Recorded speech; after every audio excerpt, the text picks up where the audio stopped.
In the quiet city of Shanghai, inside a softly lit room, Zhang Wanqin sat beside a cradle, her blue-green hair falling gently over her shoulders as she fed the newborn in her arms. She smiled down at him and whispered that his life was easy. Eat, sleep, and grow, while she stayed awake through the long nights. Even so, she never complained. To her, every lost hour of rest was worth it as long as her son, Lin Zichen, grew up healthy and strong. But the baby staring back at her was far from ordinary. Behind those innocent eyes was the awareness of a man who had already lived a full life. His body was fragile and underdeveloped, yet his mind was clear, watching everything. As he drank his milk, a glowing blue screen suddenly appeared in front of him. It displayed his status in cold, precise text. Lin Zichen, 33 days old, biological level, ordinary tier 1. In that moment, he understood he had been reborn with something extraordinary, a mysterious system now bound to him. 3 months passed in the blink of an eye. Lin Zichen lay in his crib while his parents, Zhang Wanqin and Lin Yinsheng, stood nearby, quietly observing him. His father was amazed at the strength hidden in such a tiny body, joking that their son might grow into a powerful gene fuser one day, or perhaps even a cyborg. As they spoke, Lin Zichen kicked his legs again and again, driven by instinct and curiosity. A new message flashed before his eyes. 10,000 kicks completed. Reward unlocked. Biological attribute use and advance. The meaning was simple but terrifyingly powerful. Any part of his body he trained could grow endlessly stronger, as long as it stayed within the limits of a carbon-based life form. Feeling a surge of potential spreading through him, Lin Zichen wondered what these gene fusers and cyborgs truly were, imagining beings as mighty as the heroes from his old world. By the time he was 4 months old, he could already sit up and crawl. To avoid drawing suspicion, he only trained when everyone was asleep. Every slow crawl across the darkened floor earned him more points from the system. A month later, he was already walking in secret. At 6 months, he finally let himself crawl and sit in front of his parents, carefully holding back so they would not realize just how abnormal his growth truly was. One night, the family gathered around the television. On the screen, horrifying images filled the room. Massive aberrant beasts rampaging through ruined streets, while humans fought desperately to stop them. Gene fusers and cyborgs stood on the front lines, unleashing overwhelming power to hold the monsters back. As Lin Zichen watched, his small heart tightened. For the first time, he truly understood that this world was nothing like the peaceful place he once knew. Earth had changed. Mutations had given birth to terrifying creatures called aberrant beasts, forcing humanity into a brutal struggle for survival. To fight back, people chose 2 paths.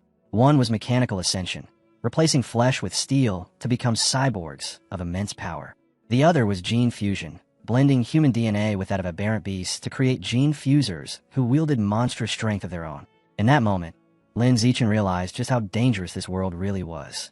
If he wanted to live, he had to become stronger, but he could not reveal his growth.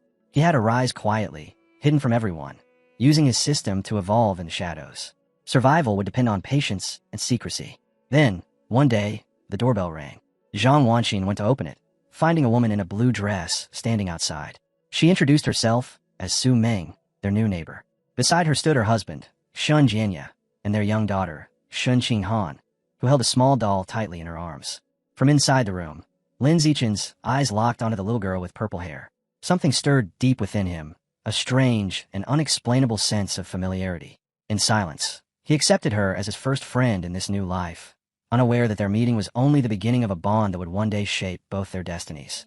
Time continued to roll forward, and Lin Zichen threw every waking moment into training. By the time he reached 7 months old, the use and advanced ability had already pushed him far beyond what any infant should be capable of.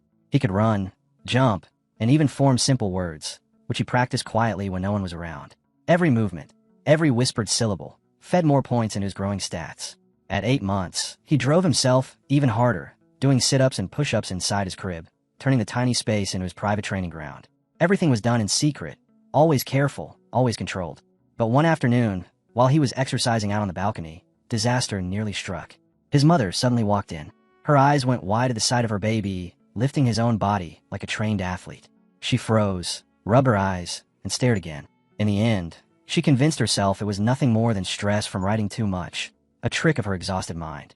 Lin Zichen dropped flat at once and pretended to be asleep, relief washing through him as he swore to be even more cautious from then on. A few days later, fate tested him again. During bath time, Zhang Wanqin noticed something strange on her son's small body. Beneath the water and soap, there was a clear outline of firm, defined muscles. She let out a scream and called for her husband. Lin Yinsheng rushed in, and when he saw it, shock flashed across his face before turning into pure excitement. He declared that their son had to be a once-in-a-generation prodigy, someone destined to become an incredible gene fuser or a powerful cyborg. Hearing that, Lin Zichen relaxed. To his parents, his growth was just unbelievable talent, not something unnatural. He even felt a bit grateful. Having two web novel writers as parents was the perfect disguise for a reborn monster like him. Not long after, while watching the news with his mother, a report came on about a 2-year-old from a martial arts family who could lift a 20-kilogram dumbbell with one hand. Zhang Wanxin hugged her son tightly and proudly said that her Lin Zichen was just as amazing. Her confidence stirred something in him, and he quietly wondered if he would really be able to do the same when he reached that age. The answer came sooner than he expected. By the time he turned 2, all those hidden hours of training bore fruit. Alone in the storage room, Lin Zichen wrapped one small hand around a 20-kilogram weight and lifted it with ease.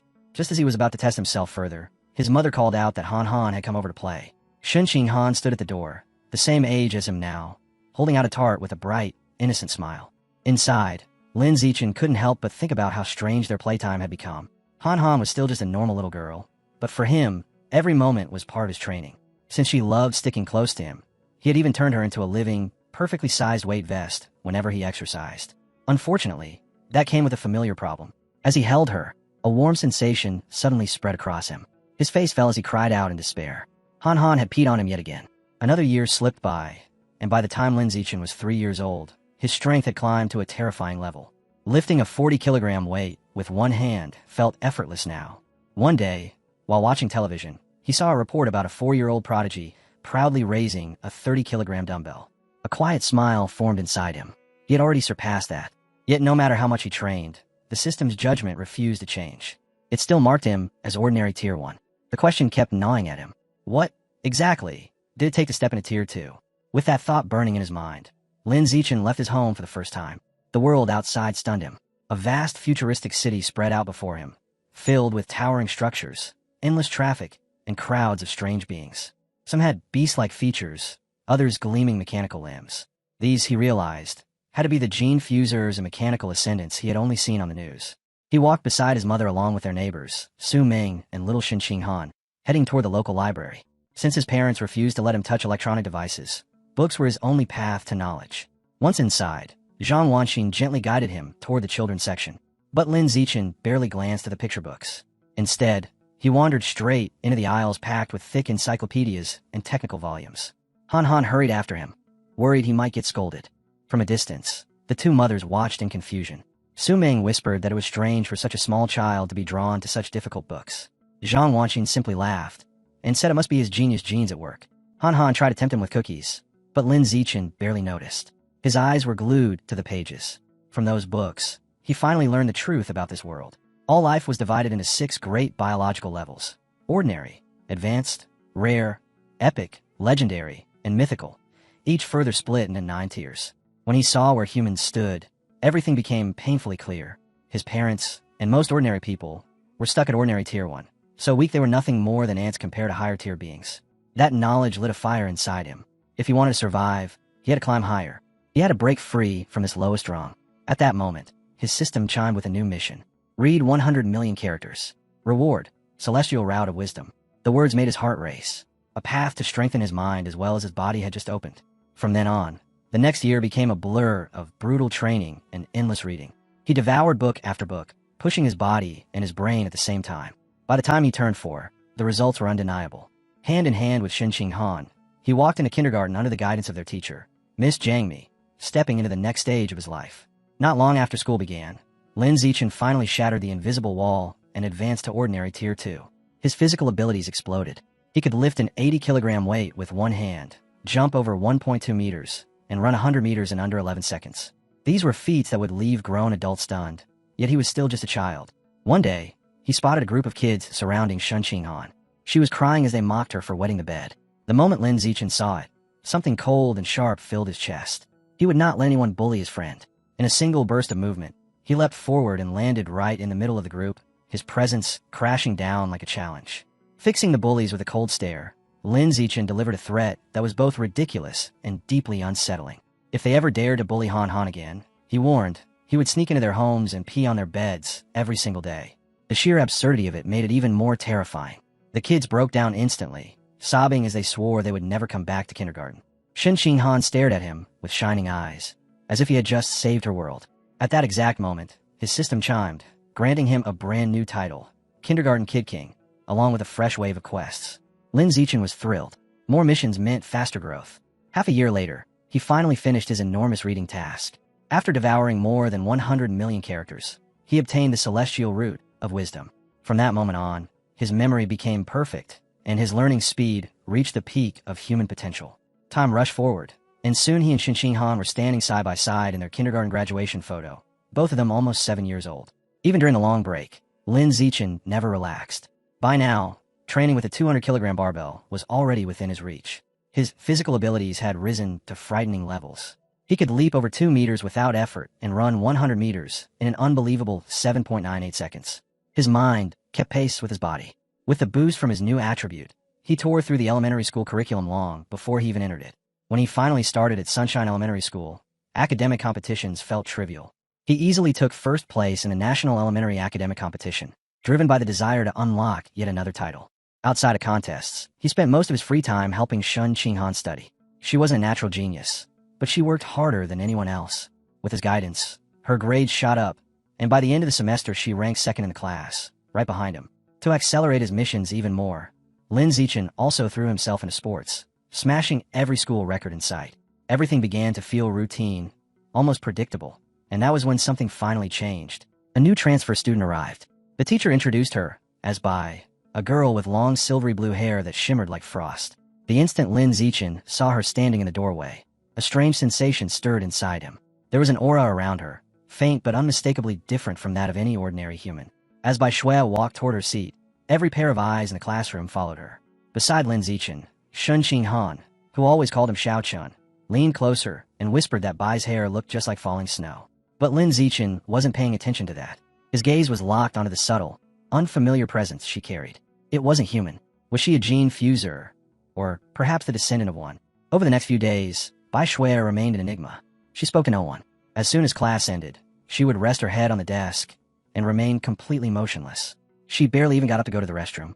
At first, the class buzzed with curiosity. Some students even took photos beside her while she slept. But when her behavior never changed, the novelty wore off, and before long, everyone lost interest, leaving the classroom to drift back into its usual rhythm. That fragile calm shatters a month later. Without any warning, something horrifying happens. A thick, milky white liquid begins leaking from Bai Shui's body, soaking through her clothes and running down her legs. The stench is so strong it turns the entire classroom sour. Students gag and pull back in disgust, their complaints filling the air. One boy sneers, throwing cruel words at her.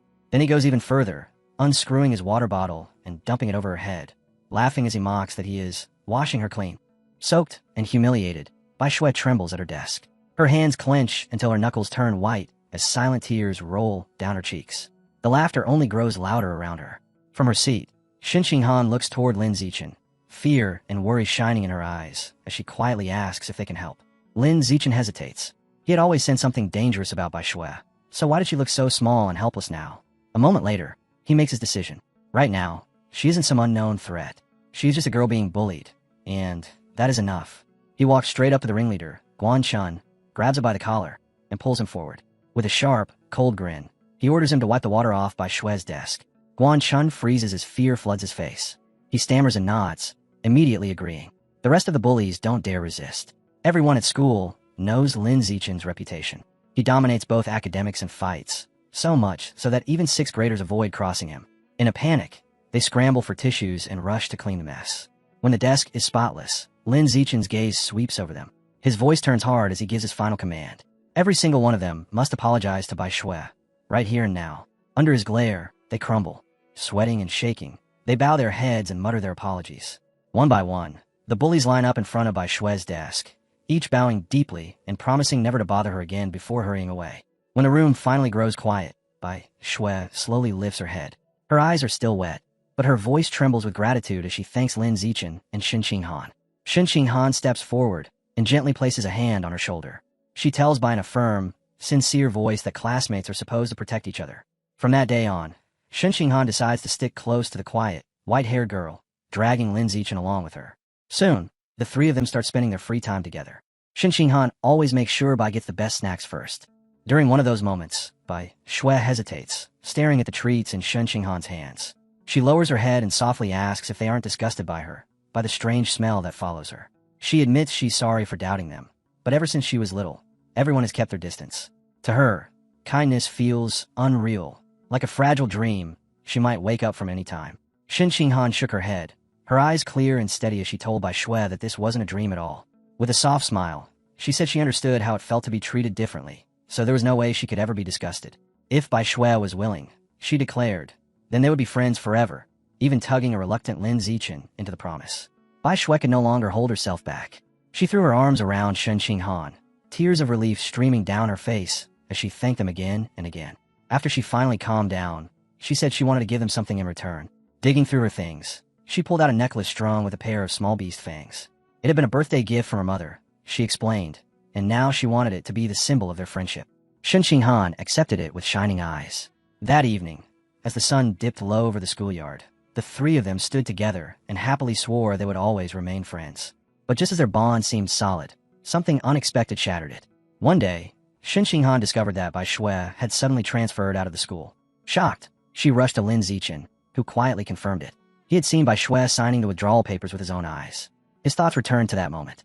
From outside the principal's office, he had seen Shui sitting beside the principal and a tall man whose mechanical arms reflected the light with a cold gleam. The principal had assured the man that everything was properly handled and that all of Shui's records would be kept strictly confidential. That scene only deepened Lin Zichen's suspicion. Shui was anything but ordinary. From that day on, she vanished from their lives. He never saw her again. Yet as time moved forward, her disappearance was quickly overshadowed by events far more urgent. One evening, Lin Zichen stood behind his mother, Zhang Wanxin, gently massaging her shoulders. She let out a satisfied sigh, saying it felt perfect after spending the whole day typing. Lin Zichen smiled to himself. With the celestial root of wisdom, even professional-level massage techniques had become second nature to him, and now he was seeing just how useful they could be. The peaceful moment was suddenly broken when the television blared with breaking news. The anchor announced another shocking achievement by the Kyoto prodigy. At only 10 years old, the boy had successfully fused with aberrant beast genes. On the screen, he was shown lifting a massive 500-kilogram boulder with one hand. Lin Zichen's eyes widened. He recognized the boy immediately and felt a jolt of alarm. His rival had already begun gene fusion. His father, Lin Yansheng, clicked his tongue in annoyance, muttering that the Kyoto prodigy was on television almost every day. He scoffed, wondering if they were trying to turn the kid into some kind of influencer.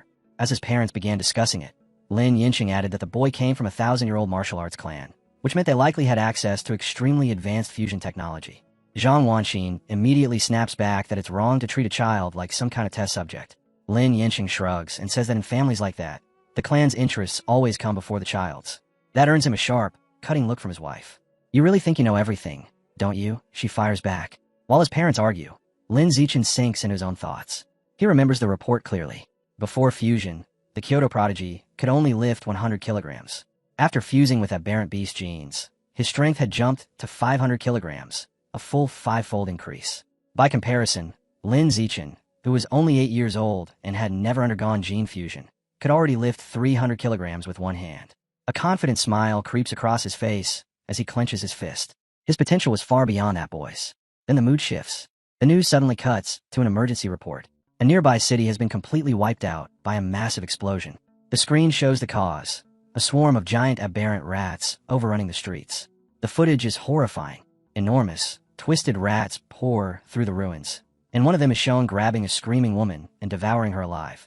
The anchors continue with grim voices, explaining that the attack was the work of heretics, a hidden cult that manipulates aberrant beasts to wage war against humanity. At a press conference, an official from Sakura Country, the nation that was just destroyed, pleads for international help. He calls the heretics traitors to the human race, an anti-human organization that willingly serves the aberrant beasts. As Lin Zichen watches, a sense of relief washes over him. He was lucky to have been born in a powerful and stable country. Here, at least, he could grow stronger without being dragged into chaos too soon. That feeling doesn't last. Suddenly, deafening sonic booms tear through the night sky. Startled, Lin Zichen runs to the window and throws the curtain aside. Outside, a formation of heavily armed cyborgs is flying across the sky at high speed. Why were so many being deployed at once? A chill creeps in his chest. Something terrible might already be happening. The next morning seems normal on the surface. Lin Zichen waits outside until Shen Qinghan comes hurrying over, panting as she apologizes for being late. As she gets closer, his gaze is drawn to the beast fong necklace hanging at her neck, the one Bai Shui had given them. For a brief instant, it emits a bright blue glow. Lin Zichen stiffens. The strange aura he once sensed finally makes sense. That necklace wasn't just a keepsake. It was made from an aberrant beast fong. The light fades just as quickly as it appeared. Neither of them say anything, but deep inside, unease continues to build. Between the swarm of cyborgs from last night and the necklace's sudden reaction, danger is clearly approaching. As they walk toward school, they pass a street lamp. Leaning against it is a striking woman with long red hair flowing over a sleek black dress. Her sharp eyes lock onto them the moment they come into view. With a playful smile, the woman remarks on how cute they look together and steps right into their path, asking if they are brother and sister. Before Lin Zichen can even speak, Shin Han proudly shakes her head and announces that they are childhood best friends. The woman's smile turns faintly wistful as she murmurs that she wishes she had grown up with a friend like that. Then her tone shifts. A darker light flickers in her eyes as she leans closer and asks why the two of them are walking to school alone and where their parents are. Shin Han starts to answer, but Lin Zichen grabs her hand and cuts her off, pulling her forward with a firm reminder that they're going to be late. He doesn't look back once. Only after they've gone some distance does he stop. He gives Shin Han a quiet but serious scolding, telling her never to speak to strangers. She nods quickly, still shaken by the encounter. After school, Lin Zichen leads her down a shortcut through a deserted alley. Shin Han looks around uneasily and whispers that the place feels scary. He calmly explains that the whole area is scheduled for demolition, which is why it's so empty. That's when a familiar, chilling voice echoes through the alley. The red-haired woman steps out of the shadows, her lips curling into a knowing smile as she remarks that school is finally over. This time she isn't alone. A massive man with bulging muscles stands behind her like a looming wall of flesh. "Shang," she calls lazily. "The kids are right here." Lin Zichen's heart sinks. He had deliberately taken a different route, yet she still found them. The woman puts on a sweet, coaxing tone and offers them treats, trying to lure them closer. Shang, however, quickly loses patience. He snarls at her to stop wasting time, then charges forward with a foul-smelling cloth in his hand. "Let's just knock them out and sell them," he growls. In that instant, Lin Zichen moves. He shoves Shin Han aside and steps forward, his small body bracing itself. His fist tightens, every ounce of strength gathered into a single blow. He punches. The strike slams straight into Shang's face. The charge stops dead, and a split second later the force sends the huge man flying backward. His massive body crashes down the alley with a thunderous cry. The red-haired woman stares, eyes wide in disbelief. A child had just sent her towering partner flying. On the ground, Shang coughs violently, blood spilling from his mouth. Lin Zichen doesn't hesitate. He turns on the woman and drives a punch in her stomach, folding her over, then follows with a brutal uppercut that snaps her head back and drops her unconscious. Standing over the two fallen figures, his expression turns cold and unyielding. Lin Zichen picked up a loose brick from the ground, his expression dark. There were no cameras here, no witnesses. If these two were allowed to live, everything he had hidden could be exposed. His plan to grow stronger in secret would collapse. The answer was simple. He had to make sure they never woke up. Before he could bring the brick down, the earth suddenly shuddered beneath his feet. A violent tremor ripped through the alley. The wall of a nearby building exploded outward as a massive claw tore through the concrete. Dust and rubble flew as a gigantic aberrant rat forced its way into the alley, its monstrous form towering over everything. The beast didn't even glance at the children. Its attention locked onto the unconscious red-haired woman. With a single, brutal sweep of its claws, it sliced her head clean off. Blood sprayed through the air as her severed head was left dangling in the creature's grip. Shin Han screamed, her voice breaking in terror. Lin Zichen reacted instantly. He scooped her into his arms and told her they were facing a giant aberrant rat and had to run. Without hesitation, he turned and sprinted out of the alley, carrying her as fast as he could. Behind them, the ground shook again as something streaked through the sky. A flash of red and gold tore downward. A female cyborg with blonde hair and rabbit ear attachments on her helmet descended like a falling star. Even as they ran, Shin Han managed to glance back over Lin Zichen's shoulder. "So fast," she whispered in awe. The cyborg landed behind the monster, her gauntlet glowing as she activated her weapon. "Anesthetic smoke," she said in a cold, mechanical voice. Shots fired in rapid bursts, exploding into thick clouds that filled the alley. Lin Zichen shielded Shin Han as flames and smoke swallowed the area. The aberrant rat roared in agony, staggering as the anesthetic took hold. Taking advantage of the opening, the cyborg dashed forward in a blur. Her attacks struck again and again, ripping into the weakened beast until, with a final decisive blow, it collapsed and lay still. Later that night, Lin Zichen sat at home, watching the news coverage of the battle. His sharp eyes replayed every moment. After analyzing it, he came to a clear conclusion. The cyborg wasn't actually that powerful. She had needed to weaken the rat first, and even then it had taken her 7 full minutes to kill it. His thoughts turned to what he had learned about those monsters. Giant, aberrant rats, capable of growing over 10 meters long, were said to reach ordinary 5th tier. And he just faced one. Although he and Shin Han had escaped unharmed, the encounter left a deep mark on him. This world was far more dangerous than he had ever imagined. In silence, Lin Zichen swore to push himself harder than ever, to become strong enough to protect both himself and the people he cared about. Not long after, he was back in his training space, a heavy barbell resting across his shoulders as he forced his way through weighted squats. Each repetition earned him precious system points, another small step on his climb toward overwhelming power. Even with the shadow of aberrant rats hanging over the city, life kept moving. Before long, Lin Zichen and Shin Han were celebrating their 9th birthday together. Both families gathered around a towering cake. After making their wishes, they exchanged gifts. Using the celestial root of wisdom, Lin Zichen had learned wood carving in a single night, and he handed her a beautifully carved wooden hairpin. Shin Han's eyes lit up as she immediately slid it into her hair, happily declaring how much she loved it, her delight filling the room.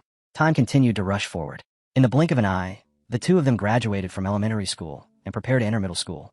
As they left, Lin Zichen's system chimed, announcing that he had completed the achievement of dominating 9 years of compulsory education. Along with it came the titles Kindergarten Kid King and Elementary School Top Dog. Excitement surged through him. The next goal was already set. He had to obtain the middle school Overlord title, which promised the powerful attribute known as survival of the fittest. During the break, he pushed himself through merciless training.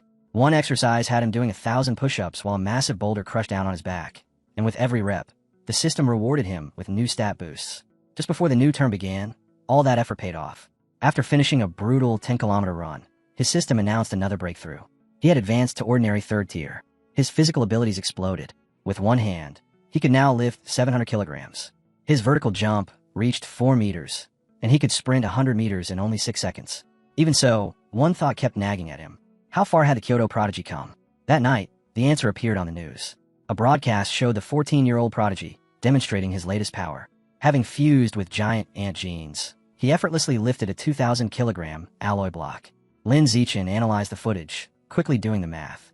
Giant ant genes were known to increase strength by 4 to 8 times. Without the enhancement, the prodigy's own strength would be only around 500 kilograms. He let out a slow breath, relief spreading through him. In raw strength, he was still ahead. A confident smile formed on his face. If this was what he could reach without any gene fusion, then with the right genes, his future potential would be terrifying. The next morning marked the start of middle school. Because he was the city's top student, invitations had poured in from elite schools. But in the end, he chose Shanai Middle School, and only on one condition. Shin Han had to be placed in the same class as him. During registration, the principal and their new homeroom teacher greeted them warmly, praising Lin Zichen's achievements and saying how much they were counting on him in the coming years. After a few polite exchanges, he made an excuse and left with Shin Han. The real reason he picked Shanai Middle School wasn't reputation at all. It was the school's advanced athletic facilities. Before classes had even begun, the two of them had already planned to go test out the badminton court. On the court, Shin Han bounced with excitement, turning to him with a bright grin. "Xiao Chun, let's start," she said as she served the shuttlecock with flair, proudly calling out the name of her move, the fairy's curveball. Lin Zichen caught it effortlessly in midair, but before they could continue, a group of upperclassmen walked onto the court. Their leader, wearing his cap backward, casually reached out and plucked the shuttlecock from the air, declaring that the court now belonged to them. His friends laughed and made crude jokes, suggesting that Shin Han could stay behind and spar with them instead. Shin Han straightened, refusing to give ground. She told them calmly that rules were rules and that she and Lin Zichen had arrived first. Lin Zichen's gaze sharpened as the boys moved closer to her. He stepped forward, his expression turning cold as he warned them to back off and reminded them of the simple rule of first come, first served. The leader sneered, full of arrogance, and said he didn't care about any rules. With a mocking grin, he tossed the shuttlecock into the air, preparing to serve it himself. Lin Zichen moved before the racket could swing. His voice rang out, cutting through the air, telling them that from now on, the only rules that mattered were his. In the same instant, he leapt and smashed the shuttlecock with terrifying force. It streaked across the court like a white flash. The leader barely had time to react before the impact shattered his racket and sent his cap flying. The upperclassmen froze, faces drained of color, sweat running down their temples. In hushed, trembling voices, they wondered if Lin Zichen was even human, if he might already be a gene fuser. One of them whispered in horror that if the shot had been just slightly off, their leader's head would have been blown apart. All their arrogance vanished. They bowed deeply, voices shaking as they apologized and swore they understood the rules now. Then they turned and fled the court without another word. Whether through rumor or sheer terror, no one ever tried to bully Lin Zichen or Shen Qinghan again. Aside from the larger campus and better facilities, their school life settled into a familiar rhythm. Academically, Lin Zichen was far ahead of everyone, having already mastered the middle school curriculum. In class, he spent his time quietly reading books that actually interested him. At night, after finishing his brutal training, he used the celestial root of wisdom to learn new skills online. Cooking, photography, driving, swimming, sports of every kind. He picked them up with frightening ease. But to earn the middle school overlord title, simply ranking first wasn't enough. Lin Zichen entered national competitions one after another, piling up trophies until they formed a mountain. Even so, he always held himself back just a little, never claiming first place every single time. Drawing too much attention was still too dangerous. By the end of the semester, the title still refused to appear. What Lin Zichen gained instead was a flood of unwanted attention. His desk was buried under stacks of love letters from girls all over the school, but he didn't even glance at them.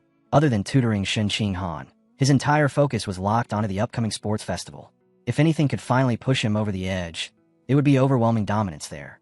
For the festival, he signed up for only 3 events: shot put, high jump, and sprinting. They were pure tests of strength, explosive power, and speed. The results left everyone stunned. His shot put throw flew an unbelievable 201.1 meters.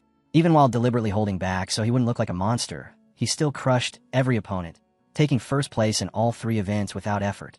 As he sat beside Shen Qinghan afterward, a gold medal hanging from his neck, a powerful surge suddenly rippled through his body. A system message appeared before his eyes. Achievement unlocked. Middle school overlord. Because his performance had completely overshadowed every other student, he had now completed all 3 school-age titles.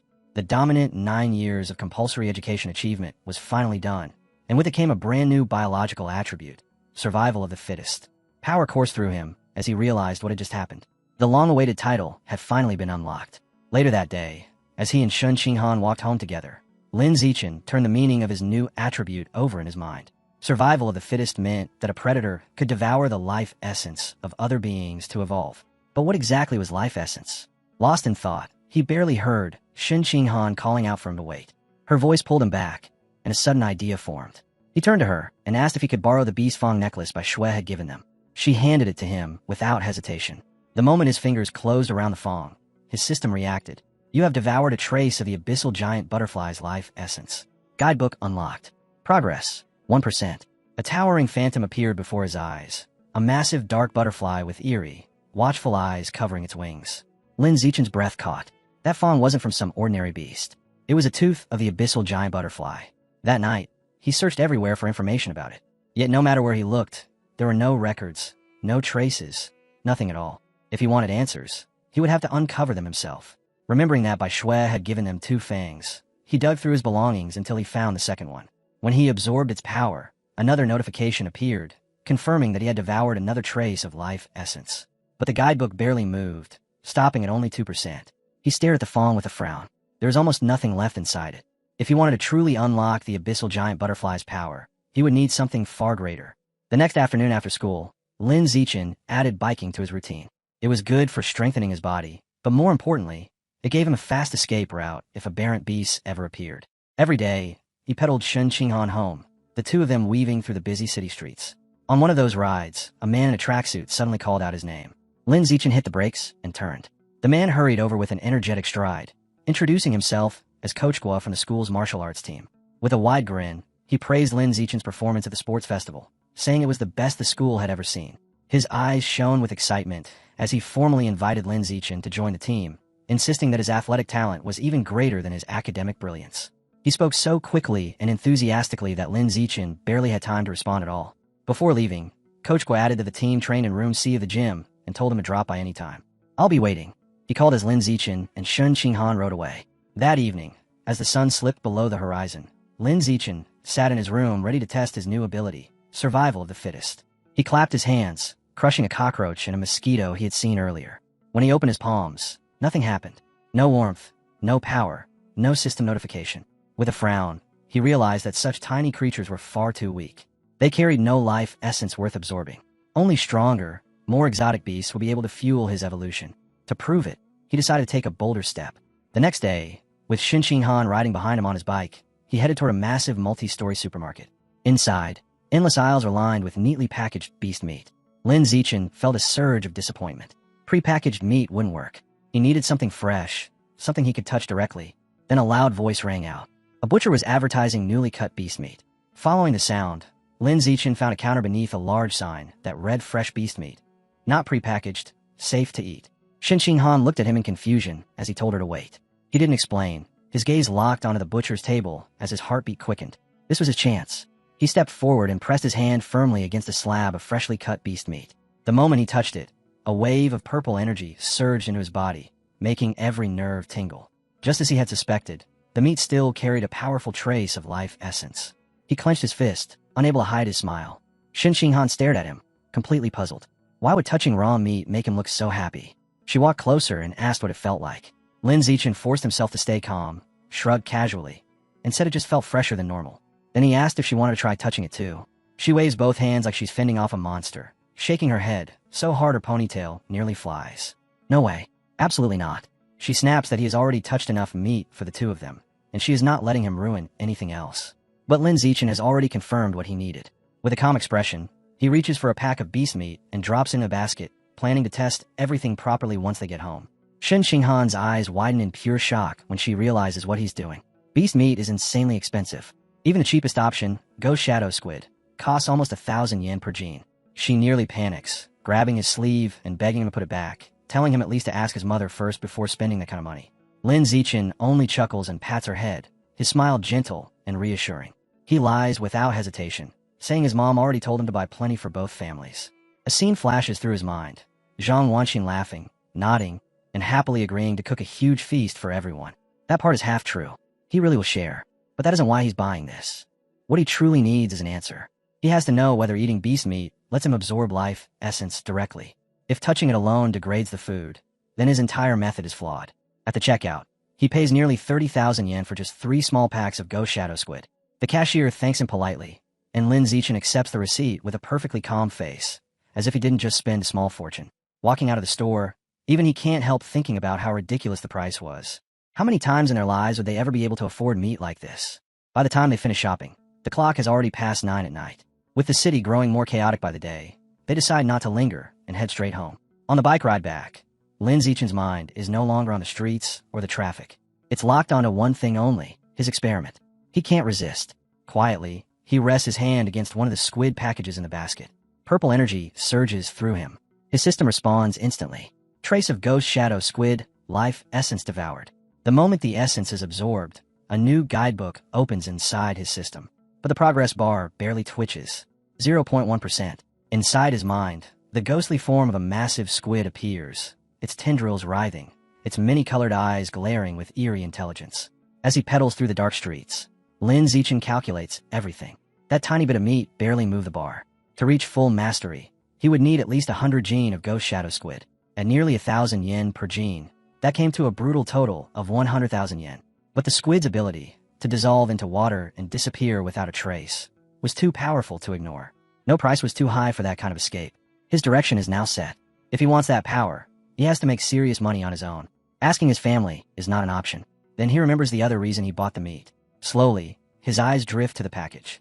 Hours have passed, yet the squid still looks just as fresh as when he first picked it up. Relief washes through him, and a wide grin pulls at his lips. He can take the power and still keep the meat perfectly edible.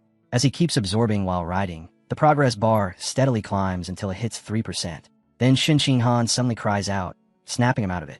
Lin Zichen slams the brakes, the tires shrieking as the bike skids to a brutal stop, missing a couple in the lane by a split second. He bows quickly in apology, but inside he's cursing himself for letting his guard down. How did the bike lane even get this crowded? Shin Xinghan points ahead. When he follows her gaze, his chest tightens.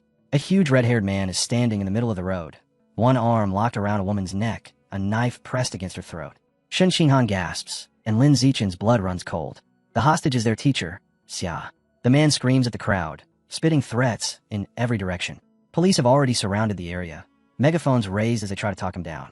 The police captain grips Officer Abing's arm, warning him not to shoot. With the teacher being used as a shield, there's no clean angle. Abing suggests using sleeping gas, but the captain shakes his head. Too slow. If the man panics before it works, the hostage dies. While everyone hesitates, Lin Zichen quietly bends down and pinches a small pebble off the ground. He flicks his fingers. The stone slices through the air like a bullet and smacks into Officer Abing's gun. The sudden impact triggers a misfire. The shot flies wide and tears straight through the hostage-taker's hand. The man screams, dropping both the knife and Teacher Xia. "Move in," the captain roars. The officers rush forward, slamming the suspect to the ground and snapping on restraints. A female officer catches Teacher Xia before her legs give out, holding her steady as she trembles. She's shaken, but alive.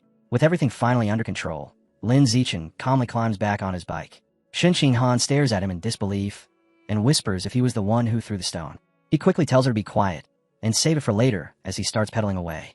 They barely make it a few meters before a sharp voice stops them. "Stop right there."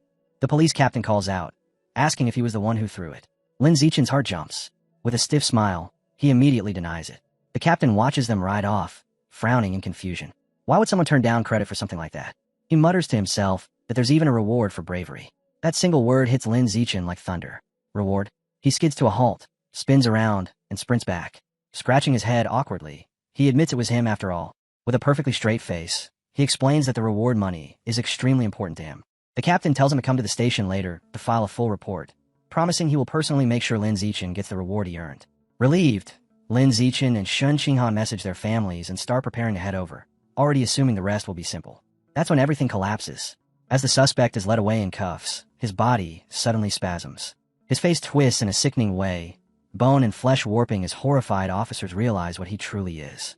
A heretic. Right in front of everyone, his body mutates, swelling and reshaping into a massive, grotesque, aberrant rat.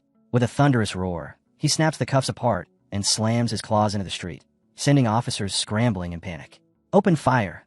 The captain shouts into his radio, ordering his men to shield the civilians at any cost. Gunshots explode in a deafening storm, but the bullets ricochet harmlessly off the creature's thick hide. A frantic report crackles back. This heretic has fused with Rat King genes. Immediate backup is requested. Seeing the chaos, Lin Zichen grabs Shen Qinghan's hand and pulls her into a run, apologizing as he drags her along. Relief flickers through him when he realizes the mutant isn't chasing them, but he still knows they need to get as far away from the battlefield as possible. Then the sky tears open. A streak of light, wrapped in purple energy, plunges down from above. A female cyborg in sleek, futuristic armor drops from the heavens and smashes into the giant rat, blasting it backward as debris and dust explode outward. She hovers effortlessly in midair, short, dark purple hair framing her helmet as energy hums through her chest plate. A massive laser cannon begins to charge, purple light intensifying with every heartbeat. Her voice rings out, cold and absolute. Fire. A colossal beam erupts, swallowing the mutant rat whole. The monster screams as the energy tears it apart, thrashing wildly before dissolving into nothing but drifting ash. Lin Zichen stands frozen, staring at a level of power he never imagined he would witness. With the giant rat erased, the danger finally fades. Teacher Xia and Shen Qinghan let out long, shaky breaths as the tension drains away. Lin Zichen's attention, however, snaps somewhere else. His eyes go straight to his bike. When he sees it still intact, a quiet sigh escapes him. If that thing had been destroyed, the financial damage would have been brutal. But just as he relaxes, another blow hits. His gaze drops to the basket. The ghost shadow squid packages are ruined, their surfaces slimy and foul, the stench rising sharply into the air. His heart sinks. So his theory was right after all. Absorbing life essence really does cause beast meat to spoil. It just doesn't happen immediately. He lifts one limp tentacle, grimacing as the rotten smell hits him. Now he needs answers. Without hesitating, he immediately slips into a full performance. He tosses the spoiled meat onto the ground and loudly blames both the heretic and the cyborg's blast for ruining it, acting as if his heart has been shattered. It's all their fault. The meat's been roasted. Teacher Xia gently tries to comfort him, saying that what really matters is that everyone survived. At the police captain's request, they prepare to go home, only to be escorted instead to the station together with the security team. What none of them expect is that they end up riding in the same van as what's left of the heretic. On a metal gurney sits a lump of blackened, half-melted flesh. That's all that remains. The smell is overwhelming, thick and rotten, forcing everyone inside to pinch their noses. Lin Zichen sits quietly, but his thoughts are racing. He remembers by Shue's beast fangs how even after the creature's death, they still contain traces of life essence. A dangerous idea forms in his mind. If those fangs still held power, then this corpse might too. Even burned like this, it could still contain life essence. And if it does, could he devour it? Could he take the Rat King's gene for himself? Lin Zichen's eyes stay fixed on the charred remains, no longer thinking about the fight, but about what still hides inside that ruined body. How much of the Rat King's gene could be extracted from a corpse that is still warm? The thought barely settles before he acts. With a tiny movement of his fingers, he probes the body. A faint notification ripples through his mind. A fragment of giant mutant rat life essence devoured. Understanding strikes immediately. The fresher the corpse, the richer the essence. Once the warmth fades, almost nothing remains. It's a small discovery, but one that could change everything for him later. Nearby, Abing notices the movement and tells him to sit still. Lin Zichen casually replies that he has been sitting too long and just needed a stretch. The excuse is enough for Abing. Not for the security captain. Those sharp eyes miss nothing. Lin Zichen becomes even more careful, knowing a single wrong move could draw attention. Before long, he is summoned to the public security office. The security captain has already filed the paperwork for his bravery reward, but that isn't why he called him in. He asks how a schoolboy, in the dark, could throw a stone with such precision, hitting the heretic's knife hand from so far away. It sounds absurd. Lin Zichen says he often trains his right hand, using it as a simple cover. Outwardly he looks calm, but he knows how weak the excuse really is. The captain's silence makes it obvious he isn't convinced, even though he lets it go for now. Just then, Shun Qinghan enters with Lin Zichen's parents. Worry is written all over their faces, and his mother rushes straight to his side. To his surprise, they hadn't gone home at all. They came straight here. His mother didn't bother explaining. She just pulled him in her arms, running her hands over him again and again, as if checking whether every part of him was still there. She didn't praise his bravery or ask what happened. All she cared about was that he was alive. Xiao Chen tried to reassure her, even mentioning the bravery award, but the worry in her eyes didn't ease. Gripping his hand tightly, she made him promise that if danger ever came again, he would hide first, protect himself first, and think about everything else later. He felt the weight behind those words. He gave his promise, even though deep down he knew there would be times when he couldn't keep it. As he was getting ready to leave, voices nearby drifted into his ears. Several young women from the public security office were talking about the rat god cult, their anger obvious. They said the cult had grown bolder, even reaching into universities. Their main targets were students who couldn't legally get gene fusion, people easy to manipulate. The heretic who died tonight, they said, had once been a liberal arts student at Guanyin University, twisted by the cult's brainwashing. They all agreed the cult had to be wiped out, but killing a few followers wasn't enough. The real root of the problem was the Rat King. As long as that thing existed, the chaos would never truly stop. The name sinks deep into Xiao Chen's mind. On the way home, he looks up what he can. Most reports place the rat god cult's main activity in Shanghai. Its members are mostly outcasts, people society discarded. In recent months, their actions have escalated, and many believe the Rat King has been ordering them to gather huge amounts of evolutionary resources. Xiao Chen thinks it through. If the Rat King is trying to evolve further, then hoarding those materials makes sense. But if it already has intelligence and ambition, then the danger is far worse.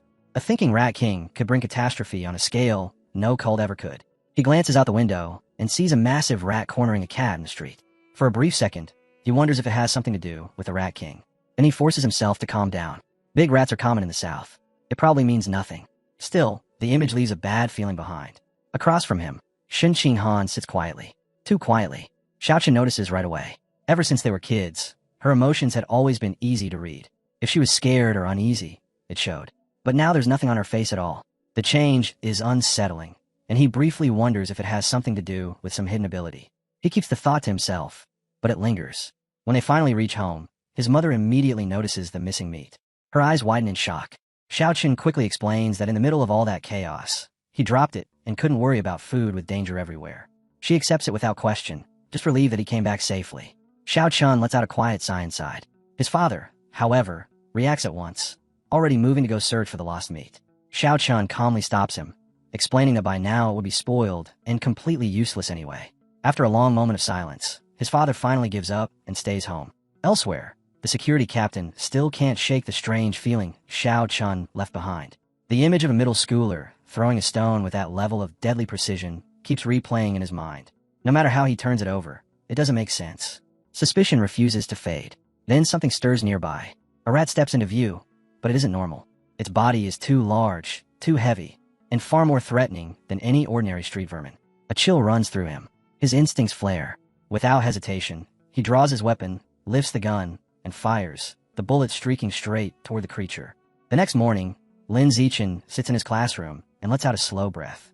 His thoughts keep drifting back to the battle from the night before.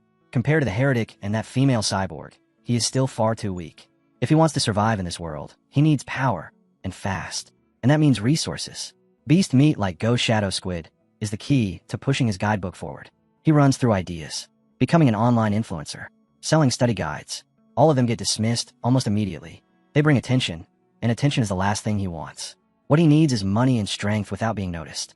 Then the answer becomes obvious. In this world, martial arts and gene fusion matter far more than grades ever will. That path leads to both power and income. Later that day, he heads to Building C, where the martial arts team trains. Inside, Coach Gua is drinking from a thermos when Lin Zichen greets him. The coach looks surprised and asks if he's here to join or just watch. Instead of answering, Lin quietly asks whether being on the team means competing in city tournaments, and whether the rewards are worth it. Coach Gua's smile grows wider. Of course, prize money can reach tens of thousands. That's all Lin Zichen needs. He immediately says he's joining. Coach Gua, clearly pleased, gathers the team and announces their newest member, reminding everyone that Lin Zichen was the champion of the school sports meet. One by one, the members introduce themselves. Zhang Kai, Huang Tianxing, who goes by Ashing Li Shetong, Hani Suo. Then Lin Zichen gives his own introduction. Since he's never had formal training, Coach Gua starts with the basics, demonstrating simple punches and kicks. They look easy, he explains, but real mastery takes time. Even Li Shetong, their fastest learner, took a full week to get them right. Then he turns to Lin Zichen and tells him to try. Lin Zichen settles into his stance, and the celestial root of wisdom stirs. Clarity floods his mind. Just from watching once, every detail of the movements is already engraved into him. As he begins practicing the fist techniques, a system prompt flashes. His vitality, strength, dexterity, and proficiency all rise at once. His punches snap through the air, sharp and perfectly timed. Without slowing down, he flows straight into the leg techniques. Every kick powerful yet smooth. Another notification appears, boosting his leg strength, dexterity, and mastery. The entire training hall goes silent. Coach Gua and every team member is staring at him. What they expected to be awkward, beginner-level attempts have turned into flawless execution. Lin Zichen moves like someone who has trained for years, his body obeying him without the slightest hesitation. Coach Gua's jaw nearly drops. His grip on the thermos slips as he watches in disbelief. Techniques that usually take days just to imitate are being performed perfectly on the first try. One thought burns in his mind. This isn't normal talent. Lin Zichen is a once-in-a-generation martial arts prodigy. That evening in Shanghai, his mother, Zhang Wanqin, calls him out for dinner. Lin rushes over with a spoon in hand, already asking what she made. She sets down a steaming plate of ghost shadow squid, and the rich scent fills the room. Lin inhales deeply, telling her it smells incredible. She laughs and tells him to eat while it's hot. He takes one bite and immediately praises her cooking as the best in the world. Smiling proudly, she tells him to eat as much as he wants. She bought 3 full jeans just for him. As he eats, a system notification appears. A trace of ghost shadow squid, life essence absorbed. Guidebook progress, 3.01%. Lin freezes. So eating it works just as well. If he had known that, he wouldn't have wasted the first batch with his experiments. While they keep eating, the television runs in the background. A news report announces that a 14-year-old girl has become the youngest cyborg in history. After fusing with an energy core, she now lifts a 5,000-kilogram SUV with one hand, runs 100 meters in 3 seconds, and leaps 8 meters straight into the air. Lin watches quietly, thinking about the debate shaking the world. Between the Kyoto prodigy's gene fusion and this girl's cybernetic body, which path truly leads to greater power? Before he can think further, another urgent report cuts in. The anchor announces that Captain Hun Shan, the same officer from last night, has been found dead in his office. Surveillance footage shows a massive mutant rat breaking in, ripping him apart, and devouring his body. The screen fills with the image of medics pushing his remains away on a stretcher. Lin's stomach tightens as the image of that giant rat from last night flashes through his mind. Was it the same monster? The thought of creatures like that roaming freely through the city sends a chill through him. The captain's death isn't just a tragedy, it's a warning. His gaze hardens. From that moment on, Lin drives himself without mercy. Training becomes brutal. His speed explodes forward until he's running 100 meters in just 4.61 seconds. His power surges with it.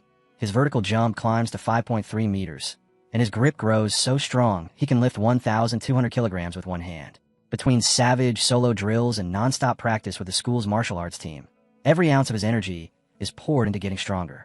The city tournament is getting closer, and he knows he can't afford to slow down. The next morning, Lin Zichen heads toward the gym for training, with Shin Qinghan following behind him. On the way, a pink-haired girl steps forward with a bright smile, offering him a cold bottle of fresh milk. Lin thanks her politely, but declines and keeps walking. The smile on her face fades into clear disappointment. From nearby, Zhang Kai's been watching everything. His fists clench as anger boils over. The boy who humiliated him at the sports meet has just brushed off the girl he admires. He storms forward and blocks their path. He snaps at Lin Zichen, accusing him of being rude and hurting the girl's feelings. Lin calmly says he's allergic to milk. Zhang Kai scoffs, calling him a liar, his temper flaring. He points straight at Lin and throws out a challenge, a sparring match. If Zhang Kai loses, he'll leave Lin alone forever. But if Lin loses, he has to drink the entire bottle of milk.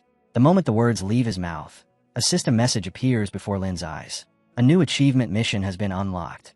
Defeat 1,000 different opponents in formal battles to awaken the survival of the fittest trait. A dangerous smile curls across Lin's lips. His body seems to give off a faint, ominous purple glow. This is exactly what he's been waiting for. He accepts without hesitation. News of the duel spreads instantly. By the time they reach the gym, it's already crowded, students forming a wide ring around the sparring area, the air buzzing with excitement. Most of them are on Lin's side, especially the girls who cheer loudly for him, urging him to crush his opponent. The pink-haired girl stands among them, phone raised, ready to record everything. Zhang Kai scans the crowd, his expression dark. Their absolute confidence in his defeat burns, even though deep down he knows it's not unfounded. Lin's growth over the past month has been terrifying. Even so, Zhang Kai treats this duel as his last chance. A chance to prove himself, crush the rumors, and take back his pride. Lin, on the other hand, looks completely relaxed. With a straight face, he even says he needs to get home for dinner and asks if they can finish quickly. To Zhang Kai, it sounds like pure mockery. He sneers, promising to give Lin his quick fight. Coach Gua steps between them as the referee, raising his hand and reminding them of the rules before signaling the start. But just before it begins, Zhang Kai suddenly calls for a halt. With a smug grin, he announces loudly that he has trained for nearly 2 years, while Lin has barely trained for a month. To make things fair, he declares that Lin can have the first 3 moves. Lin Zichen simply nods. The moment the words leave his lips, he moves. His body blurs as he crosses the distance before Zhang Kai can even react. In that same instant, Lin throws a single punch. It lands. Blood sprays from Zhang Kai's nose as his eyes roll back, and his body goes slack. He crashes to the floor, unconscious, dropped by one blow. The gym freezes. Not a single sound is heard. Coach Gua stands there in shock, thermos forgotten in his hand, before finally shouting that the match is over.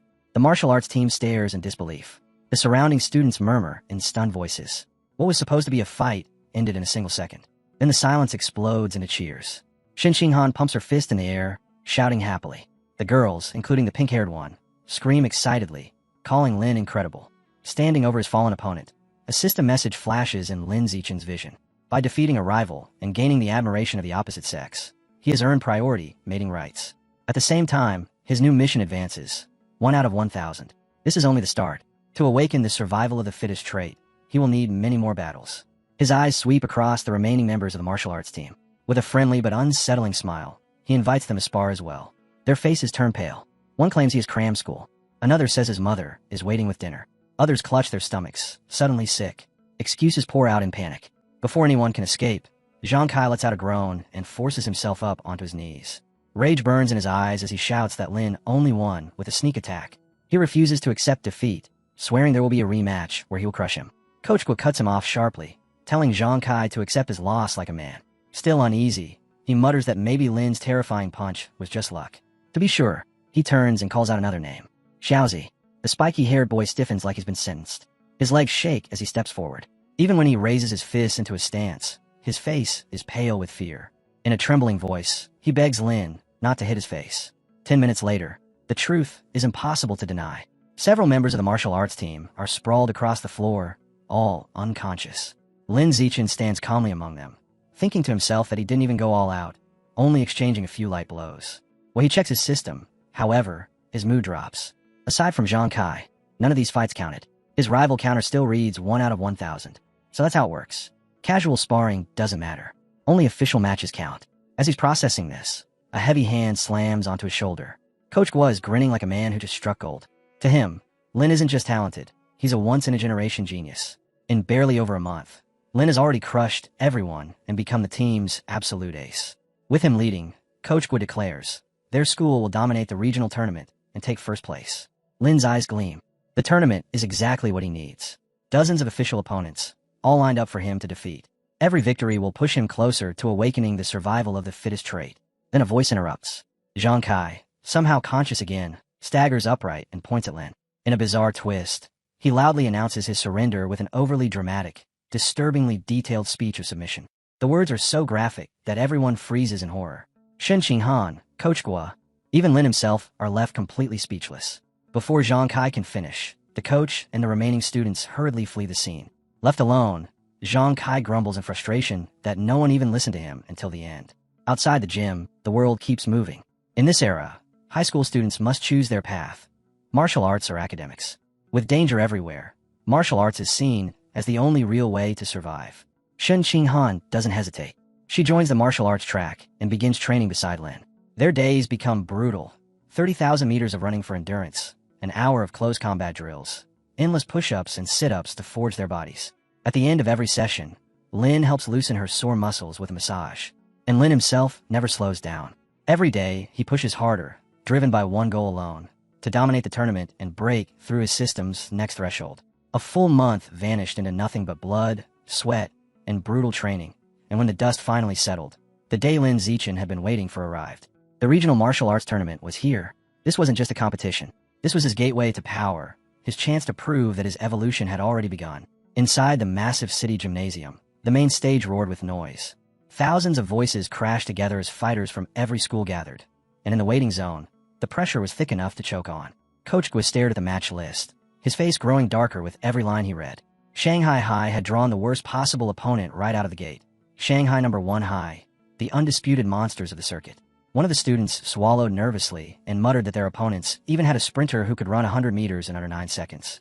The words hit like a curse. Whatever confidence they had left drained out of the room. That was when Lin Zichen quietly raised his hand.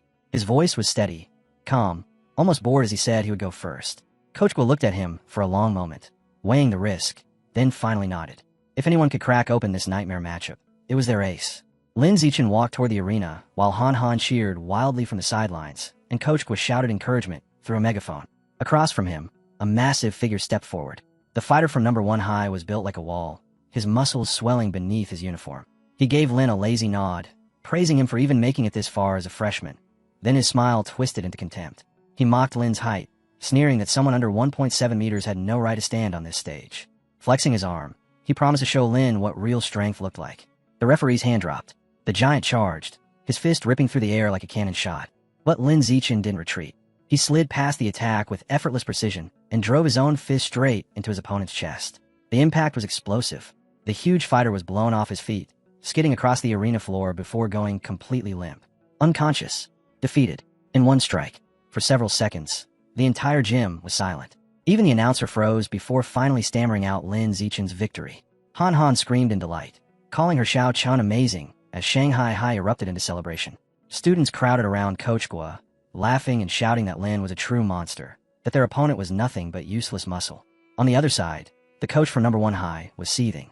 He barked at his fallen student for charging in without discipline or proper footwork, his fury barely contained. Standing in the arena, Lin Zichen saw a familiar glow flash across his vision.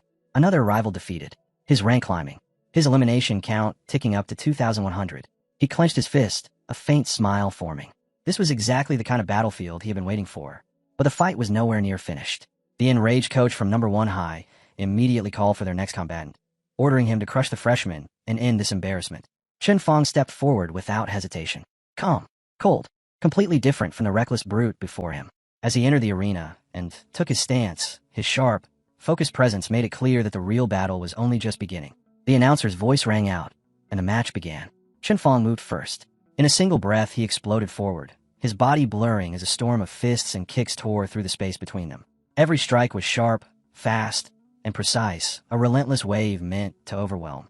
Lin Zichen didn't even blink. One of Chen Fong's kicks came screaming toward him, and Lin caught it with a single hand. The impact didn't stop there. It rebounded straight back through Chen Fong's body like a shockwave. His balance shattered. His body spun helplessly through the air before crashing down on the arena floor, completely unconscious. A wave of gasps rolled through the stadium. Medics sprinted in, lifting Chen Fong onto a stretcher as one of them urgently called for a head scan. The crowd erupted into chaos. Some shouted that Shanghai High's freshman was unbelievably lucky. Others roared in anger, accusing the tournament of being rigged and demanding their money back. Only one man saw the truth. The coach from No. 1 High dropped his face into his hands. This wasn't luck. This first year was real, and he was terrifying. Back in a waiting zone, he forced himself to calm down and immediately changed his strategy. He called for their next fighter, G.A. Fei, a sharp-featured boy with spiky hair. His order was simple and absolute: defend at all costs. Under no circumstances could he afford another reckless loss. Ga Fei waved it off with a grin. There was nothing to worry about. Victory was guaranteed. As he walked toward the ring, he dismissed Lin Zichen's wins as cheap tricks. To him, true power came from speed and experience, and he had both. A sub-9 second 100-meter sprint and years of training made defeat feel impossible. The audience buzzed. People praised Ga Fei's lightning-fast movements, and whispers spread that his father was a gene fusion user, explaining his unnatural talent. Most of the crowd was already convinced Lin Zichen's run would end here, even if they had to admit the freshman was impressive. The signal sounded. Ga Fei attacked instantly. Ignoring his coach's shouted warnings, he launched into a brutal opening kick, followed by a storm of blazing punches. Energy surged through his fists as he unleashed his signature technique, flowing water shatters rock. From the sidelines, his coach nearly lost his mind. Ga Fei was supposed to defend, not charge in, but Ga only sneered. A genius like him didn't need to hide behind defense. Lin Zichen slipped through the barrage, as if he were walking through rain. Instead of being pressured, his eyes gleamed with interest. He wasn't just dodging. He was studying, memorizing the technique in real time. Ga Fei's attacks grew more frantic as none of them landed. His breathing grew ragged. Finally, he stopped and demanded to know how Lin Zichen kept slipping past everything. Lin Zichen looked at him calmly and asked if that was all he had. The question hit harder than any punch. Ga Fei snapped, launching himself forward in a wild, desperate flurry. To Lin Zichen, the pattern was already laid bare. Every strike was obvious. Every movement was easy to read. The moment the thought crossed his mind, the outcome was already sealed. Enough. It was time to end it. Ga Fei threw one last reckless punch. Lin Zichen stepped aside as if he had already seen it coming, then drove a single, brutal kick straight into Ga Fei's midsection. The impact shut his body down instantly. He collapsed where he stood, the fight over in a blink. For a heartbeat, the entire arena froze. Then the roar erupted. Shanghai High's side exploded into deafening cheers, the sound shaking the gym itself. Han Han and Coach Guo were screaming at the top of their lungs, calling their Xiaochen a monster as they celebrated his third straight victory. From there, it stopped being a contest. One by one, the remaining fighters stepped in, only to be crushed just as easily. Lin Zichen cut through all 5 opponents from the rival school by himself, leaving nothing behind but stunned silence and broken pride. And it didn't end there. Over the next 2 days, the same scene played out again and again. Lin Zichen dismantled 2 more schools on his own, his momentum never slowing. By the time it was over, Shanghai High stood as the champion. Medals shone on their chests, a trophy gleamed in their hands, and Lin Zichen stood at the center of it all. Yet when he checked his system, a cold reality hit him. His rival count was only 161,000. At this rate, unlocking the natural selection attribute would take years. The thought left him deeply unsatisfied. At least there was some compensation.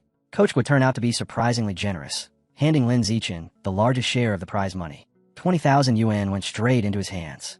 Combined with what he had already earned from academic competitions, his total rose to 30,000 yuan. He spent every last bit of it in one trip to the supermarket. Ghost Shadow squid meat. That was all he bought. For weeks, it became his only food. By the time he had consumed 30 gene, his codex showed 33% progress on the Ghost Shadow squid. The change was obvious. Constant training mixed with endless beast meat pushed his body into a breakthrough. By his second year of middle school, he stepped from Tier 3 into Tier 4. His strength, speed, and raw power surged to terrifying levels. With one hand, he could now lift nearly 1,900 kilograms. He could leap more than 5.5 meters straight up and run 100 meters in just over 4 seconds. Time didn't slow down for anyone. Soon, both he and Han Han graduated from the middle school division of Shanghai High. But the joy didn't last. When the high school entrance exam results arrived, everything fell apart. Han Han sat alone in her room, tears streaming down her face. Her voice shook as she asked why. After all her effort, after all the dreams they had shared, why couldn't they go to the same high school? Lin Zichen told her the truth, as gently as he could. He had placed first in both liberal arts and martial arts. Her academic scores were excellent too, but her martial arts result wasn't enough for Shanghai High's elite class. She broke down even harder, asking what would happen to them now. He told her the principal of Shanghai High was coming to his home soon, most likely to recruit him personally. Then, quietly, he asked if she would come with him. Her heart sank. Through her tears, she shook her head. The principal wasn't coming for her. He was coming for Lin Zichen alone. Lin Zichen refused to let her collapse into despair. He took Han Han's hand and gently pulled her to her feet, his grip steady and reassuring. When she looked up, she saw absolute certainty in his eyes. There was no need to worry. He already had a plan. If Shanghai High wanted him, then they would have to accept his terms. Han Han would be his desk mate. As promised, the principal of Shanghai High soon arrived at Lin Zichen's home. She sat down with his mother and Han Han, the three of them spending hours discussing his future. There was no ambiguity in her tone. She wanted him at her school, no matter the cost. When the meeting finally ended, the principal stood to leave. But before stepping out the door, she turned back and made one final offer. If Lin Zichen agreed to stay, she would grant him any request he wished. He didn't hesitate. His condition was simple. Han Han had to remain in the same class as him. The principal looked at the nervous girl, repeated her name once, then nodded without the slightest pause. It was agreed. With a faint smile, she told them both to report to Shanghai High together when the new school year began. Relief and joy flooded the room. Lin Zichen and Han Han bowed deeply in gratitude. Their future was finally secure. Before leaving junior high behind, Lin Zichen entered one last martial arts tournament. The result was exactly as expected. His overwhelming strength carried the team straight to another championship without resistance. This time, he already knew where every bit of the prize money would go. His Ghost Shadow Squid Codex was only 20% away from completion, and the winnings were just enough to push it all the way. To avoid any unwanted attention, he traveled deep into a remote forest outside Shanghai. There, without hesitation, he consumed the last of the squid's essence. A violent surge of blue light erupted around him. The system rang out as massive life force poured into his body. His muscles trembled, his blood burned, and the codex bar climbed rapidly before locking in place at 100%. A new message appeared. Ghost Shadow Squid Codex unlocked. Biological attribute acquired. Blessing of liquid affinity. The ability gave him a deep connection to water, the freedom to move within it, and even the ability to fade into aquatic environments. But as the glow faded, Lin Zichen simply stood there, holding the limp squid tentacles in his hands. A faint frown formed on his face. After everything he had invested, the result felt disappointing. He decided to test it anyway. At a nearby pond, he slipped into the water. Something was different. His skin never wrinkled, no matter how long he stayed submerged, and swimming felt unnaturally smooth, as if the water itself offered no resistance. Still, it wasn't the kind of power that changed everything. Floating quietly, he accepted the truth. The Ghost Shadow Squid was only a low-tier beast. Of course its ability would be limited. If he wanted truly powerful attributes, only two paths remained. Either he gathered enough money to buy higher-grade beast meat, or one day, he became strong enough to hunt dangerous wild mutant beasts with his own hands. The memory of those massive mutant rats burned itself into Lin Zichen's mind, hardening his resolve. He clenched his fist, knowing one thing with absolute certainty. He had to become stronger. With only a week left before school began, his mother and Han Han's family decided to take a short trip. Part of it was meant to be a break, and part of it was to let him test his new liquid affinity. Lin Zichen chose the sea. When they stepped into the surf, Han Han immediately shivered, complaining that the water was ice cold. Lin Zichen, however, felt completely at ease, as if the ocean itself was welcoming him. He told her to take it slow, then suddenly dove forward, his body slicing through the waves at terrifying speed. Every stroke and every dive fed his system, rewarding him with more stat points as he swam, pushing his growth even further. From the shore, Han Han called out nervously, asking him to teach her how to swim. The words made him pause. He had forgotten. She never learned. Poking his head out of the water, he waved her over and began guiding her carefully, step by step. He expected it to be difficult. With her average physical ability, she should have struggled. Instead, she adapted almost instantly. Han Han burst out laughing, saying the water felt natural to her, as if she had been born to move through it. Before he could react, she dove on her own, gliding through the sea with smooth, effortless grace. When she came back up, Lin Zichen froze. A faint blue glow shimmered around her in the water. Han Han's eyes were shining as she excitedly said it felt incredible. Normally, opening her eyes underwater should have stung, but instead it felt cool and soothing, like being wrapped in something gentle. Lin Zichen's heart sank. This wasn't normal. No matter how gifted someone was, no one should gain swimming and diving proficiency this fast. Then a memory surfaced. Han Han's childhood bedwetting whenever she was nervous. At the time it had seemed like a weakness, but now, what if it was something else? A hidden water affinity that had always been inside her. The thought sent a chill through him. It sounded like the kind of rare cultivation body from the novels his parents used to read. He needed to be sure. They kept diving, and the results only made it more unbelievable. Han Han held her breath underwater for over 10 minutes, something no beginner should ever be able to do. Then her expression suddenly changed. A strange vibration rippled through the water, a low swirling hum that grew louder by the second. Both of them looked up at the same time, alarms surging through their chests. They burst back to the surface. Han Han cried out as glowing blue currents spiraled around her, pulsing with an eerie, living energy. That night, they walked side by side along the moonlit beach.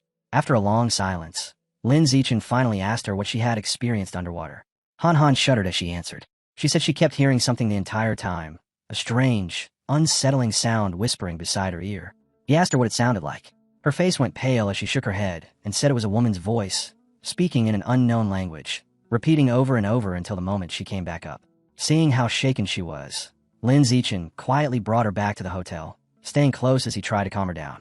Later, after Han Han finally fell asleep, Lin Zichen sat alone in the dim hotel room, scrolling through page after page on his phone, searching for anything that could explain a mysterious female voice beneath the sea. No matter how deep he dug, nothing turned up.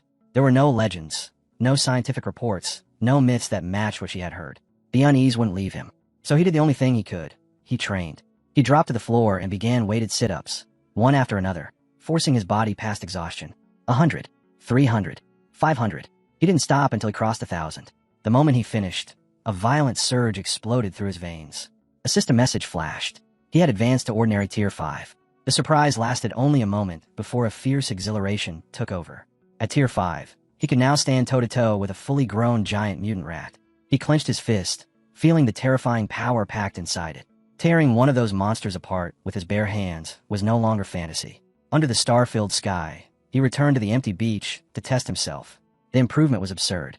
His 100-meter dash dropped to just 3.64 seconds. His vertical jump soared close to 7 meters. And when he grabbed a parked car nearby, he lifted the 1,600-kilogram vehicle off the sand with a single hand. The breakthrough was real. Soon after, the vacation ended, and life moved forward. Lin Zichen and Han Han stepped into their new chapter together as students of Shanghai High. On their very first day, they arrived early for classroom duty. 2 new girls immediately recognized him, whispering excitedly about how handsome he was and how lucky they were to be assigned next to him. Lin Zichen was caught off guard by how quickly his reputation had spread. Then something even stranger happened. Simply doing class duty triggered a brand new system quest. The requirement was clear: complete 1,000 cooperative tasks to unlock a new biological attribute called social animal.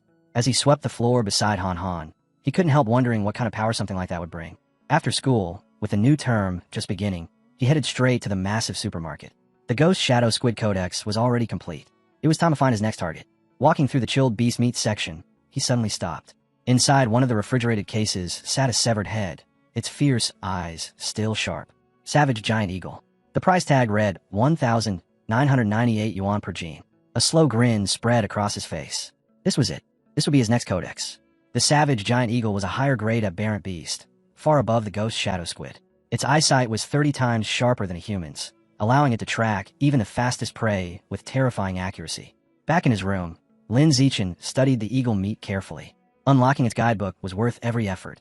Vision like that would be a decisive advantage in battle. What made it even better was the price. 1,998 yuan per gene was incredibly cheap compared to other high-tier beasts. He pressed his hand against the cold flesh. Blue light surged outward. The system confirmed it instantly. A trace of the eagle's life essence had been absorbed, and 1% of the savage giant eagle's guidebook had been unlocked. Running the numbers, Lin Zichen quickly realized the truth. One gene only gave him 1%. To fully complete the savage giant eagle codex, he would need to spend more than 200,000 yuan. Middle school prize money would never be enough. But high school tournaments were different. The rewards there were far greater. If he wanted that codex before his second year, there was only one path forward. He had to win, and he had to win big. As summer faded away, his new life at Shanghai High officially began. On the first day, the teachers lined up at the front of the classroom one by one. There was the martial arts and homeroom teacher, followed by the mechanical modification instructor, the gene fusion specialist, and finally the wilderness survival teacher. Once the introductions were done, it was the students' turn. A tall girl with long purple hair stood up first. Chu Shi, she said her specialty was in the arts. After her came a cheerful pink-haired girl named Zhong, who happily talked about her love for anime, cosplay, and sports. Then a boy called Peng Huaguang introduced himself, saying he preferred staying home to play video games. When Han Han stood up, the room went quiet. So many eyes on her made her nervous, but she still pushed through. She softly said her name, mentioned that she liked drawing, and politely asked everyone to take care of her. Then Lin Zichen rose from his seat. He gave nothing extra, just his name, and a simple request for everyone's support. Before anyone realized it, the first day slipped by. After class, a brown-haired girl suddenly walked up to Han Han. The abrupt approach made Han flinch, but the girl didn't waste time. She asked about Han's entrance exam score. Han Han hesitated, then quietly said it was 709. Trying to return the question, she politely asked the girl, Chu Shi, about hers. Chu looked impressed and blurted out that Han's score was more than 10 points higher than her own 698. Then Chu Shi shifted to the physical fitness test. She admitted she had only scored 95 out of 100 and asked Han about hers. Han's heart sank. She stumbled over her words, try to dodge the question. Her real score was 79, barely enough to get into the elite class. Saying it out loud felt unbearable. She didn't notice her discomfort at all. She smiled brightly and started guessing. 94, maybe 93. Han lowered her head, her voice barely audible as she said it was even lower. She kept guessing in the low 90s, every number making Han feel worse. Then a loud slam cut through the air. A hand came down on the desk between them. Both girls jumped. Lin Zichen was standing there. Calmly, he leaned forward and asked Han if she wanted to add him on WeChat. The sudden attention from him left she frozen for a moment, then flustered. Han nodded quickly, happily agreeing. From her seat, Han let out a quiet breath of relief. The awkward moment was gone, and she silently thanked Lin Zichen for stepping in. Without even pausing, Lin Zichen turned to another classmate, Hiyu, and casually asked to exchange contact details as well. Once they were all connected, Lin Zichen quickly set up a small 4-person group chat. The system chimed immediately. Task complete. His progress toward the social animal achievement ticked upward, now sitting at 2 out of 1,000. He took note of how absurdly easy this quest seemed. The group started chatting right away, trading bits of their lives. Lin Zichen mentioned he was from Nuan City, where his family ran a well-known martial arts dojo, and casually added that he had placed 8th in the city's youth martial arts tournament. She followed, explaining that her family owned a chain of clothing stores, giving her a comfortable background.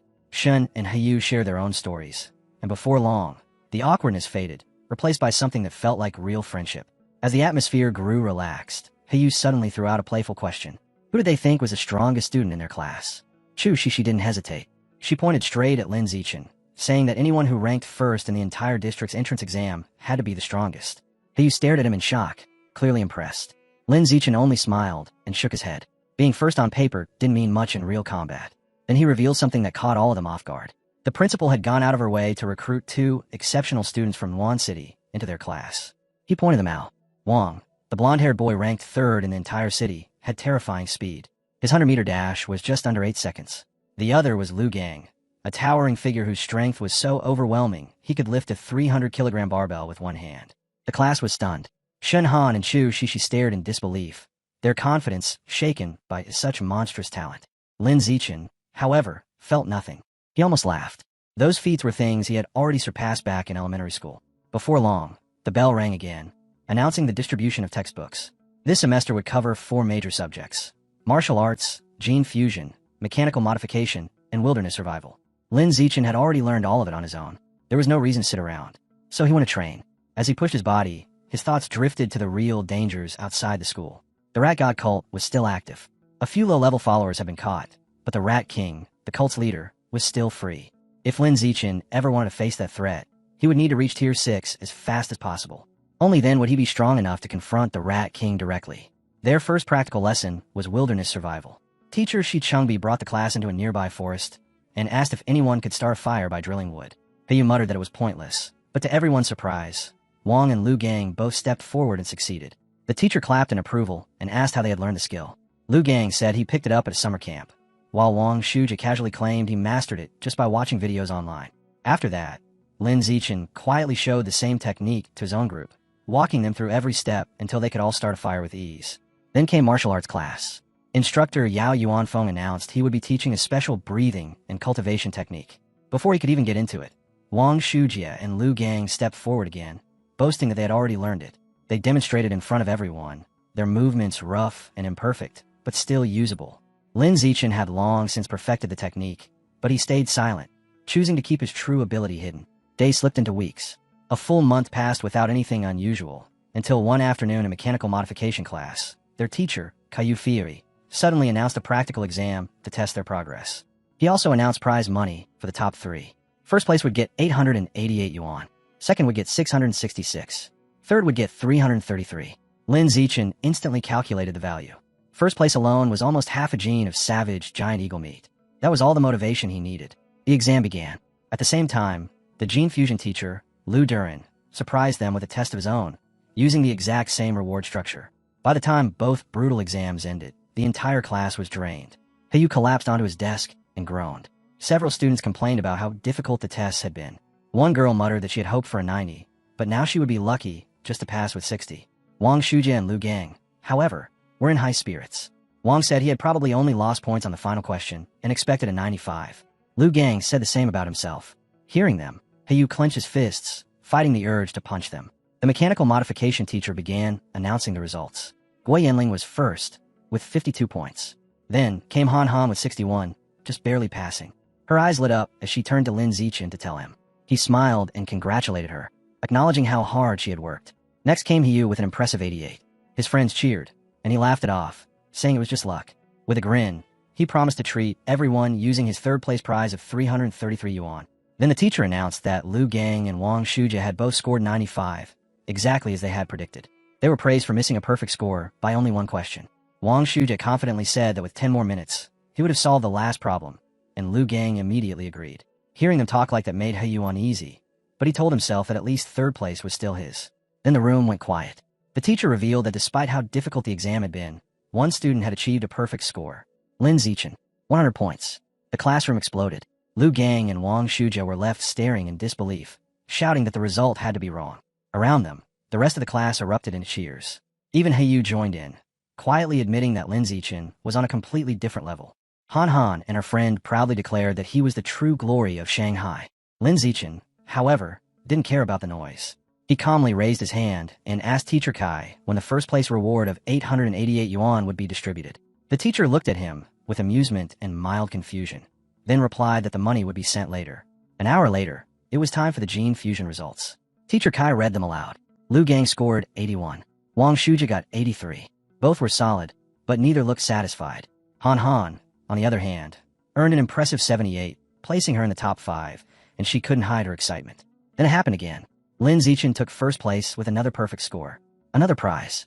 This time, the blow hit hard. Hiyu, Lu Gang, and Wang Shujia all felt their confidence crack. Lu Gang and Wang Shujia couldn't accept it. They openly questioned how anyone could score full marks on such a difficult test, hinting that Lin Zichen must have known the answers in advance. Teacher Kai shut them down immediately. His tone was cold and absolute. He explained that every question had been written by him personally, and none of the answers existed anywhere online. Cheating was impossible. There was nothing left for Wang Shujia and Lu Gang to say. Their classmates didn't hold back. Hiyu and his friend laughed openly at them. Hiyu mocked that they had disgraced Nanyuan City, while she added that it was always the crude and unpleasant ones who caused the most trouble. After lunch, it was time for the Wilderness Survival Practical exam. The teacher explained the rules. The top 3 would receive cash rewards, just like before. The test would have 3 parts: climbing, swimming, and fire-making. Still stinging from their humiliation, Wang Shujia leaned toward Lu Gang and whispered that this was their chance to reclaim their pride. Lu Gang agreed, and the two of them shot cold looks at Lin Zichen, determined to crush him in the physical trials. The first event was climbing, where speed decided everything. Lin Zichen didn't even give them a chance. With his overwhelming strength and agility, he shot up the rock wall like a blur, leaving the two from Nanyuan City far behind. First place was his without question. Then came tree climbing, and the result was exactly the same. Wang Shujia could only curse under his breath, saying he couldn't even catch Lin Zichen's shadow. As Lin Zichen dominated the field, his eyes kept drifting to Han Han. Just as he feared, she struggled during the climbing stage and finished last. But he wasn't worried. He knew where her true talent lay. When it came to water, she would shine, and the swimming round would be where she reclaimed her confidence. The next challenge was fire-making. With the prize money burning in his mind, Lin Zichen went all out. His hands moved like a blur, and in just 58 seconds, sparks flared into a steady flame. Wang Shujia and Lu Gang could only stare, completely stunned. No matter what the task was, Lin Zichen seemed to dominate it with terrifying ease. Then came the swimming event. This was Han Han's stage. The moment she hit the water, her body surged forward as if the pool itself was carrying her. Drawing on her natural bond with water, she left the two from Nanyuan City far behind, completely crushing them. Wang Shujia watched in disbelief, convinced he had to be hallucinating to see her perform at that level. By the time the wilderness survival exam ended, Wang Shujia and Lu Gang were silent.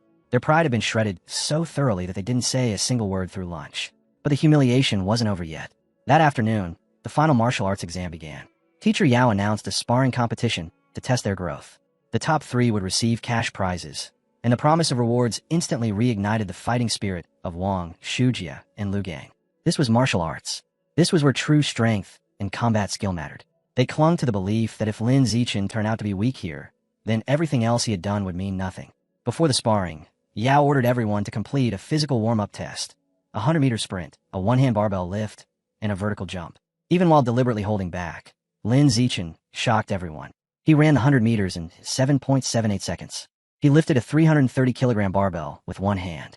He leapt 2.18 meters straight into the air. In every test, he placed first, only barely edging out the two from Nanyuan City, so it wouldn't look like total domination. It was still enough to shake them. Wang Shujie couldn't understand how Lin Zichen could be faster than him. Lu Gang couldn't believe someone with such a lean body could have that kind of strength. Still, Wang Shujie tried to calm them both down. Physical tests didn't decide real combat. Sparring was about technique and experience, and in that, he was sure they still had the advantage. When the class moved to the sparring arena, Lin Zichen stepped forward first. He wanted to secure his survival of the fittest achievement. But after everything they had seen, not a single student dared to challenge him. Not even Wang Shujie or Lu Gang. Teacher Yao broke the silence by calling out Lu Wei and ordering him into the ring. The match ended before it even began. Lin Zichen threw one devastating punch. Lu Wei was sent flying straight out of the arena. After that, Lin Zichen tore through the rest of the class, one after another, overwhelming them with brutal speed and absolute efficiency. Watching the one-sided slaughter, Wang Shujie and Lu Gang felt the last of their hope crumble. The truth was undeniable. Lin Zichen was far stronger than they had ever imagined. Wang Shujie's chest tightened as he realized Lin must have been holding back during the physical tests. The thought alone was terrifying. If this was him restrained, what did his full strength look like? Before the despair could fully sink in, a sharp voice cut through the tension. Heiyu leapt into the ring and pointed straight at Lu Gang. His eyes burned as he declared he was fully warmed up and ready to fight. Then he shouted his challenge. Lu Gang didn't hesitate.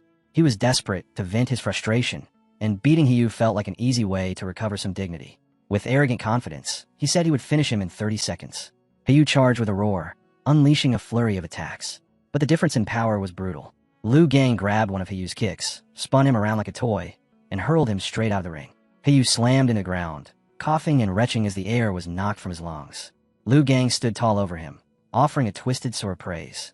He admitted that Heiyu's physical technique was the best in their class, but made it clear that it still wasn't enough to touch him. That was when he noticed Lin Zichen stepping forward. Lin calmly issued a challenge to spar. For him, it was another perfect chance to push his achievement quest forward. Riding the high of his victory, Lu Gang sneered and accepted without fear. The match began. Lu Gang threw a heavy punch, but the gap between them was overwhelming. Lin Zichen slipped past it like a streak of light, his movements so fast they left faint afterimages behind. Before Lu Gang could even react, a sharp kick slammed into his back. His body flew out of the ring, just as helpless as Heiyu had been. One strike. That was all it took. With both members of the Nanyuan duo crushed, the class turned their attention to the last one left. Shouts erupted, mocking Wang Shujie, telling him to avenge his fallen brothers, sneering that the pride of Nanyuan now rested on his shoulders. The taunts kept coming, daring him not to run. Wang Shujie snapped at them to shut up. He was going to fight anyway. He stormed into the ring and faced Lin Zichen head-on. His heart pounded as he stared at the monster before him, but he forced himself to stay upright. Whatever happened, happened. With a shout, Wang Shujie threw everything he had into a reckless charge, but it was meaningless. Lin Zichen caught his punch with one hand and struck back in the same motion. The blow sent Wang flying through the air before he crashed hard onto the gym floor. Wang Shujie lay sprawled on the floor, foam at the corner of his mouth, completely unconscious, just like everyone before him. Lin Zichen didn't even spare him another glance. He moved on to the rest of the class. One after another, the boys stepped into the ring and were knocked right back out. Not a single one of them could survive even a brief exchange. In only a few moments, Lin Zichen had wiped out the entire group with cold, effortless precision. When it was over, he checked his system. A detail caught his attention. The survival of the fittest achievement only counted each opponent once. Beating the same person again didn't matter. That meant the only targets left were the girls in his class. He wondered if any of them would even agree to spar with him. To his surprise, they didn't hesitate. A group of girls gathered around, some blushing, some even making heart shapes with their hands as they cheered him on. The first to step forward was Chu Yutong, who eagerly raised her hand to challenge him. She entered the ring with quick, graceful movements, far better than he had expected. But compared to Lin Zichen, it wasn't enough. He slipped past her attacks, as if he were standing still. Chu Yutong landed lightly on her feet, staring at him in amazement, disappointed that she hadn't even managed to touch him. More girls followed, lining up one after another for their turn. This time, Lin Zichen held back. He wasn't trying to hurt them. He only needed to complete the official matches and push his achievement forward. Each bout ended the same way, with him winning easily but gently.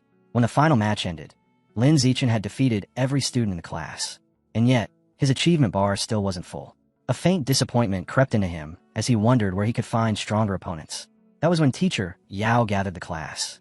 He praised their progress, then reminded them that true elites never stayed comfortable. With a serious expression, he announced that in 1 month, their class would face the strongest regular class from the second year. The moment Lin Zichen heard it, his frustration disappeared. Stronger opponents. That was exactly what he needed. After class, Lu Gang approached him. Gone was his arrogance. He admitted he had underestimated the school and declared that from now on, he would treat Lin Zichen as his rival for the next 3 years. Lin Zichen listened quietly. With regular class challenges now planned, he realized completing survival of the fittest within a year might actually be possible. Wang Shujie came next, still burning with resentment. He swore that before graduation, he would wash away today's humiliation. Lin Zichen barely reacted. His thoughts were already on something more important. By his own count, he had earned over 3,000 yuan just from exam rewards. That meant more beast meat, more codex progress. Clenching his fist in quiet satisfaction, he turned away, leaving the two from Nanyuan City glaring at his back, powerless to do anything but hate him. That night in the dorm, Lin Zichen went over his finances. The money he had earned was respectable, but nowhere near enough for the amount of beast meat he needed. After thinking it through, he chose a new path. Just like his parents, he would become a web novelist. He registered an author account and started writing immediately. With the celestial root of wisdom supporting him, the words poured out effortlessly, sharp and compelling. By the next morning, a message from the Yuan platform was already waiting for him. An official contract invitation. He signed it without hesitation. Later that day, while scrolling through the news, a headline made his eyes narrow. A giant mutant rat had attacked a frozen meat storage facility on the outskirts of the city just 2 hours earlier. The report described a monster more than 5 meters long, powerful enough to bite a responding cyborg clean in half. In its final act, the cyborg detonated its backup energy core, taking the rat with it in a massive explosion that erased both of them. Lin Zichen stared at the photo of the shattered remains, his expression growing heavy. If something like that could appear so close to the city, how many more were hiding in the shadows of Shanghai? A few days later, the long-awaited match against the strongest second-year regular class arrived. The Shanghai High Gymnasium was thick with tension as both sides took their positions. Before the battles began, teacher Hao Yuanfang pulled his best fighters aside. He warned them that while they were strong individually, the second-year class had the advantage in numbers and depth. They would likely try to drag the fights out. His order was simple: end every match fast. The moment the meeting ended, Lin Zichen took off toward the ring. Completing his survival of the fittest achievement was all that mattered now, and new opponents meant new progress. He immediately volunteered to go first. A tall, blonde girl from the second-year class stepped forward. As soon as she realized who she was facing, her expression turned sour. She complained to her teacher that the elite class had sent out their strongest fighter right away. She insisted she was the weakest in her class and had no chance against him. Her outburst made teacher Hao Yuanfang's face darken. He marched straight toward the opposing instructor, an older man he called Brother Feng, and accused him of breaking the unwritten rules of sparring. Why would you send your strongest fighter in the very first round? The argument kept climbing higher until Hao finally snapped and waved Lin Zichen down from the stage, his voice cutting through the noise. He ordered him to wait his turn and let the others fight first. Lin hesitated for only a heartbeat before stepping off, a trace of reluctance in his eyes as he gave up the platform. Hao's gaze swept the room before locking onto Yintong. He called her name and told her she was up. The words hit her like a shock. She flinched and blurted out that she wasn't ready yet. Before Hao could answer, Han suddenly moved. Her voice was soft, but there was resolve behind it as she said she would go instead, admitting she was the weakest anyway. Letting her start felt right to her. All eyes followed as Han climbed into the ring. Her body was stiff, her steps uncertain, tension written across her face. Opposite her, the blonde senior rolled her shoulders and cracked her knuckles, already certain of how this would end. From the sidelines, Chu Xn, Hiyu, and the rest of the class began shouting encouragement. They tried to give her courage, but the attention only made her chest tighten even more. The referee gave the signal. The blonde girl surged forward at once, throwing a fierce straight punch. Han barely got her guard up in time. The blow shoved her backward several steps, yet she stayed on her feet and refused to retreat. She knew she couldn't win. All she could do was endure. Block, hold on, and drag it out until the other girl ran out of breath. Slowly, that plan started to work. Minute after minute slipped by, and 3 minutes later the blonde senior was already panting, her breathing rough and uneven. Annoyance flashed in her eyes as she realized she might be the one to fall first if this continued. With a sharp grind of her teeth, she gathered what little strength she had left and rushed in, throwing everything into one final strike. The punch hit squarely.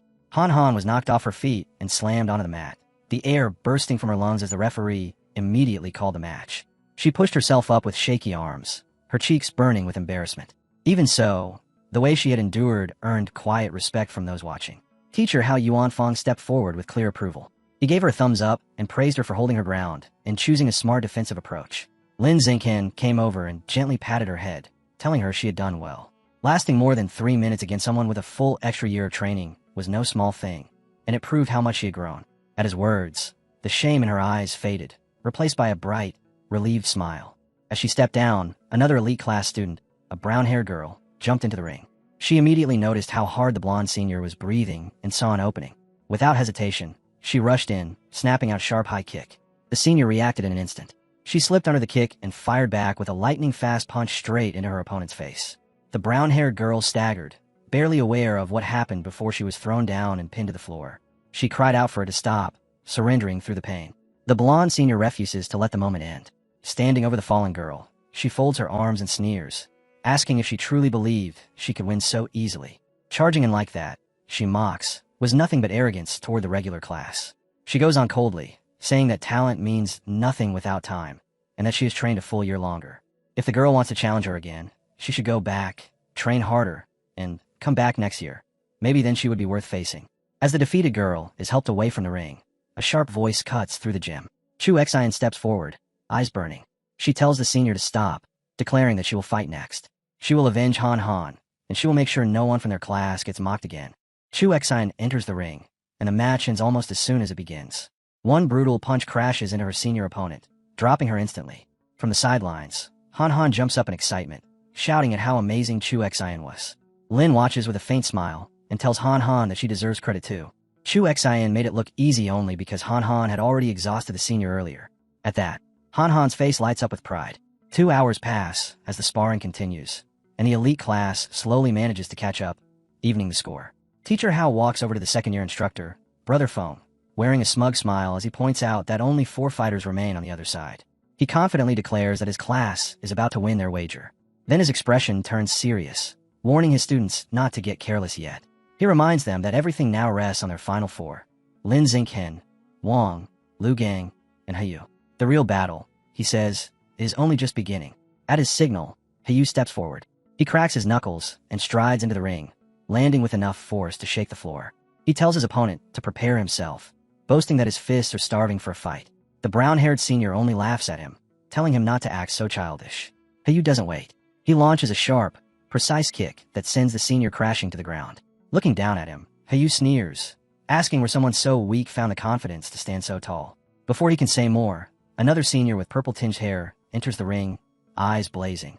He warns Heyu that he is getting ahead of himself and promises to show him what real strength looks like. He rushes in with a fierce punch, but Heyu slips past it in a blur and counters with a crushing kick that sends the senior flying, knocking him out cold. Chu Xian and Han Han shout from the stands, calling Heyu's name as their voices echo through the arena. Driven by their cheers, Heyu keeps going, cutting down opponent after opponent. One falls, then another. 5 straight victories. By the end, sweat is pouring down his face, and his breathing is heavy, but he remains standing, unbroken. Heyu sucks in a ragged breath and shouts back at the ring, daring anyone to step up, claiming he could still handle 10 more. Even so, the strain in his body is impossible to hide. When his 6th opponent enters, his strength finally gives out, and he is defeated, ending his run. With Heyu down, the elite class is pushed into a corner. They have only 3 fighters left, while the second-year class still stands strong with 13. Wang Shujie goes next. The moment the match starts, he explodes with everything he has. His fists and kicks strike like bolts of lightning, each blow sharper and faster than the last. In a breathtaking display, he cuts through 10 opponents in succession, leaving the entire arena stunned into silence. But even he has limits. By the 11th fight, his movements slow and his power fades. His opponent seizes that opening and brings him down, ending his incredible streak. Lu Gang steps into the ring after him, calm and steady. He faces 2 of the second-year class's strongest fighters and defeats both in less than 10 minutes.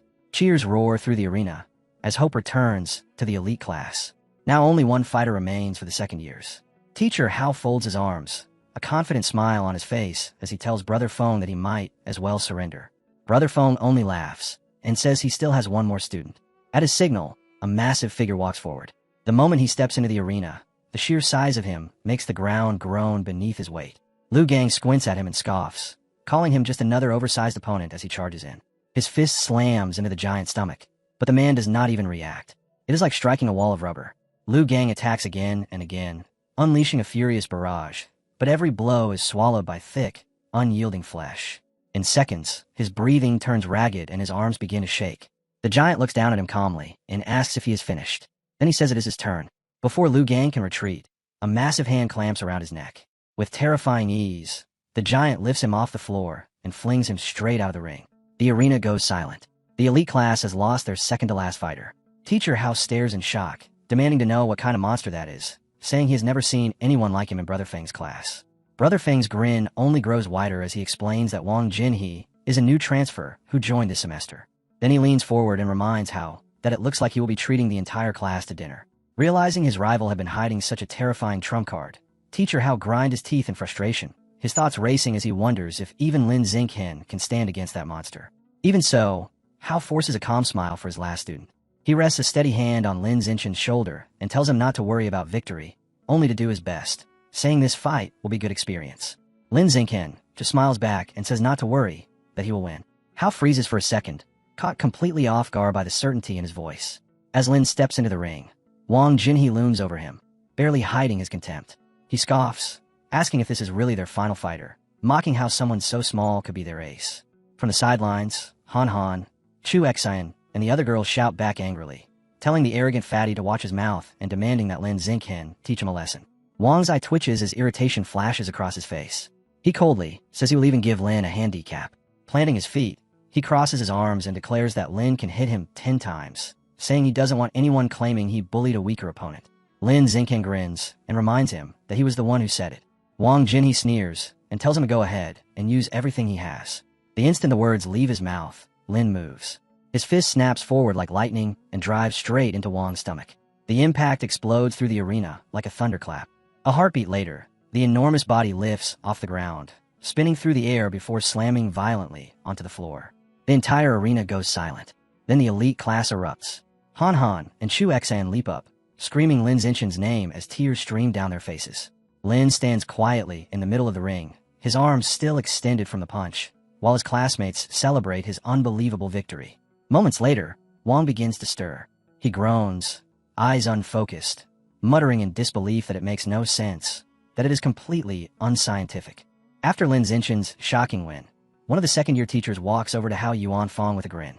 He remarks on how incredible Lin's strength was, saying that knocking out Wang Jinhee with a single punch reminded him of a prodigy from years ago named Wu Tiancheng. Hao Yuanfang nods, but quickly says that while Lin is outstanding, he still isn't on Wu Tiancheng's level.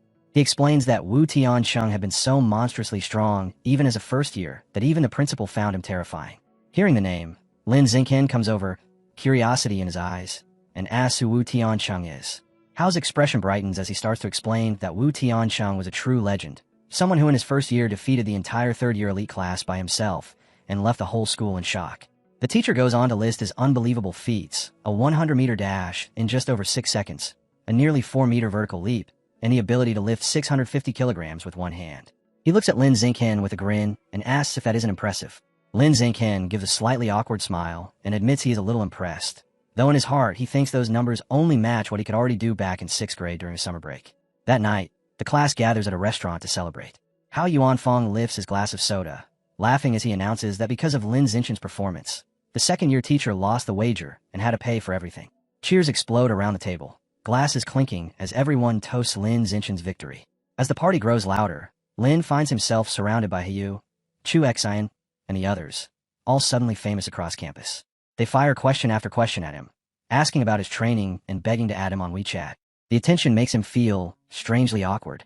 Through the noise, one familiar figure never changes. Han Han quietly keeps placing food onto his plate, making sure he eats properly. Then, all at once, she stiffens, her face turning pale. She mutters something about needing the restroom and rushes away, flustered. Watching her go, Lin can't help but smile, thinking she still runs off whenever she gets nervous or excited. Inside the restroom, 2 girls are chatting.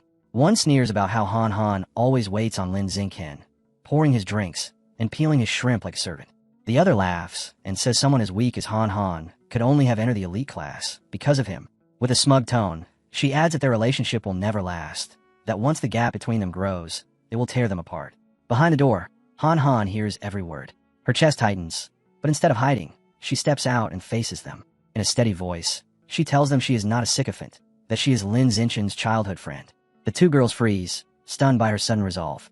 Later, under the dim glow of streetlights, Han Han and Lin Xingqian walk home together. He notices how quiet she is and asks what's wrong. After hesitating, she lowers her eyes and finally confesses something she has never told anyone. Her mother always said she would outgrow wetting herself, but even now she still has to wear diapers at night. The words spill out heavy with bitterness as she says she feels broken, unable to even control her own body. Lin Xingqian stops and gently grips her shoulders. He tells her she is not broken at all. What she thinks is a flaw, he says, is actually a power that has not awakened yet. Han Han stares at him, disbelief slowly turning into a fragile spark of hope as she softly asks if he means a superpower. Lin Xingqian nods without hesitation and tells her that her strange talent in the water was never a coincidence, that it is proof her power already exists. Her eyes widen as curiosity pushes away her doubt. She asks if he has one too, and Lin Xingqian answers with a calm smile that he does, just like her. The idea fills her with excitement as she starts wondering what kind of ability she might awaken. Lin Xingqian tells her that whatever it turns out to be, it will be something powerful. Their conversation is suddenly cut off when their path is blocked. Ahead, a street has been sealed off, men in protective suits moving in and out of a building. An officer with a megaphone warns everyone to stay back while they begin exterminating rats inside. From within, a man in an apron bursts into the chaos, swinging a broom wildly and screaming at them to stop. His voice cracks as he begs them not to hurt his brothers. His face twists with anguish and fury before he lets out a wild roar and charges at the officers, shouting that he will fight them to the death. Han Han stares in disbelief and asks if the man has gone mad. Lin Xingqian gives a small nod, saying he might be mentally unstable, though the scene is still painful to watch. He sighs and tells her they should go home. Later that night, Lin Xingqian sits with his parents in their living room as the television glows in the dark. A news anchor reports that a young female teacher who disappeared last week is still missing. An uneasy silence settles over the room. His mother gasps as the report continues, saying this makes the fourth young woman to vanish this month. His father, Lin Yin, quietly corrects her, saying it is the fifth. Images of the missing women appear on the screen, all young and beautiful. The anchor warns women across the city not to go out alone at night. Worry fills his mother's eyes as she turns to Lin Xingqian and tells him to make sure Han Han is never by herself. He nods gently and promises that he will protect her. At the public security office in Shanghai City, the man who attacked the exterminators is now locked away. In a sterile room, a doctor in a white coat speaks with a police officer watching through the glass. The officer asks if the man is mentally unstable, but the doctor shakes his head and says he cannot be sure. The suspect has not spoken a single word since being brought in. The officer frowns, saying it is strange, because earlier the mark of the man would not stop screaming. Before the doctor can answer, the officer suddenly stiffens, eyes widening in fear. Slowly, both of them turn toward the interrogation room, where the man is no longer sitting still. His body begins to shake violently as a dark, sinister aura leaks out through his skin. The two men can only stare in horror as his shape warps, bones cracking, muscles swelling, flesh tearing apart. In seconds, the human form is gone, replaced by a towering, grotesque rat-like monster, its red eyes glowing through the glass. The officer panics and grabs his radio, screaming for support. His voice breaks as he yells that the cyborg unit needs to be sent immediately, that the suspect has turned into a massive aberrant beast. The radio crackles in his hand, but before any response can come, the room is shattered by the sound of breaking glass. The monstrous rat bursts into the streets, tearing through everything in its path. Gunfire rains down on it, but the bullets barely leave a mark. The police are forced back as the beast keeps charging forward without slowing. A female officer radios in, reporting that headquarters has confirmed all cyborg units are tied up elsewhere. The director replies grimly that reinforcements are still 10 minutes away, far longer than their ammunition will last. With no chance of winning head-on, he orders everyone into the vehicles. Their only choice is to draw the monster away from the city center and buy time. A female officer jumps into the driver's seat of a police van while another climbs in beside her. Sirens scream as they speed off, and the giant rat gives chase, leaping across rooftops as it hunts them down. She shouts for the driver to go faster, gripping the wheel as she fights to squeeze out every second they can. The van races up a twisting mountain road and plunges into a tunnel, but the creature does not slow. Its roar echoes through the darkness as it closes in, jaws wide. With a thunderous impact, it smashes into the back of the van. The metal twists.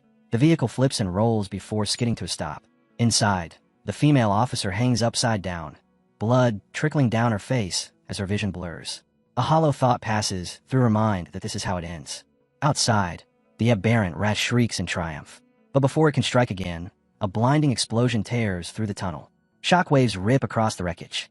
Floating above the scene is a female cyborg with short purple hair, her sleek armor reflecting the light. She locks onto the target and gives a single cold command to eliminate. Violet missiles streak out and slam into the beast, detonating in violent bursts. Fire and debris fill the tunnel, the air trembling from the blasts. When the smoke fades, the cyborg drops to the ground and scans the area. Her eyes settle on a huge hole torn into the tunnel wall, where the creature has escaped underground. She kneels and examines the scattered blood and scraps of flesh. She murmurs that it is injured and cannot have gone far. The beast may be evolving, but so is she. Rising to her feet, she heads out to finish it. Above the city, the skyline glows beneath the night, the clock reading 3 in the morning. In a small apartment, Lin Xingqian sits at his desk, fingers flying over the keyboard. For once, he is not training. He is writing. After half a month of relentless work, his web novel has already passed nearly 200,000 words. Lin Xingqian leans back and checks his stats, seeing that his paid income has already crossed 10,000. Excitement hums through him as he thinks about what will happen once the novel officially launches, the possibilities keeping his mind wide awake. Unable to settle down, he finally shuts his laptop. If he cannot sleep, then he will train. He slips into the quiet night and finds an empty alley with no cameras and no one watching. A perfect place to see how far he has come. As he moves, a deep sense of satisfaction fills him. His growth is unbelievable. His 100-meter dash now finishes in just 3.43 seconds, and his vertical leap reaches an incredible 7.22 meters. With every breath and every motion, his body feels less human, as if it is rising towards something higher, something almost saintly. Then a wet, grinding sound cuts through the stillness. Lin freezes and turns toward it. In the dark corner of the alley, a twisted figure crouches, half man and half rat, chewing greedily on what is clearly a human arm. The creature notices him. Its small eyes widen as it drops the limb and begins to tremble. It begs him not to kill it, squeaking that it was only starving, swearing that once it has eaten, it will come back every year to pay its respects. Lin's chest tightens. A mouse man. The word from the news flashes through his mind, the story of a giant mutant rat that escaped a lab. Could this warp thing be that very monster? A chill runs through him. This is dangerous. He needs to warn the authorities. He turns to leave. The mouse man's eyes dart wildly. Misreading the movement, it panics and cries out for him not to go, promising it will not eat him and will find someone else instead.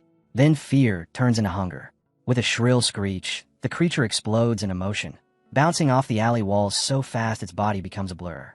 In an instant, it is right in front of him. It howls that it wants human meat. There is no time to dodge.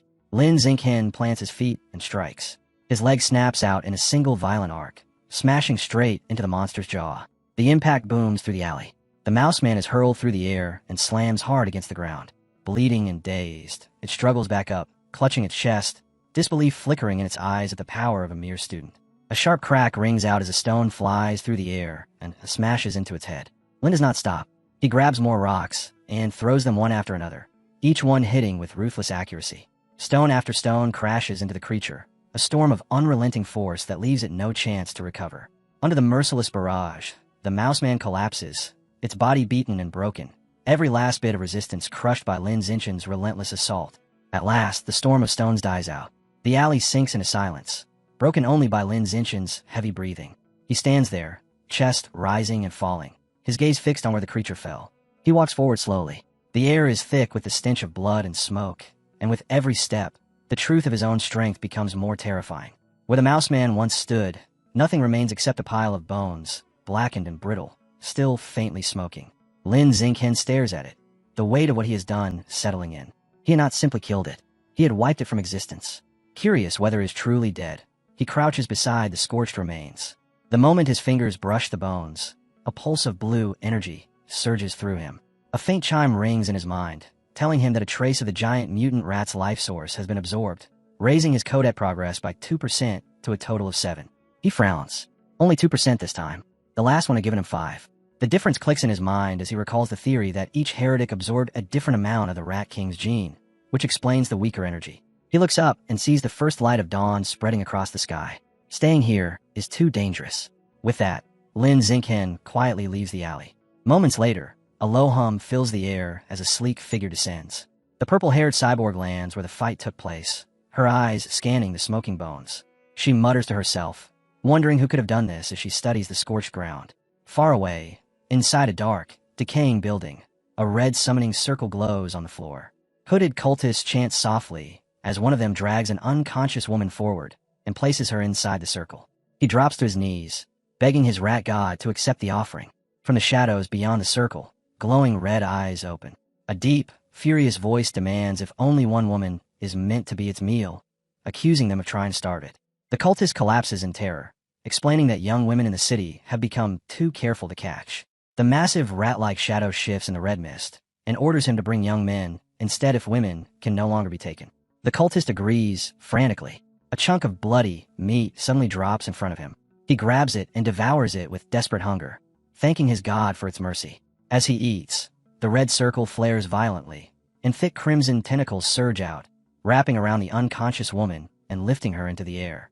The cultist stares in awe as the darkness behind the summoning circle ripples, and a massive, many-eyed maw opens wide. A wet, echoing crunch fills the chamber as the rat god swallows the offering whole. When the sound finally fades, its thunderous voice rolls out again, warning that it no longer wants ordinary flesh. Their meat is bitter, it says. It wants nobles instead, whose bodies are soft and rich with flavor. The cultist bows until his forehead presses against the floor, trembling as he accepts the command. Far from that hidden horror, Lin Xingqian goes on with his normal life, unaware of what is forming in the shadows. To help Han Han raise her martial arts score, he starts training her privately at her home, not knowing that his next trial is already being prepared in the dark. During one session, Lin moves around her like a strict but patient instructor. He adjusts her posture, straightens her shoulders, guides her arm, and fixes her footing, calmly explaining how to gather strength, keep her balance, and send power through her body. When her stance is finally right, he steps back and tells her to use everything she has and strike him with full force. Han Han rushes in without hesitation, her fist cutting through the air. Lin catches it easily and praises her, saying her power is sharper and her angle nearly perfect. She follows with a quick kick, but he stops it just as smoothly, stepping closer to adjust her leg and showing her the proper line where her strength should flow. They keep going until she has nothing left. At last, she drops to the floor, soaked in sweat, breathing hard, yet smiling as she admits she can feel it, her body stronger and her techniques cleaner. Still on her knees, she looks up at him with fierce resolve and asks to train every day instead of 3 times a week. Lin gently refuses, telling her body needs time to recover and that pushing too far will only break her. After a moment, she agrees to keep their current schedule. Just then, Lin's phone vibrates on the table. As he picks it up, Han Han leans closer, asking if it is breaking news. 2 bold headlines flash on the screen. One announces free treatment from Glenn Corporation for mechanical prodigy girls crippled by early modifications.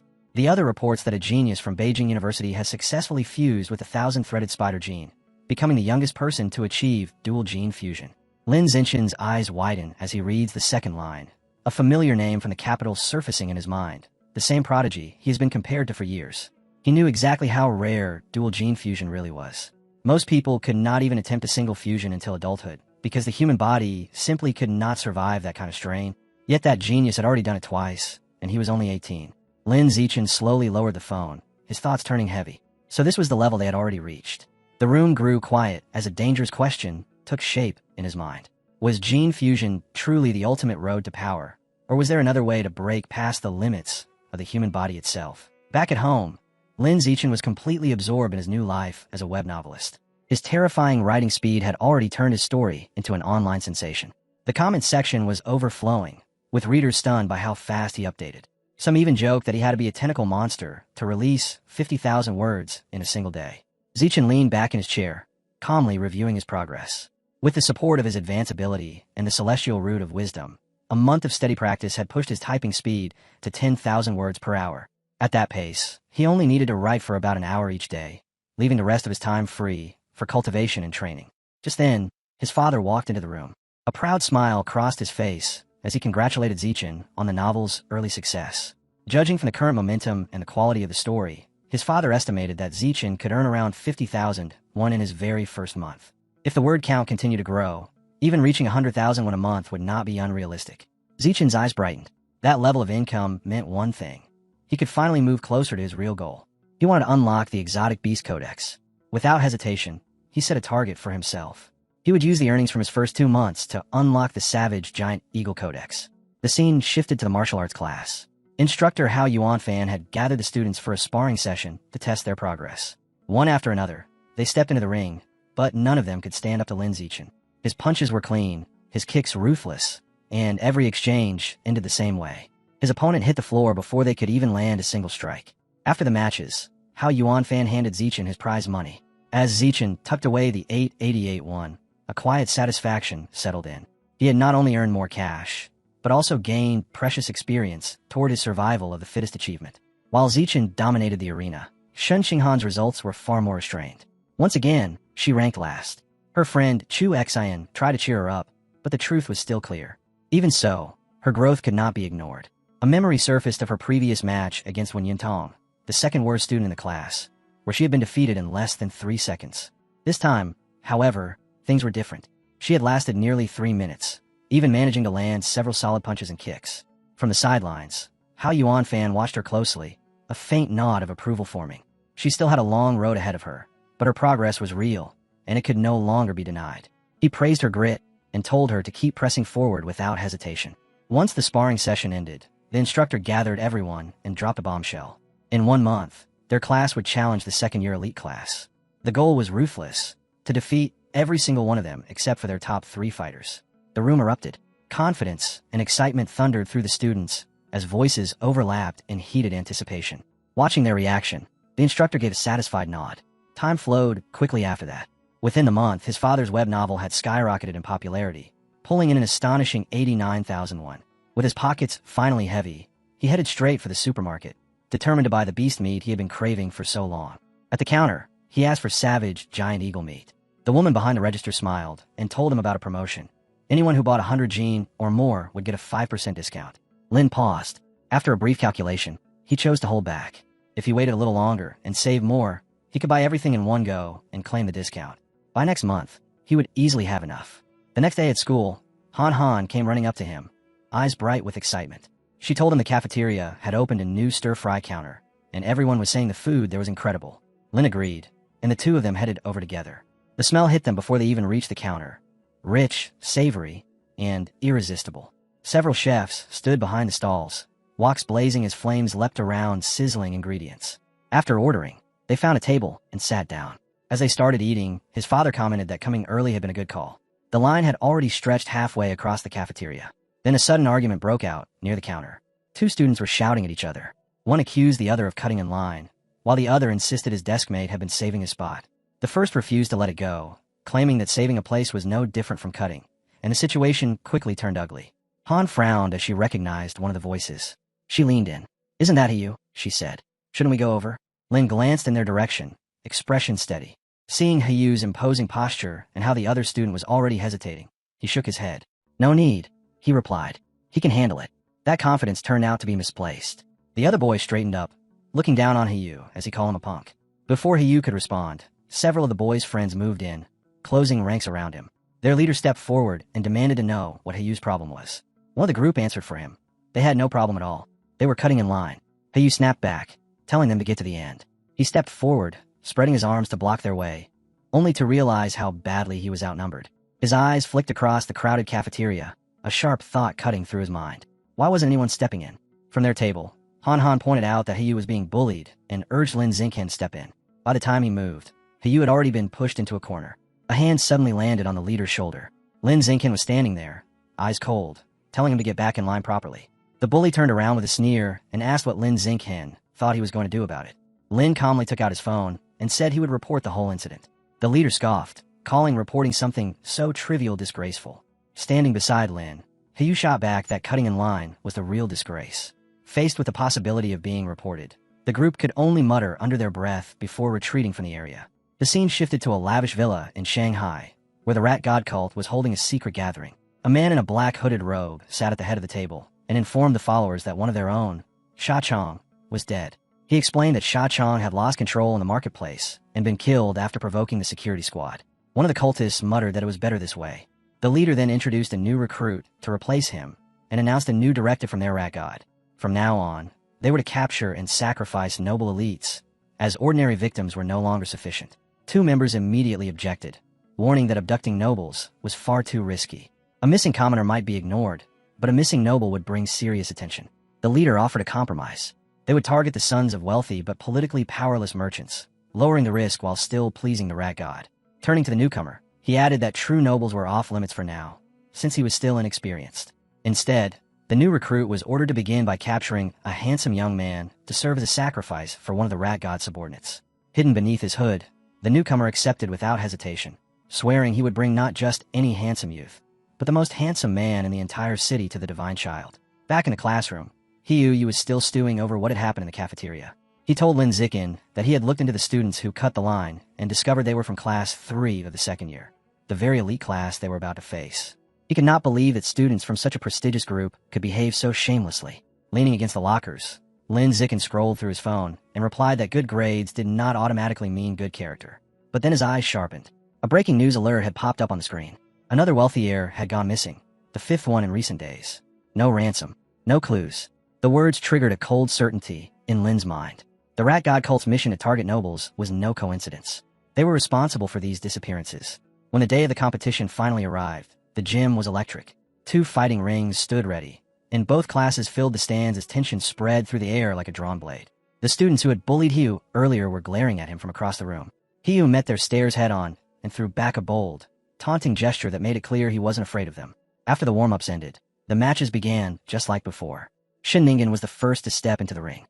Her opponent, a senior from the honors class, launched a fierce kick the instant the match started.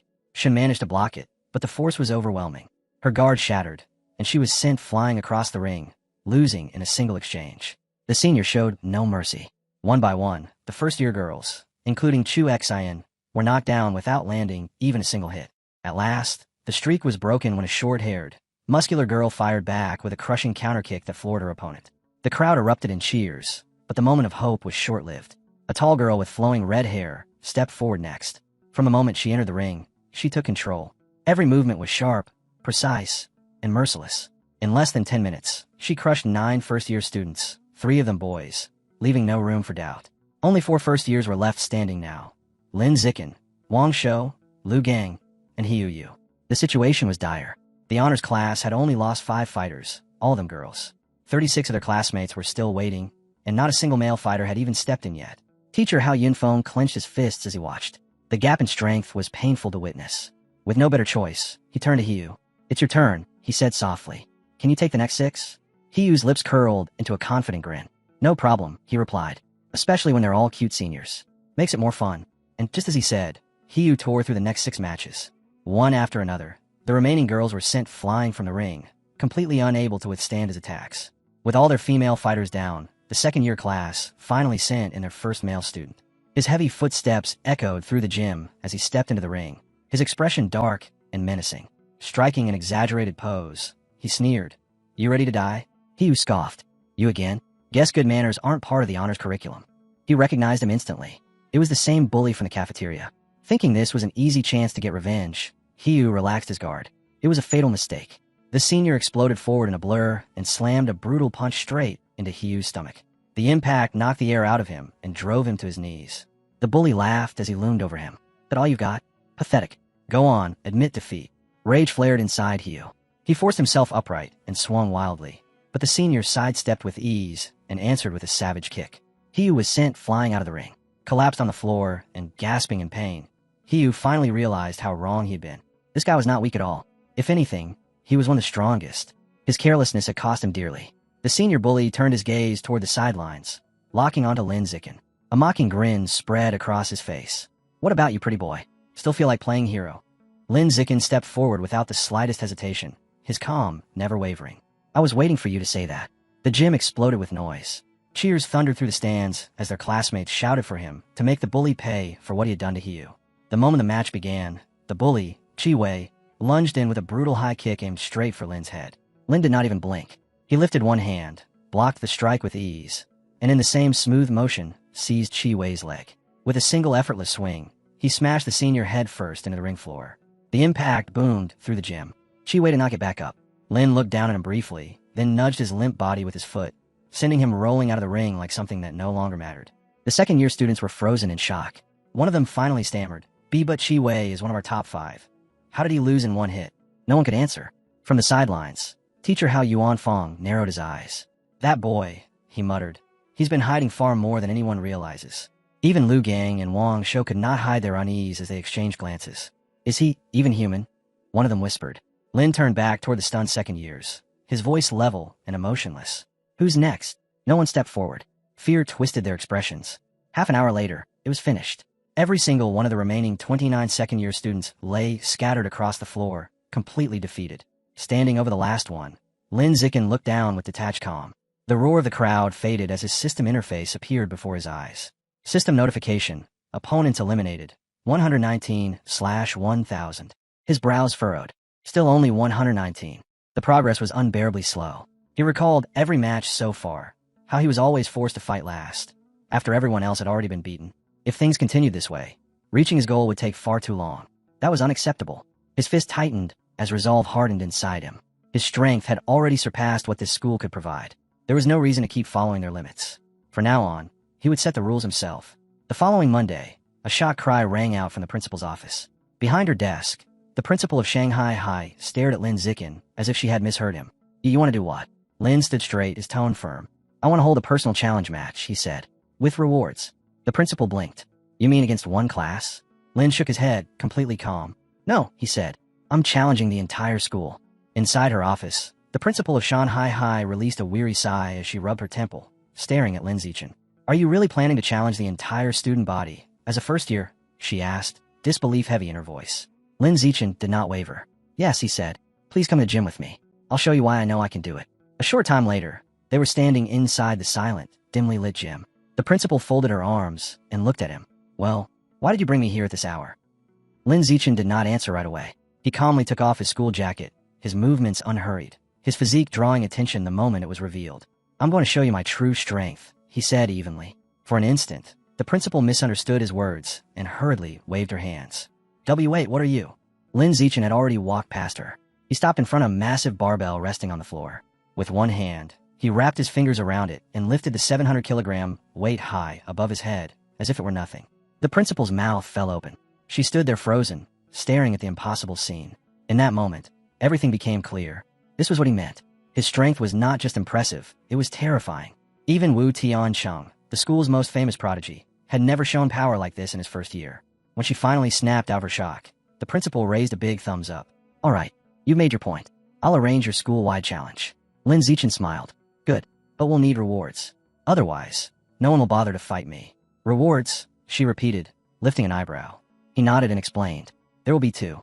A small participation prize for everyone who joins, and a main prize pool that increases with every challenger. If someone beats me, they take everything. If no one does, it all belongs to me. Amused by his confidence, the principal chuckled. Fine, I'll go along with it. One more thing, Lin added. Keep my strength secret for now. If people find out, they might not dare to show up. She lightly patted his shoulder. Understood. Not a word will leave my mouth. Later that night, back in her office, she handed him the finalized plan. Lin Zichen read through it, then nodded. Perfect. Thanks. As they were talking, Hao Yuanfang and Lu Duran happened to pass by the office. Both nearly froze when they saw the principal smiling so warmly at a student. Hao Yuanfang stared in disbelief. The Iron Principal? Smiling like that? Since when? The next day, at exactly 2 in the afternoon, the gym was packed to the brim. Students filled every seat, their voices buzzing with excitement and curiosity. 2 huge fighting rings stood at the center, with Lin Zichen and the principal beside them. Taking the microphone, the principal's voice echoed through the hall as she introduced Lin Zichen, listed his recent victories, and announced the rules and rewards of his challenge. A single first year against the entire school. The gym exploded with noise. Laughter, mockery, and disbelief flooded the air. Some shouted that the principal had lost her mind. A first year daring to challenge the whole school was absurd. Beating the second years doesn't mean you can handle the third years, someone yelled. You're crazy, another voice shouted. Lin Zichen remained unmoved by the noise. Starting tomorrow, he said calmly, I'll be in this gym for 2 hours every afternoon. Anyone who wants to challenge me can come then. He heard the anger in their voices and quietly stored it away. More rage meant more challengers, and more challengers meant a faster path to completing his survival of the fittest plan. To him, the uproar was not a problem. It was a good sign. Night fell, and the scene shifted to a crowded city street. A blond young man walked alone, drinking as he went. 2 women stepped in front of him and invited him out for a drink. He answered with a single cold sentence. Get lost. They left in annoyance, muttering that he had no charm. The blond man clicked his tongue, complaining about how boring the city was. He was a new recruit of the Rat God cult, on his very first mission. For days, he had searched for a suitable sacrifice and found nothing. Anxiety gnawed at him as he imagined facing the cult leader with empty hands. He had even considered kidnapping a famous man, but celebrities were always surrounded by guards. He stood no chance against them. With the deadline closing in, desperation began to take over. Then, as he paced the street, Lin Zichen ran past in a tank top and shorts. The blond man froze, his eyes following him. In that instant, he made his choice. He had finally found the perfect target. Relief washed over him as his stress vanished. This one would be enough. He began to follow, keeping his distance as Lin Zichen turned into a deserted industrial alley. Step by step, the cultist closed in, determined to turn this opportunity into success. When Lin Xingqian disappeared into the dim passageway, the blond man stopped in the shadows. A twisted smile crept across his face as his eyes sank into dark, bottomless pits. The empty street thrilled him. No witnesses. No interruptions. The perfect place to kill. With a low growl, he unleashed his power. His body warped and cracked, bones twisting beneath his skin. Muscles swelled grotesquely as his mouth split open, exposing rows of jagged teeth. In seconds, the man vanished, replaced by a hunched monster lurking in the dark, ready to strike. It lunged forward with a savage roar. Crack! A brick tore through the air and slammed into its skull with crushing force. Blood sprayed across the pavement as the creature reeled backward, dazed and staggering, the echo of the impact rolling through the silent alley. Lin Xingqian watched the cultist clutch its head and stumble in confusion. A single brick had done that much damage. He stepped out of the shadows, another brick still in his hand, his voice calm as he muttered to himself. He had not expected to run into a rat person during a simple night jog, but if fate wanted to hand him free progress for his guidebook, he saw no reason to refuse. The creature shook violently, its pupils shrinking in terror. What kind of human talks like that? It could not understand his words, but every instinct screamed the same warning. This man was terrifying, and just as it tried to move, it dropped dead. Lin Xingqian blinked. He stared at the lifeless body, struggling to process what had just happened. One casual brick had killed a transformed cultist. Was a follower of the rat god really this hooking fragile? He crouched beside the corpse and absorbed its remaining life essence before anyone else could wander past. A sharp system prompt flickered into view. You have devoured a trace of giant mutant rat essence. Guidebook progress. 8%. Only 1%. Lin Xingqian exhaled in disappointment. No wonder it died from a single brick. There had barely been any essence inside it all. Even so, the encounter left a faint chill in his chest. Tonight had been a fluke. Most of the rat god cult's transformed fighters were nothing like this. Some of them had bodies strong enough to withstand bullets. If he kept running alone at night, one day he would inevitably run into one of those. Morning came. Lin Xingqian was at home when the news broadcast made him freeze. At 3 a.m, the Municipal Public Security Bureau had joined forces with a professor from Shanghai University and wiped out the rat god cult completely. The so-called chemical tutor, as the reporter called him, was actually a high-level gene fuser who had personally killed the Rat King. The footage began to play. A gigantic, multi-eyed monster roared as it fired a storm of bone spikes. A red-haired, winged gene fuser cut through the barrage, flesh tearing and mana flaring as he pushed forward without retreating. 30 seconds.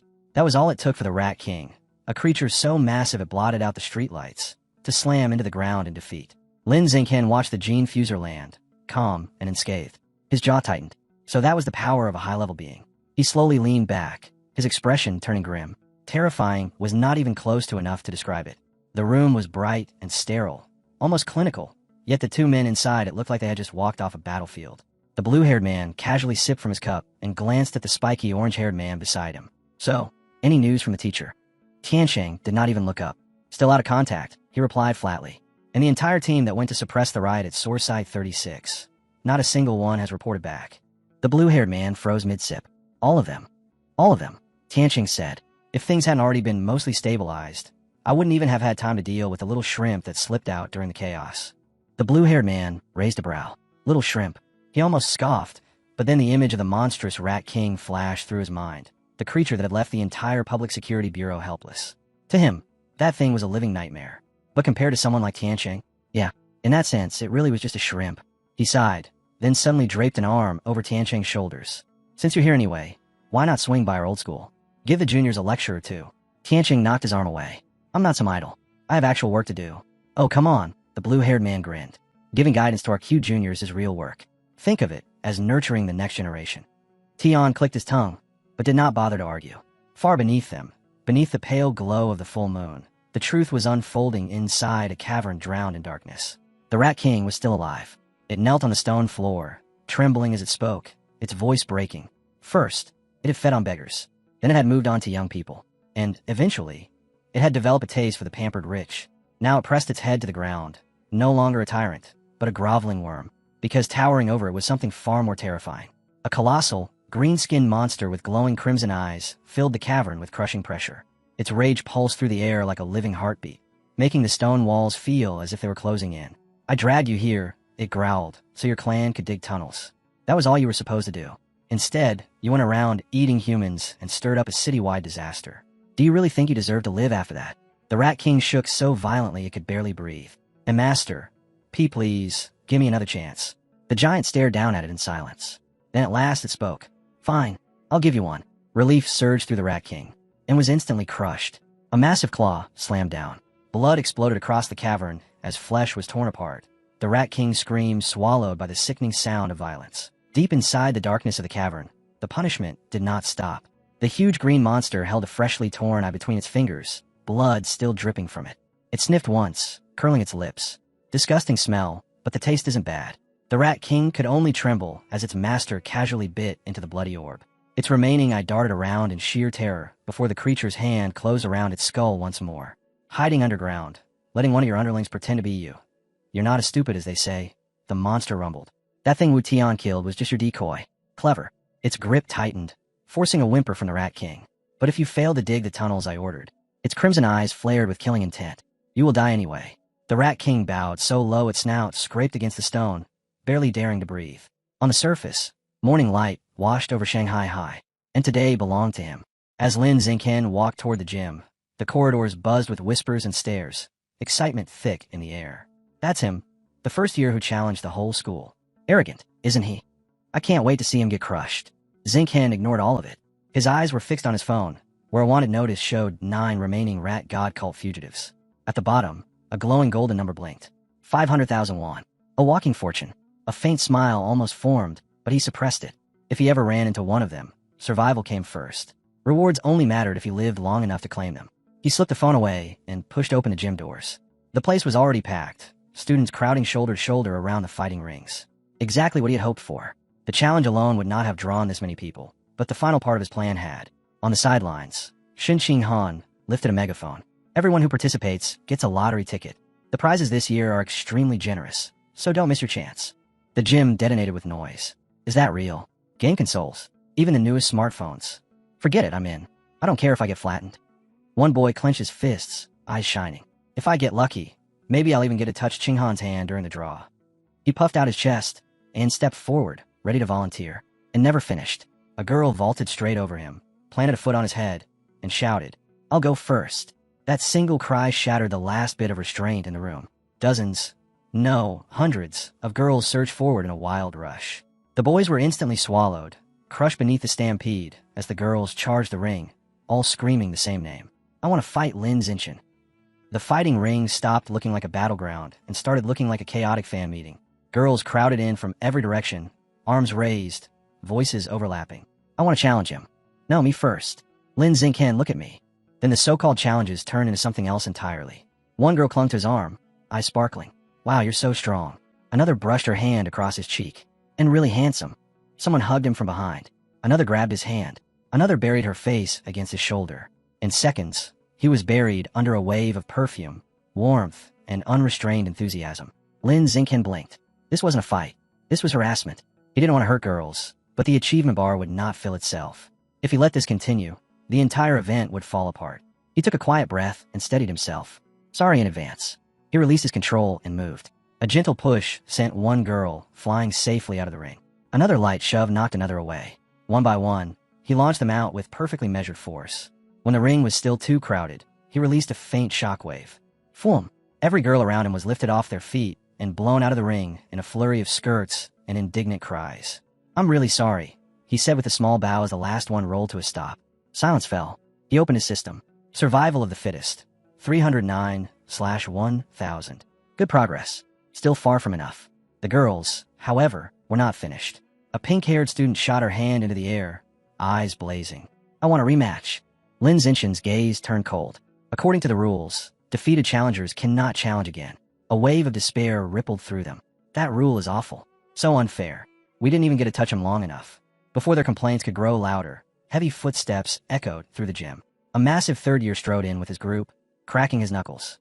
"Move aside. It's my turn. I'll teach this arrogant junior, He never finished. Bam. One punch. Down. Bam. Bam. Bam. The rest of his crew collapsed just as fast. Moments later, Lin Xingqian stood atop of a brand new mountain. This one piled high with unconscious challengers.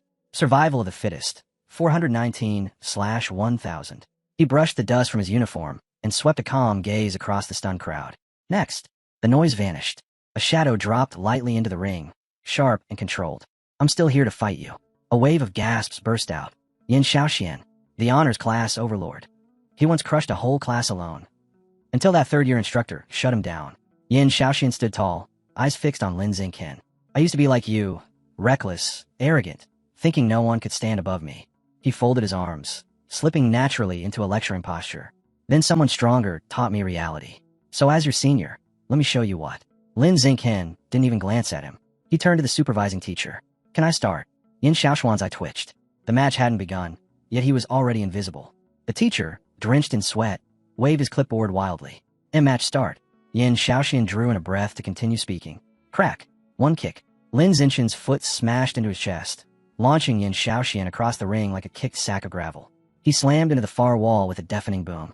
Dead silence. Lin Xingqian casually poked a finger in his ear. Finally peace. The gym locked up. Jaws hung open.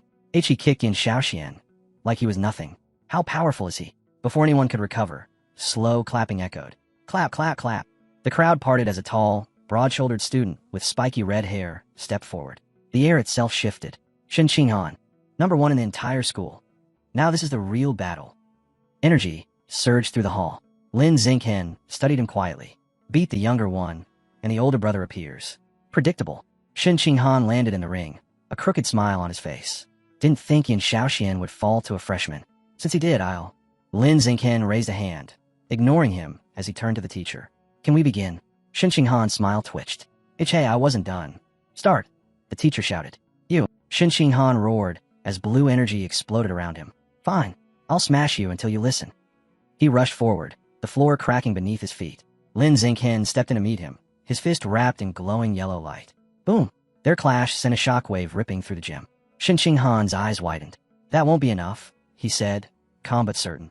Sorry, I don't have time, Lin Xingqian replied. Then he struck. One clean, crushing blow. Thundering crash. Shen Qinghan was hurled backward, his clothes torn, disbelief carved across his face. How can this be? He whispered as he collapsed. The gym dropped into dead silence. No cheers, no murmurs, only hundreds of pale, frozen faces staring at what shouldn't have been possible. Their strongest fighter, crushed in seconds. Lin Xingqian brushed off his uniform and calmly looked over the stunned crowd. Then he extended a finger and pointed toward a random boy in the back. You, step into the ring. The boy flinched and pointed at himself. And me, you haven't fought yet, Lin Xingqian replied evenly. The student gulped. See, can you go easy? Lin Xingqian gave him a gentle smile. If you participate, you get a lottery ticket. The boy straightened at once. I'll try my best. The instant the prize was mentioned, fear vanished from his eyes. He rushed into the ring, like courage itself could be bought with a phone. I won't hit too hard, Lin Xingqian said. The boy sighed in relief. BF. One punch. Lights out. The student folded and slammed into the floor. A system prompt flashed. Survival of the fittest +1. The crowd stared, and then understanding spread. If even showing up counted, if getting knocked out wasn't shameful, if the ticket was guaranteed, then losing wasn't really losing. A spark lit up the gym. Wait, we still get the ticket if we lose. And he's way too strong anyway. I want that smartphone. The entire crowd surged forward like a tidal wave of greedy, excited bodies. Lin Xingqian steadied himself. What followed wasn't a fight. It was an assembly line of knockouts. A punch, +1. A chop, +1. A tap, +1. Bodies flew, bounced, spun, and collapsed, all ending the same way. Unconscious on the floor while the counter climbed without mercy. 421, 487, 612, 750, 903, 998, 999. At last, the final challenger dropped with a groan, and a massive golden message filled his vision. Achievement complete. Survival of the fittest. Requirement: defeat 1,000 unique opponents. Status: cleared. Another alert followed, even brighter. New biological attribute acquired. Survival of the fittest. Lin Xingqian clenched his fist. Power surged through his body. Clean, wild, intoxicating. A hard grin spread across his face, the kind only someone who had earned every inch of their strength could wear. At last, after the chaos, after the endless flood of challengers, he had done it. He had won. The system window appeared as the final body hit the ground. New biological attribute acquired. Survival of the fittest. Effect: increases the damage you deal to other living beings. Lin Xingqian rubbed his chin. A straight damage boost, useful, but why hide the numbers? He clicked his tongue. Cheap system. Still, the goal was complete. That was enough. He jumped down from the ring. The challenge is finished. A wave of disappointed groans rose behind him. Already, I didn't get enough photos. We wanted to watch him more. Xingqian ignored every sound behind him. Without slowing down, he caught Shen Qinghan's hand and pulled her through the roaring chaos. The gym emptied in their wake, but the two of them were already gone before anyone could think of stopping them. That afternoon, laughter echoed through the principal's office. The principal of Shanghai High lounged against her desk, legs crossed, smiling like she had just hit the jackpot. Congratulations, Lin Xingqian. You are now officially the strongest fighter in Shanghai High. She leaned forward, eyes glittering. Tell me, since you flattened Shen Qinghan so easily, you're hiding a lot more power than you showed, right? Xingqian sat on the sofa with Shen Qinghan beside him, calmly sipping his drink. I held back a little. Her gaze sharpened. You know, during Shen Qinghan's Kyoto University entrance exam, he lifted a 690-kilogram barbell with one hand. She pointed at Xingqian with confidence. That means your limit must be at least 800. Xingqian nearly spat out his drink. If she knew the real number, she'd faint. He forced a polite smile. Close. My test result was 795. The principal slapped the desk. I knew it. Absolutely knew it. She was still laughing when Xingqian lifted a finger. Principal, there's something important. She paused, intrigued. Xingqian straightened, eyes bright. When do I receive the 8,810 yuan prize money? Shen Qinghan sighed softly beside him. The principal blinked, then laughed. Already thinking about cash. Still, she immediately took out her phone and transferred the money. As she began explaining his new role as the school's top fighter, Xingqian raised his hand again. One more thing. Yes. Qinghan and I both enjoy swimming. I want access to the gym pool. He raised a finger. Exclusive access. No one else allowed while we're using it. The principal smiled at his nerve and nodded without hesitation. Approved. Xingqian was honestly surprised. That had been far too easy. He cleared his throat. Oh, and one more condition. The principal lifted an eyebrow. Shen Qinghan tilted her head. When we use the pool, Xingqian said evenly, I'll be covering the security cameras. I don't like being watched in swimwear. Shen Qinghan's face turned bright red. The principal froze, then slowly broke into a knowing smile. Boy and girl. Private pool. Cameras covered. Her imagination ran wild. She said nothing, but the look in her eyes said everything. Of course, she murmured, sliding a key across the desk. Every request granted. Lin Xingqian accepted the key with a courteous nod. But the principal leaned close and whispered against his ear, just be careful not to create a new life in there. Lin Xingqian blinked. What? A new what? What kind of life?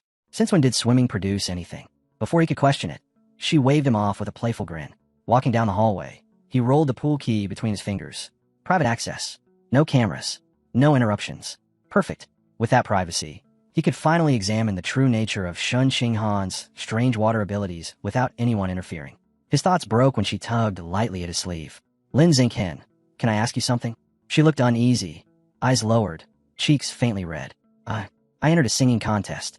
I practiced my solo, but the duet part, I don't have anyone yet. She swallowed. Can you practice with me tonight? Of course, he answered without hesitation. Her face lit up instantly. She pumped her fist and skipped down the hallway like she had just won first prize. Xingqian watched her go, a soft warmth spreading in his chest. She really cares about this. I hope she finds the confidence she's chasing. That night, in Shen Qinghan's room, she held a microphone and sang gently, her voice smooth and clear. Lin Xingqian sat nearby, his phone playing the male part of the duet, as their voices blended together in harmony. In a living room, her parents listened quietly. Shen Zhouan frowned. Dear, is it really okay for them to be alone in her room at this age? Xu Meng snapped her head toward him. What are you suggesting? They're childhood friends. Sit down and stop being ridiculous. Yes, dear, he muttered, sinking into the couch. Back in the room, Lin Xingqian had heard enough. That's 30 minutes, he said gently. Let's stop here and go over homework. She nodded, though clearly unwilling.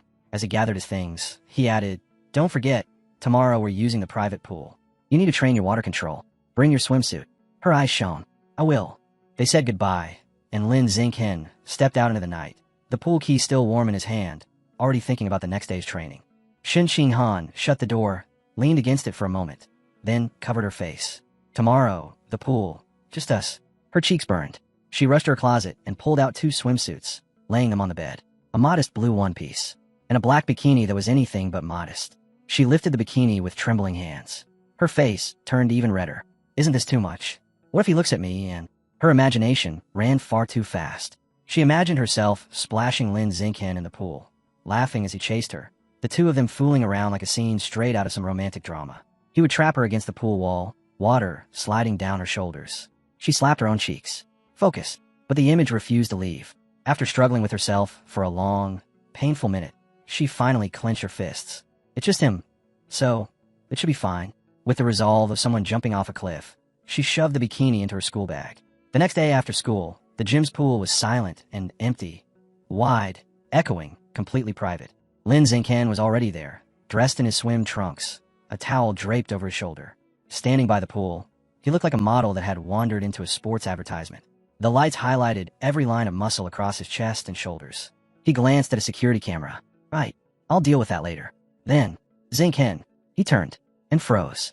Shen Xinghan stood beneath the pool lights in her black bikini, cheeks flushed, steps careful, but her smile bright enough to outshine the room. Sorry to keep you waiting. On the outside, Lin Xingqian stayed calm. Walk slowly. Don't slip. Inside, too cute. Too cute. Way too cute. He forced himself to breathe and nodded. All right, let's start. Her eyes lit up. They slipped into the water together, ripples spreading as they swam side by side. Beneath the surface, Lin Xingqian reached out and took her hand. She squeezed back, then suddenly stiffened. Her eyes went wide as she hurriedly pointed upward. Without hesitation, he pulled her up. They broke the surface, breathing hard. Lin Xingqian held her close, concern in his eyes. What happened? Did you get hurt? But Shen Xinghan wasn't afraid. She was stunned and excited. Xingqian, the water, it went through me. What? Look, watch. She held her hands just beneath the surface. And then, the water flowed straight through her palms as if her skin were fogged, slipping back into the pool without a splash. No resistance. No disturbance. Just liquid passing through her body. Lin Xingqian stared. Whatever this power was, it had only just begun. At the pool, Shen Xinghan stared at her hands as water slipped through her fingers like they weren't real. Panic flickered in her eyes. Lin Xingqian, why is my body letting the water pass through? He studied her, calm and focused. This wasn't a malfunction. It was an awakening. Give me your hand, he said. She hesitated, then placed her trembling palm in his. His grip was warm and steady. He turned her hand, examining it closely. Aside from the impossible flow of water, everything else was completely normal. Let's get out of the pool, he said at last. I need to check the rest of your body. Her face turned red in an instant, but she still nodded, shy and flustered. A few minutes later, Shen Xinghan was lying on a lounger, droplets sliding down her skin as Lin Xingqian ran one test after another. Each time he scooped up water and poured it over her, she shifted slightly, whispering, H, how much longer? Almost done, he answered, fully focused. After the third round, he helped her sit up. For now, the ability seems limited to your hands. She looked down quietly, thinking it over. Then, sitting at the edge of the pool, her voice trembled with a different fear. Did you think my bedwetting might be related? Maybe another part of me lets water pass through too. Lin Xingqian paused. The question surprised him, but he didn't brush it aside. It's possible, he said honestly. Next time you feel it coming, tell me. Try to sense if there's anything similar somewhere else, like what you feel in your palms. The moment he finished, he stiffened. Why did that sound so wrong? He cursed himself silently. But Shen Xinghan wasn't thinking about that at all. Her eyes suddenly lit up with a spark he had never seen before. So that means, I'm not useless, she murmured. Then her voice rose with excitement. I have a superpower, a water-type ability. Something firm took root in her chest, washing away years of doubt. If she trained, if she mastered it, then one day she could stand beside Lin Xingqian, not as someone who needed protecting, but as someone worthy of him. The scene shifted to a neon-soaked night city. Tower-sized holograms of cybernetic limbs and luxury cyborg ads towered over the glowing streets. Under that electric light, Lin Xingqian stepped into a supermarket. Welcome, the clerk greeted brightly, expecting nothing special from the handsome young customer. But he walked straight to the counter, slid his card across, and said calmly, I want 100 gene of savage giant eagle meat. She froze, then blinked again. 100 gene of that kind of meat? The kind rich families bought only in tiny portions? Her hands trembled as she took his card and the delivery slip. Why yes, I'll prepare it immediately. As Lin Xingqian left, the clerk stared after him, heart pounding. What kind of young master spends money like that? And stays so calm? All she could do was watch him vanish into the neon streets, unaware that the world around him was already shifting. Still dazed, she forced herself back into work mode, filling out the order, stamping it, then leaning forward with a professional smile. Please give us a good review. Even she couldn't hide the tremor in her voice. Hours later, in a deserted industrial district beyond the reach of city lights, Lin Xingqian received the delivery. The workers unloaded a massive insulated container packed with the remains of a savage giant eagle. Once they left, he rolled his shoulders and let out a slow breath. He had just been paid 120,000 yuan from his web novel royalties. Added to his savings, he now held roughly 210,000. More than enough. This wasn't spending. It was an investment. The time had come. He placed his palm on the beast meat. White light erupted instantly, spiraling around him like a cutting storm. A blue system window flashed into existence. Devouring savage, giant eagle life source. Codex unlock progress, 100%. His consciousness was dragged into a vision. A colossal white eagle tore through the clouds, its wings gleaming like polished ivory. It dove into the sea, claws sinking into a massive purple squid beast, thrashing below. Power. Instinct. Absolute dominance of the sky. Everything flooded into him. When the vision shattered, Lin Xingqian stood bathed in glowing blue light as a final message formed. Savage Giant Eagle Codex unlocked. New biological attribute acquired. Eye of the Sky. Another panel unfolded. His vision had surpassed human limits. His ability to track movement had been reborn. His perception had become that of a predator. His eyes blazed gold, pupils reshaping into intricate eagle patterns. He tested it at once. His view lifted, expanding outward, rising high above the city until the streets spread below him like a map. He focused and locked onto a distant road. One man walking, the glow of the phone screen. Every tiny movement, every detail, perfectly clear. An eagle's sight is terrifying, he murmured. Once the surge settled, Lin Xingqian headed home. Inside, the living room was dim. Lin Yin and Jiang Wangxin sat rigidly on the couch, watching the news. On the screen, a mutated gene fuser tore through a city. A winged monster lifting a truck as flames swallowed the streets. Sirens screamed. Buildings lay in ruins. Hundreds injured. The broadcast cut to a heated debate. One man slammed the table. Gene fusion is wrong. Humans should awaken their own power. Evolve naturally. His opponent shot back. Nonsense.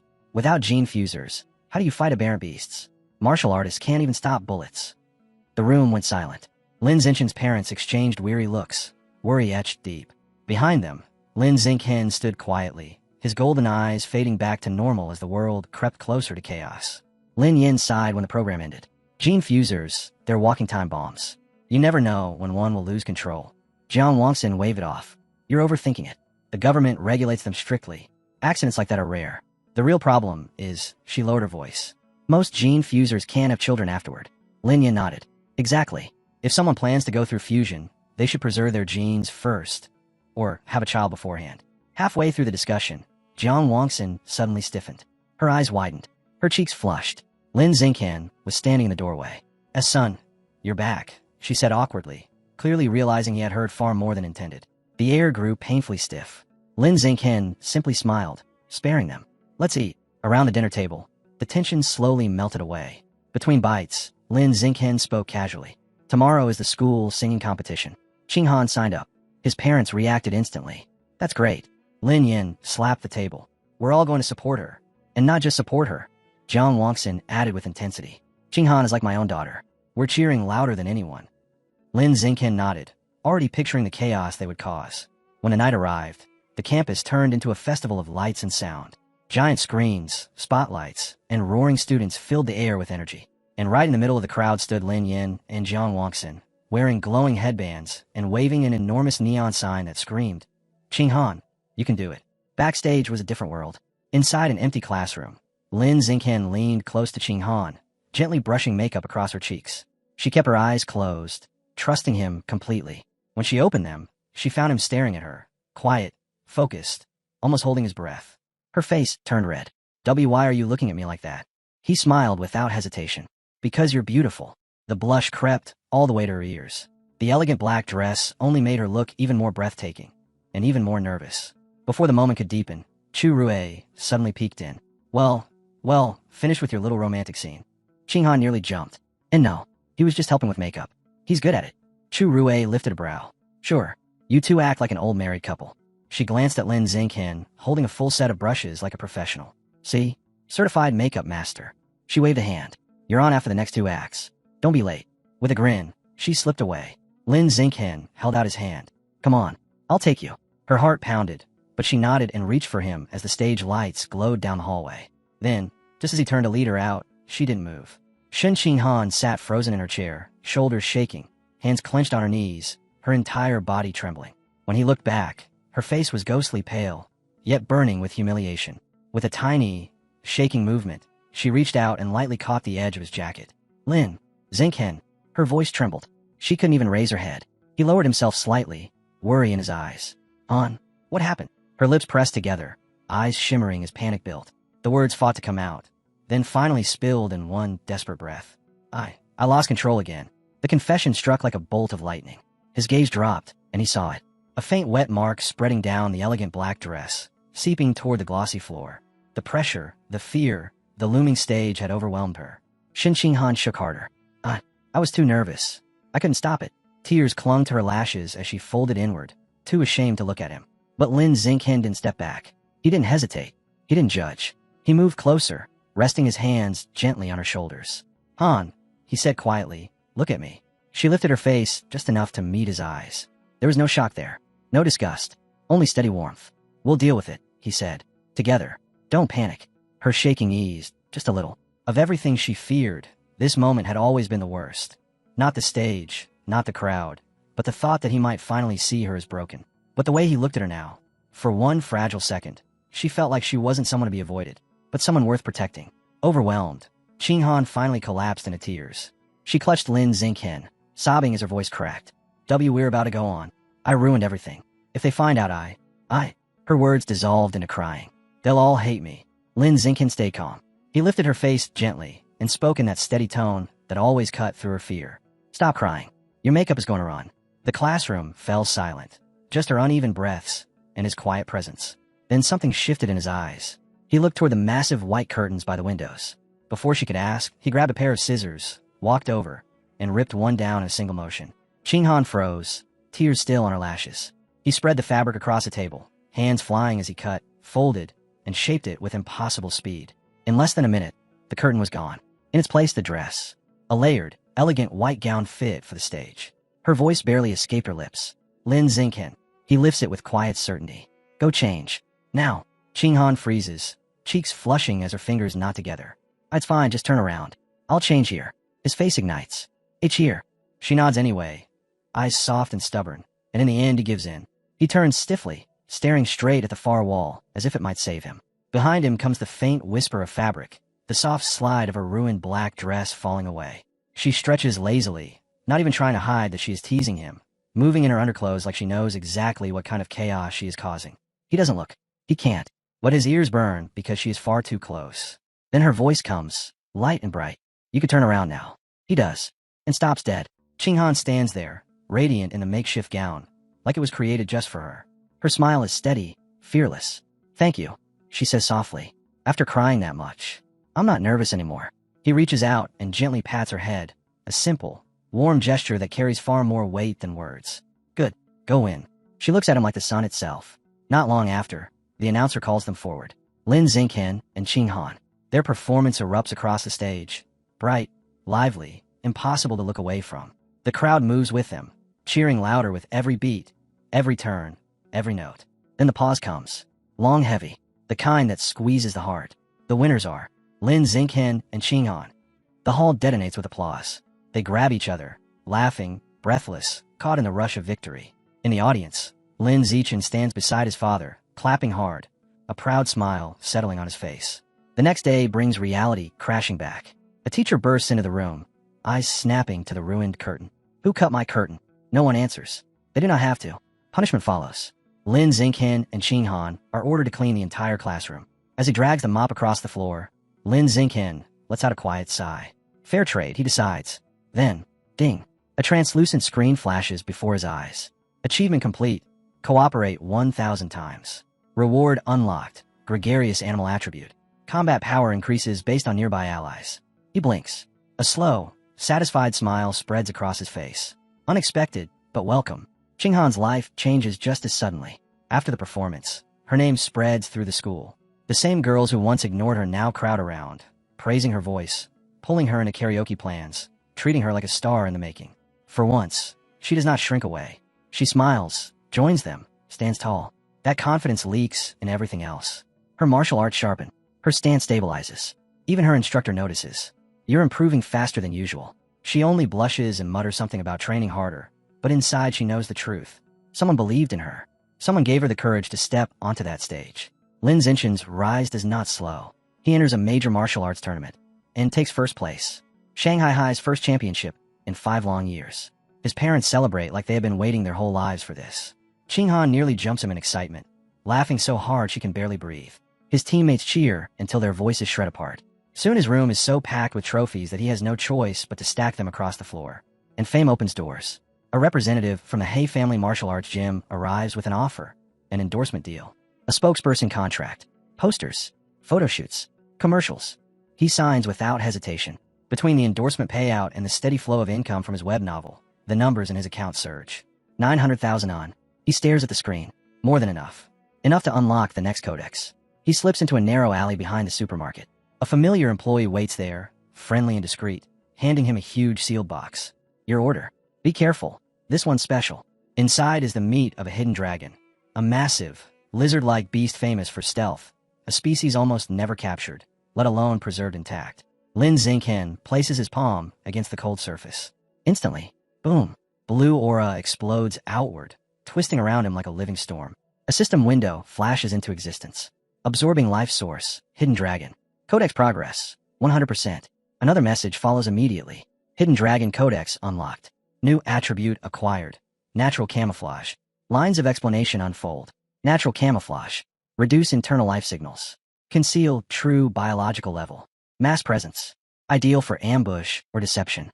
Lin Xinghen exhales slowly. A power suited for two extremes. Slipping behind an enemy without being noticed. Or pretending to be far weaker than he really is. Either way, lethal. With the task finished, he wipes his hands, slings his backpack over his shoulder, and remembers the final errand of the day. Buy a cake for Mom. He heads into the glowing downtown streets, half lost in thought as he debates which bakery to choose, when a sharp cry slices through the noise. Stop her. He looks up. A stunning red-haired woman is being hauled away by two guards in tactical armor. She struggles violently, shouting something he can't make out. Before he can react, one of the guards turns. Lin Xinghen. It's Zhang Kai, a senior from his old school. Lin Xinghen's gaze drops instantly to the man's legs. Heavy, metallic, humming with power, cybernetic. Zhang Kai grins like it's nothing. Wild, right? After I failed the entrance exam, I became a biker. Crashed so bad they had to cut my legs off. He taps the metal limb casually. Lucky for me, the mechanical god group chose me for a modification experiment. Turned me from a cripple into this. He shrugs. But Lin Xinghen's focus shifts back to the red-haired woman, still being restrained. His voice cools. What about her? What did she do? One of the guards answers, clipped and professional. She's a remnant of the rat god cult. The only female among the 9 fugitives still on the run. The woman snarls at the accusation, but the guards only tighten their hold and drag her toward the armored van. Before Lin Xinghen can speak again, someone shouts from ahead. Kai, we're moving out. Now. Zhang Kai jogs after them, lifting a hand. Talk later, Lin Xinghen. Xinghen raises a hand in return. Yeah, later. The armored van doors slam shut and the convoy rolls away. But even after it disappears, a heavy unease settles in his chest. Something is wrong. The public security department threw everything they had at the rat god fugitives. Drones, patrols, manpower. Yet they never found a single trace. But the mechanical god group, a private organization, they captured one with ease. Lin Xinghen's eyes narrow. This group operates on an entirely different level. His thoughts break when his phone vibrates. Xinghen, did you get the cake? His mother, Jiang Wang, sounds excited, with just a hint of worry. Yeah, Mom. I'm on my way. I'll be home soon. All right. Be careful, okay? He smiles at her voice. I will. The scene shifts into a bright, lively living room filled with warmth and noise. Both families are gathered together, laughing and singing. With their birthdays only a day apart, the celebration has always been shared. Qing Han stands beside Lin Xinghen, her cheeks glowing in the candlelight. Happy 18th birthday. Everyone cheers. They lean forward together, whoosh, and blow out the candles at the same time. Their mothers smile proudly. Now, exchange presents, one of them says. They turn to each other, grinning, a little shy, and hand over their gifts. For a brief moment, the world feels perfectly still.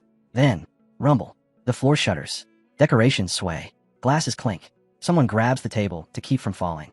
What was that? An earthquake. The tremor hits again, stronger. Instinct takes over. Lin Xinghen pulls Qing Han close, steadying her. But the moment his hand grips her shoulder, his expression hardens. No, this is not an earthquake.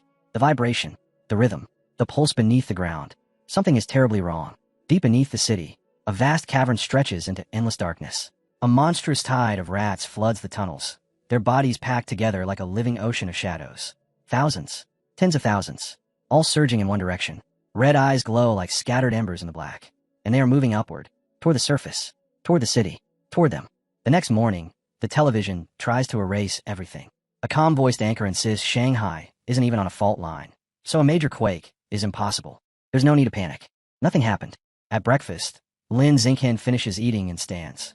Be careful, his father says. Outside, Shun Han is already waiting, waving with her usual bright smile. Let's walk together. He nods, and they head off side by side. She hums cheerfully. Since we're 18 now, we're officially adults. Lin Xingqian lets out a small laugh. And the college entrance exams are getting closer too. Just hearing that makes her stiffen. Don't remind me. I get nervous every time I think about it. Later, after scraping together every spare point, Lin finally unlocks his next codex. The instant he activates it, violent purple energy coils around him, locking onto the void crocodile's essence like a starving beast. A system prompt rang out, devouring life source, progress 100%. A vivid vision slammed into his mind. A massive crocodilian beast cutting through dark waters, fins slicing the current as it fled in panic from a colossal eagle ripping across the sky above it. Then the final message descended. Void Crocodile Codex unlocked. New trait acquired. Danger perception. The explanation followed in cold, precise lines. He could now sense hostility in his surroundings and instantly judge the biological level of anything nearby. Lin Xingqian released a slow breath. Perfect for dodging sneak attacks. To test it, he headed into a packed shopping mall. With every step, danger perception flickered to life. Power levels floated before his eyes. Tier 1, Tier 2, normal people, no threat. Inside the supermarket, his gaze stopped on packages of life and death toad meat. A rare ingredient, and a potential path to self-healing. Then he saw the price. 100,000 W per gene. His excitement collapsed on the spot. Even his web novel income could not come close to touching that. His jaw tightened. After the exams, I need real money. Meanwhile, at the Nanjiang Provincial Education Department, inside the minister's office, a striking woman with pale purple hair and antler-shaped horns sat in quiet attention. Mo Dongji, vice principal of Shanghai University and the education minister of Nanjing Province. Her subordinate finished his report. She nodded once in thanks, then asked calmly, "What about origin site number 36? The assistant finally relaxed. It stabilized. If it hadn't, the entire province would have been finished. With nothing else to say, Mo Dongji dismissed him. The door closed, leaving her alone. She exhaled softly. It's been years since I last accepted a disciple. Her heels carried her to the wide window, overlooking a sunlit tropical beach. For a moment, she simply watched her reflection, calm, unreadable. The martial arts college entrance exam. A ruthless 9-day gauntlet. Day 1. Written test in the morning, physical assessment in the afternoon. Days 2 through 8. 1 full week in the forest, combat, survival, no protection. Day 9. Aptitude evaluation for gene fusion and mechanical modification. June 7th. The first day. Lin Xingqian and Shun Han walked toward the exam hall together, but she was already trembling. She tugged gently on his sleeve. "I'm so nervous. What if I lose control again?" He placed a hand on her shoulder and pulled her into a warm embrace. "Don't worry. Your theory is solid, and you took precautions, right? So breathe, and just do your best." Her face turned red, but she nodded against his chest. "Okay, then you have to do your best too." He smiled. Of course. During the written exam, Lin Xingqian moved through the questions with ease. He finished early, leaned back, and casually started plotting new twists for his web novel. But when it was over, Shun Han came out with her head lowered, looking utterly crushed. He hurried over. "Hey, even if you only passed." "I did pass," she snapped, cheeks burning. "I don't need comfort for that." He blinked. "Then why do you look like you're about to collapse?" Her face went even redder. "I had another accident. I'll change fast. Just wait for me." She sprinted toward the restroom, and he called after her. "Hurry. The physical test is next." Later, during the weightlifting test, Lin Xingqian stepped forward, and the entire field fell silent. He wrapped one hand around the massive 950-kilogram barbell and lifted it as if it were nothing more than a prop. The announcer's voice cracked. "F final score, 950 kilograms." The crowd exploded. "That's insane. He ran a 5.12 second 100 meters too. Did you see that? And a 4.91 meter vertical jump. Who does that?" Lin Xingqian simply dusted off his hands, completely unfazed. After finishing her own tests, a visibly tired Shun Han jogged over in her gym clothes. "How'd you do?" Lin Xingqian asked. She gave him a weary but proud smile. 100 meters, 9.32 seconds. Vertical, 1.62 meters. Weightlifting, 125 kilos. Then she sighed. "Still nowhere near your level." He shook his head and answered gently. "With numbers like that, you're top tier among the girls." He patted her head, and she looked up at him with bright, happy eyes. A moment later, Heiyu came rushing over, buzzing with excitement. "The written exam scores are out," he announced. "Wang Shuaji and Lu Gang both got high 80s, and I managed an 80.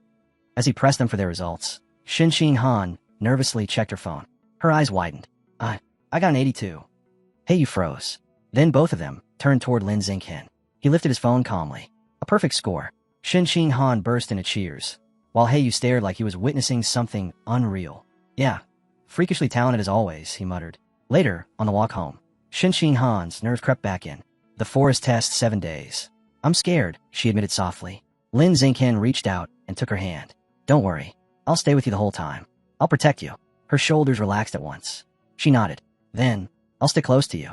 Meanwhile, inside a dim private room, 2 shadowy figures spoke in low voices about the coming exam. One man, dressed in a formal suit and wearing a sinister play doctor mask, handed a small wooden box to a young subordinate. Use your authority as a safety officer well, the masked man said. Inside the box lay 10 dark, seed-like objects. Demon seeds, he added.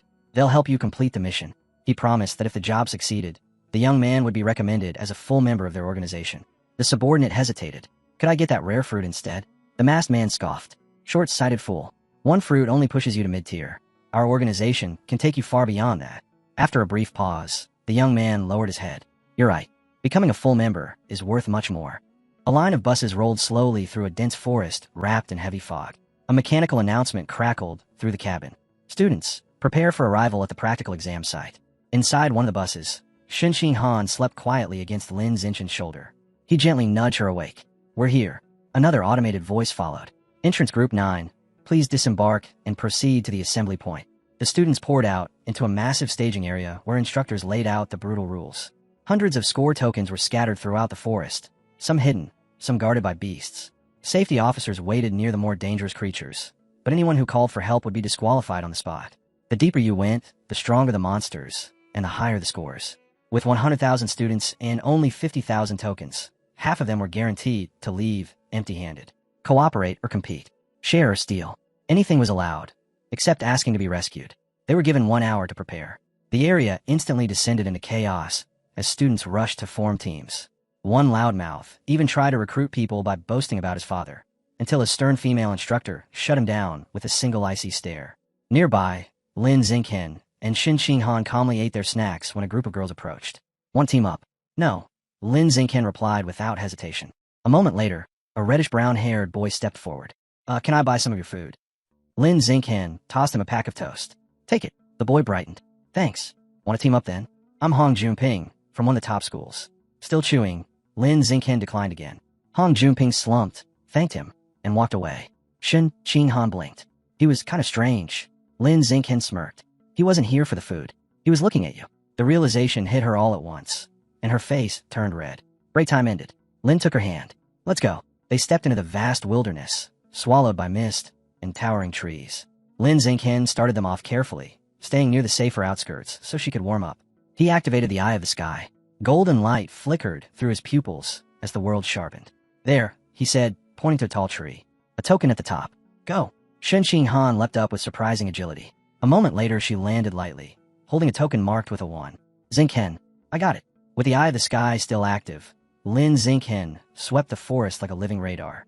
Next one, 12 o'clock, under that branch. Another, behind that rock. She dashed from spot to spot, quickly collecting several 1-point tokens. Overjoyed, she jumped into his arms and hugged him tightly. You're amazing. Their moment broke when a figure stepped out from behind a tree. Hong Junping. He lifted a large token and smiled. Already at 28 points. Thought I'd repay your kindness. Of course, his real target was obvious. Shin Ching Han. Let's team up, he offered smoothly. Split 3 ways.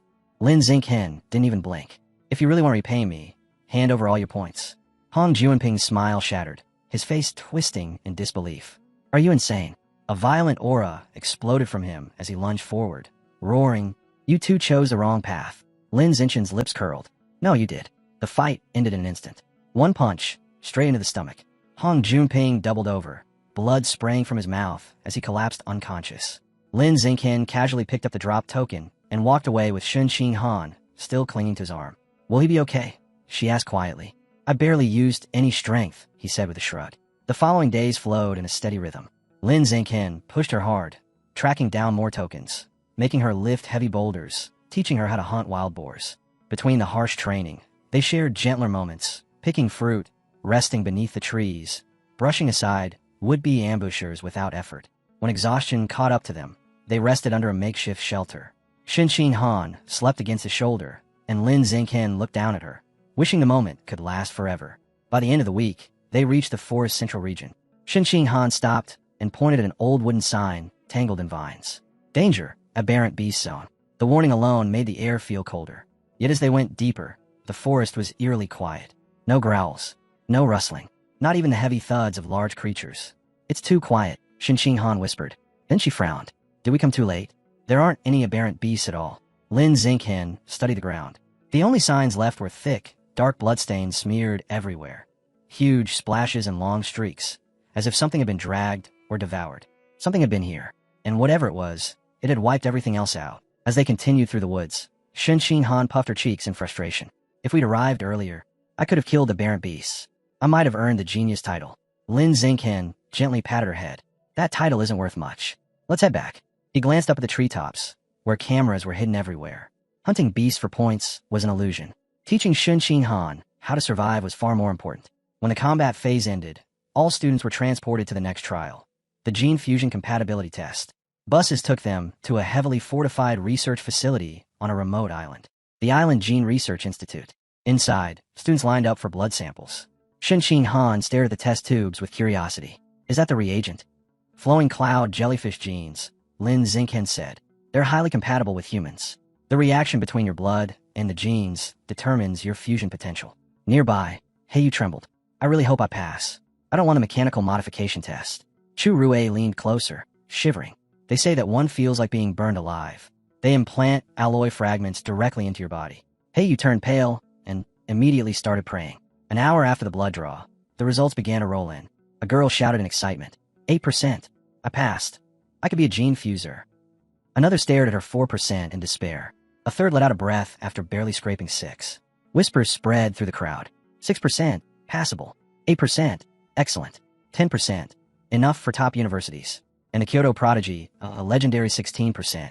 Hearing that, Lin Xingqian wondered quietly. With my physique, could I reach 20? Beside him, Xinqing Han clutched his arm, her nerves tightening. He squeezed her hand gently. It's normal to be nervous. But inside, fear was tearing at her. If my compatibility is low, will I still be able to stand beside him? Suddenly, Chu Rue jumped up in excitement. 10%. I got 10%. High enough for elite schools. Heiyu checked his own score. 11%. Good, but not good enough for him. He scratched his head, muttering that it should have been higher. Lin Xingqian finally opened his phone. Xinqing Han, too scared to look at her own result, clung to his sleeve. See, can you check yours first, then mine? Sure. He tapped the screen. 15%. Xinqing Han threw her arms around him. Xingqian, that's amazing. You're definitely the top scholar in the whole province. But inside, Lin Xingqian frowned. Still below the Kyoto prodigy, so raw strength isn't everything. He gently nudged her. Your turn. Don't worry. If I can do well, so can you. She nodded nervously as he opened her results. Then he froze. Chu Rue leaned closer. Xinqing Han peeked over his shoulder. All three of them went wide-eyed. 21%. A number that shouldn't exist. Meanwhile, at the Nanjiang Provincial Ministry of Education, Mo Dongji sat in a conference room with several officials and the principal of Shanghai High. The gene fusion compatibility results are in, she said. Lin Xingqian's profile appeared first. 15%. The highest in the entire province. The officials congratulated the principal, who smiled politely while practically glowing inside. Everyone assumed the top scorer was decided, until the next result appeared. Xinqing Han, 21%. The room erupted. Impossible. Is the machine malfunctioning? Has anyone ever scored that high? Even the principal was shaken. That girl, Xinqing Han, she was just Lin Xingqian's ordinary childhood friend. Mo Dongji leaned forward, eyes sharp with interest. Tell me everything about her. The principal swallowed. Minister, her grades were never exceptional.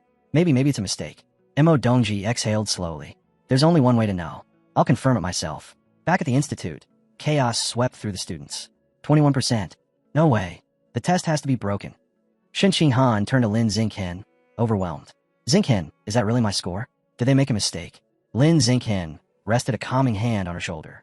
I don't think it's an error, he said softly. He leaned in, lowering his voice. You naturally have a high affinity for water.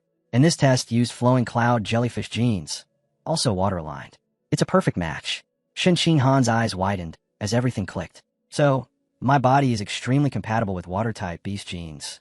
A slow smile spread across her face. Then, I'm actually a genius. For the first time, confidence surged through her. She looked up at Lin Xingqian, her heart pounding. I really can stand beside him now. He smiled back, warm and proud. Then a scream tore through the building. Look, outside the sea. Everyone rushed to the windows. A colossal whirlpool was rising from the ocean, twisting upward like a living storm. And standing calmly at its peak, untouched by the chaos, was Mo Dongji. The sea roared beneath her feet, bowing to her like a tamed beast. Panic exploded through the students. She's a heretic. Is she going to destroy the whole facility? Run, before she wipes us out. All eyes remained locked on the woman commanding the ocean itself. Mo Dongji descended onto the platform with quiet, absolute authority. The towering pillar of water collapsed behind her, sinking back into the sea, as if paying homage to its master. Institute staff immediately lowered their heads, voices trembling as they addressed her by name. Vice Principal of Shanghai University. Heir to a 1,000-year martial lineage. A family once said to have tamed dragons. Whispers rippled through the room. If her bloodline truly carried traces of dragon gene fusion, then her command over water was no mystery at all. Mo Dongji ignored them. Her gaze cut straight through the crowd and locked onto one person. Shen Qinghan. She walked toward her and stopped only when the girl froze beneath her shadow. You're the one, she said. Not a question. A verdict. She ordered the nearest scientist to draw Shen Qinghan's blood and rerun the test. Once. Twice. A third time. Only when Shen Qinghan's face turned pale did Mo Dongji finally step back. Shen Qinghan returned to her friends, rubbing her sore arm while Heiyu fussed over her. But before she could recover, a researcher appeared again and asked her to follow him. This time, she was led into a private office. Mo Dongji was waiting. The woman smiled, leaning forward with certainty. All 3 tests show the same result, 21%. Then she delivered the real shock. From today on, I want you as my disciple. Shen Qinghan froze. Her thoughts scattered. Her breath caught. Mo Dongji gave her no time to react. She raised a hand, and the water in a nearby glass rose smoothly into the air, twisting into a sharp, perfect spiral. Alive, obedient. This, she said, is only the beginning of what you will be able to do. Shen Qinghan swallowed and whispered that she needed time, that she wanted to ask Lin Xingqian first. Mo Dongji waved it away with a single motion. There is nothing to consider. As Provincial Minister of Education and Vice Principal of Shanghai University, I have already decided. You will train under me. Your university placement will be adjusted accordingly. The pressure was overwhelming. Shen Qinghan could only nod and quietly save Mo Dongji's contact. Then the vice principal dropped one more revelation. Shen Qinghan already had a senior sister, someone her age, but with more than 10 years of cultivation. A photo appeared on her phone moments later. A white-haired girl holding a spear, bones scattered at her feet, a massive thorn plant looming behind her. Shen Qinghan's breath caught. She knew that girl. Bei, her childhood friend. With trembling lips, she finally spoke. Teacher, what is my senior sister's name? Mo Dongji's gaze sharpened as she answered, watching her closely. Luoqian Shuer. Do you know her? The name stirred something deep inside Shen Qinghan. She explained softly that back in elementary school she had a close friend named Bai Shuer, a girl who looked exactly like the one in the photo. But Bai Shuer had suddenly transferred away without a word. Could they be the same person? She whispered. Mo Dongji dismissed it at once. Impossible. Luoqian Shuer has been under my care for more than 10 years. Yet even as she said it, a faint crease formed between her brows. Something was not adding up. Not with Shuer, and not with Shen Qinghan either. Her attention returned to the girl in front of her. Your score, she murmured, is beyond anything I have ever recorded. That alone demanded answers. She stepped forward, placed a glowing palm over Shen Qinghan's chest, and released a pulse of energy. Her eyes widened. This is strange. Shen Qinghan stiffened. Is something wrong with me? No, Mo Dongji said slowly. That's the problem. Your body is too normal. Someone with 21% compatibility should not be this unaltered. Her expression darkened as she imagined the storm that would follow if the truth came out. Powerful families, hidden organizations, criminal factions, all of them would hunt a girl with a number like that. To protect her, Mo Dongji made her decision instantly. Your official score will be reported as 16%. You will not object. Shen Qinghan nodded silently. After everything that had happened, she had no strength left to resist. Mo Dongji dismissed her. It was late. Shen Qinghan bowed to her new master and slipped out, the door closing softly behind her. But Mo Dongji was far from finished. Alone in her office, she made a call. An elderly voice answered. Her father, heavy with authority. He praised her, saying her new disciple was extraordinary, a once-in-a-generation prodigy whose guidance would bring immense fortune to their family. Then came the warning. No one must ever learn the girl's true potential. Mo Dongji agreed without hesitation. Later that evening, Lin Xingqian pedaled Shen Qinghan home on his bicycle, listening intently as she told him everything that had happened. His brow tightened. A master showing up out of nowhere. It's too abrupt. He told her they should wait and watch. If Mo Dongji turned out to be reliable, that was fine. If not, once Shen Qinghan became strong enough, they would cut the connection themselves. Shen Qinghan nodded in agreement, stepping off the bike just as their mothers hurried out with bright smiles. They excitedly announced a celebration dinner, delighted that Shun Qinghan had taken first place in the province, and that she and Lin Xingqian would now be attending the same university.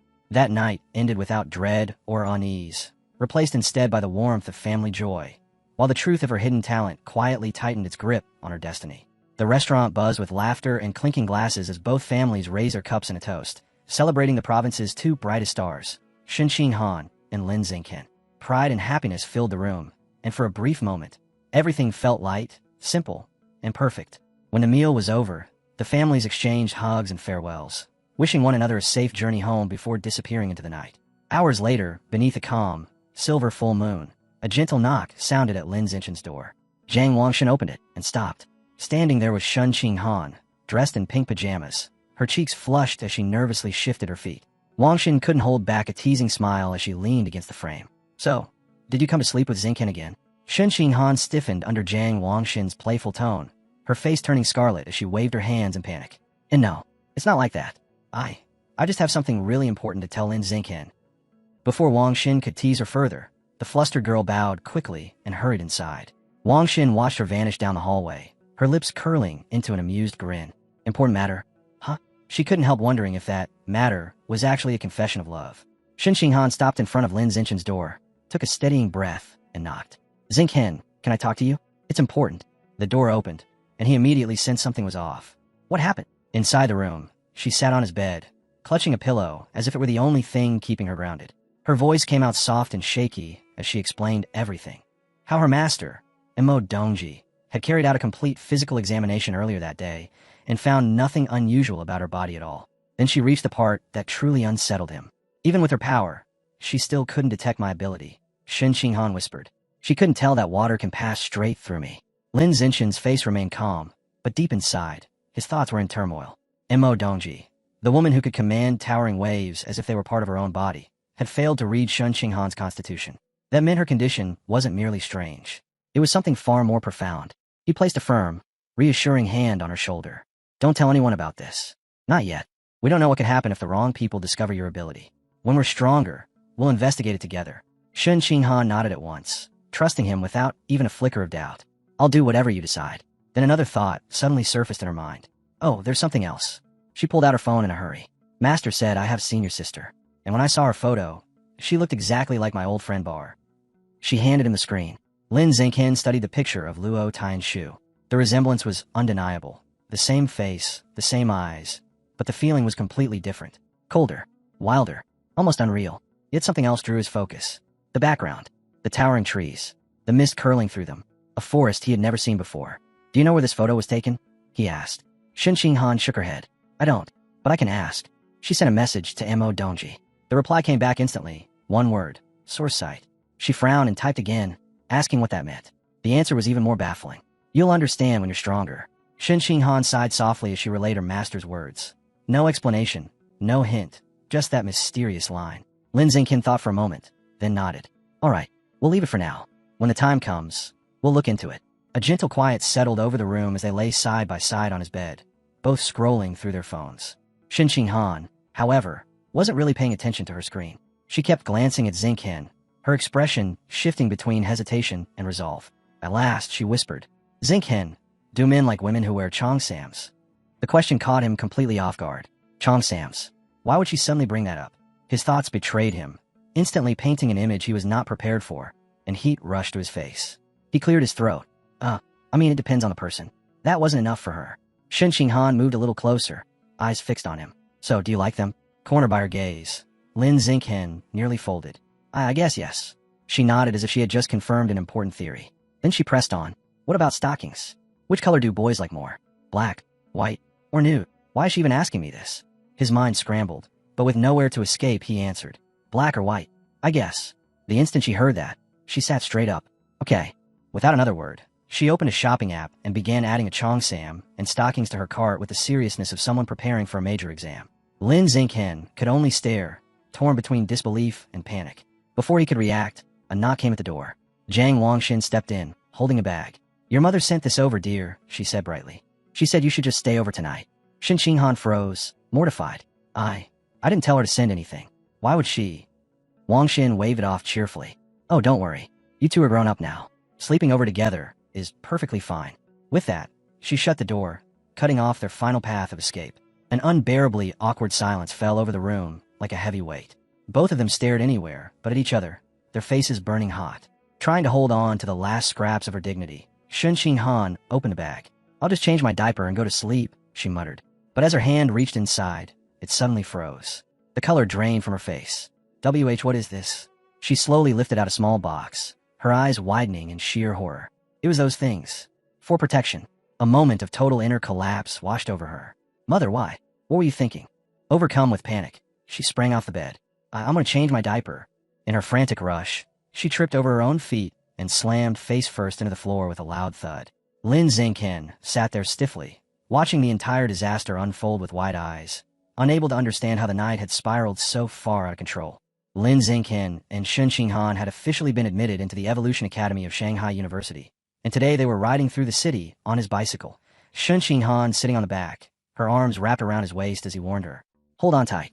We're moving. They had also registered at the Hay family's martial arts gym, which was holding a promotional event today. That was supposed to be the main plan, but the city clearly had something else in mind. As they moved through the busy streets, Lin Xingqian's expression subtly changed. A group of unusual people stood ahead, blocking the road. At their center was a man in black and gold robes, surrounded by several men wearing white karate uniforms. An odd sight that immediately put Lin Xingqian on alert. The robed man stepped forward. Are you Lin Xingqian? Lin Xingqian stopped the bike, irritation flashing in his eyes. And who are you supposed to be? The man gave a slight bow. I am Lu Chuanwu, Dean of Shanghai University's Budo Academy. But today, I am here not as a dean, but as a representative of Tian Rengu. The name made Lin Xingqian raise an eyebrow. Tian Rengu, the traditionalists who rejected gene fusion and mechanical upgrades, insisting on fighting evolving threats with nothing but martial arts. Absurd. Lu Chuanwu formally invited Lin Xingqian to join them. Xingqian showed no interest at all. Move, he said coldly. When he tried to ride past, Lu Chuanwu reached out and grabbed his shoulder. Just a moment. Hear me out, he urged. Xingqian's patience thinned. Then, unexpectedly, Lu Chuanwu pulled out a brand new phone. A small gift, he said. A sign of sincerity. Xingqian's eyes narrowed. Why is this man so desperate? Not long after, they found themselves seated in a cafe. Lin Xingqian, Shun Han, and the overly enthusiastic Dean sharing the same table. Lu Chuanwu leaned forward, his voice filled with determination. Tian Rengu researches how to break past human limits without using mechanical upgrades or beast gene fusion. Our goal is for pure-blooded humans to evolve, to reach advanced, rare, even epic biological tiers. He paused for effect, and we already have proof. He unlocked his phone and passed it over. The footage showed Lu Chuanwu himself, who admitted he was only an ordinary Tier 9, standing inside a fighting arena. Facing him was a man with enormous wings. Lin Xingqian's eyes widened.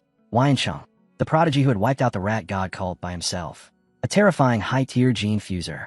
The video began. Waiyancheng rose into the air, his wings slicing through the atmosphere as he gathered a storm of razor-sharp feathers. In the next instant, he released them in a blinding barrage.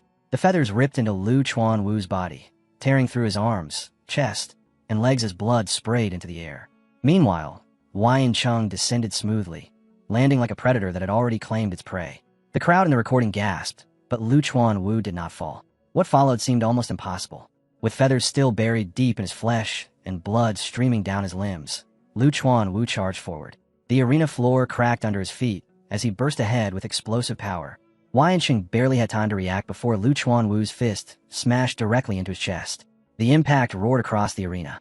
Waiyancheng, the same prodigy who had destroyed the rat god cult, was hurled out of the ring like a ragdoll, slamming into the far wall. The screen went dark. Breathing heavily, Lu Chuanwu looked at Lin Xingqian with blazing conviction. See, the human lineage is already powerful beyond belief. We don't need beast genes or mechanical implants. Pure-blooded humans, true humans, are the future of evolution. Lin Xingqian stared at the phone, stunned. How is that even possible? That was Waiyancheng. There was no way a mere Tier 9 should be able to beat him. His thoughts raced. Was it edited? Did they stage the fight? Was this some elaborate deception? Lu Chuanwu immediately cut off those doubts. The video hasn't been edited at all, he said firmly. And I'll keep challenging high-tier gene fusers. If you want proof, you can come and watch whenever you like. Still unconvinced, Lin Xingqian asked the obvious. If you want people to believe this, why not just upload the video online? A shadow passed over Lu Chuanwu's face. We want to, but those in power won't allow it. Anger flared in his voice as he slammed the table. They say that if a method doesn't directly raise someone's biological tier, then it's worthless. They refuse to promote our research. And without people, without numbers, how are we supposed to make breakthroughs? He leaned forward, eyes burning. Qualitative change requires quantitative change. Then he delivered his final push. Zinken, if a genius like you joined us, you wouldn't be stuck at ordinary tier 9 for 50 years like I was. Lin Zinken blinked. 50 years. But he looks like he's only in his 50s. Lu Chuanwu gave a faint smile, as if he had heard the thought. Don't let my looks fool you. I'm nearly 100 years old. Zinchen's breath caught in his throat. Lu Chuanwu continued evenly. Our cultivation techniques, slow aging. Even without gene fusion, we can preserve youth and extend our lifespan. The revelation hung between them. Heavy, shocking, and filled with danger. Still doubtful and far from convinced, Lin Zinken quietly pulled out his phone beneath the table and searched for the dean of Shanghai University's Budo Academy. The results appeared instantly, and every line confirmed what Lu Chuanwu had said. An online encyclopedia displayed his birth date clearly. March 1929. Lin Zinken stared at the screen in disbelief. He really is almost 100, yet he looks barely 50. That cultivation method, whatever it was, could stretch a human life that far? For a brief moment, another thought surfaced. If my parents knew this, would they be able to live longer too? He kept scrolling. More information appeared. In his youth, Lu Chuanwu had been the proud young master of the Lu family, once a famous martial arts clan at the height of traditional combat. But when the age of gene fusion arrived, the Lu family refused to change. They clung to their old ways, and little by little, they fell into obscurity. Their once grand dojo, filled with disciples, eventually crumbled into ruin. Then came the part that made Zinken slow down. Lu Chuanwu's obsession with the pure martial path had torn his own family apart. His wife and children left him, choosing gene fusion while he remained bound to tradition. Lin Zinken glanced at the screen, then thought of Shen Qinghan.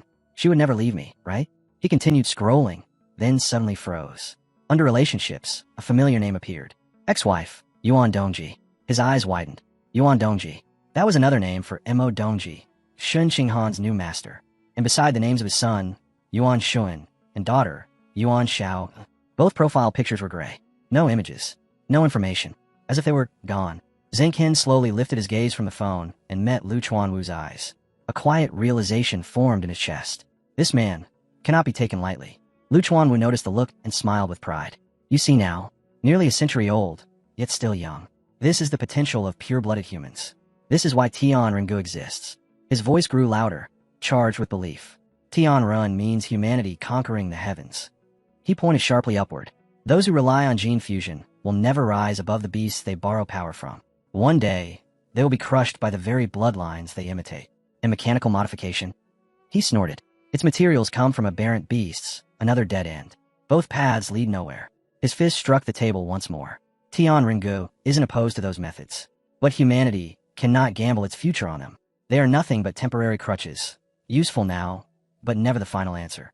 Then, with fierce sincerity, he reached his hand across the table. Lin Zinken, join us. Help us forge humanity's true future. The air between them tightened, thick with ideology, ambition, and a dangerous kind of belief. Lin Zinken slowly lifted a hand, not in rudeness, but with firm resolve, silently refusing the offer. Lu Chuanwu did not hesitate for even a second. Lin Zinken, he said with blazing certainty, you have the potential to become the first pure-blooded human to break through the ordinary biological limit. Zinken remained steady. Before we talk about potential, shouldn't I at least know what this so-called cultivation method is? Lu Chuanwu's eyes gleamed with pride. It is known as the blood-tempering art, a technique recovered from ancient ruins. He spoke with deep reverence. It uses one's own qi and blood to temper the body, refining flesh, bone, and strength. At its peak, the records say the practitioner becomes a saint of the flesh, a being who can shatter mountains and rip giant steel beasts apart with bare hands. The description sounded almost like legend. Then his tone shifted. There is one strict requirement. Only pure-blooded humans can cultivate it. He explained it clearly. Gene fusers carry impure blood. Those with mechanical modifications have incomplete bodies. Neither can circulate qi and blood in the way this art demands. He looked straight at Zinken. That is why humanity's true path must belong to pure-blooded evolution. Once more, he extended his hand. Join Tian Rengu, Lin Zinken. Zinken released a slow breath. I still don't know enough. For now, I'd rather watch and observe. That should have ended the matter. But Lu Chuanwu leaned closer, refusing to retreat. You can take all the time you need, but letting talent like yours go to waste would be a tragedy. His intense gaze locked on his Zinken. From Tian Renji's perspective, That so-called top scholar with 16% gene fusion compatibility is nothing compared to you. She doesn't even match a single hair on your head. Puffed. Shen Qinghan immediately spat out her drink, eyes wide with disbelief. Lu Chuanwu straightened slightly, his aura blazing. You are the true number one. With your physical data, you should be the greatest talent in the entire province. If you follow our path, surpassing Shen Qinghan will be effortless. You could crush her in the future.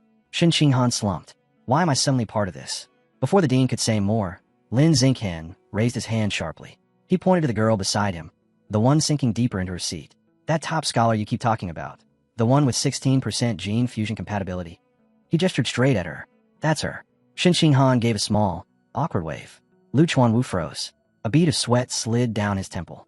Sensing the situation had gone far enough, Lin Xinghen stood up. It's getting late, he said calmly. He picked up the brand new phone Lu Chuanwu tried to use as a gift, then reached out and took Shen Qinghan's hand. Thank you for the phone and the drinks, Dean Lu. We'll be leaving now. They turned to go. Wait. Lu Chuanwu sprang to his feet, panic seeping into his voice. At least consider a 6-month trial. Half a year. You don't have to decide right now. But the two of them kept walking, their fingers still tightly linked. Lu Chuanwu shouted after them, his voice cracking with desperation. I'll double whatever the Evolution Academy offers you. Lin Xinghen didn't even turn his head. I'll triple it. That single word, triple, struck like a thunderclap. Lin Xinghen froze in mid-step. Shen Qinghan blinked in confusion as his eyes went wide.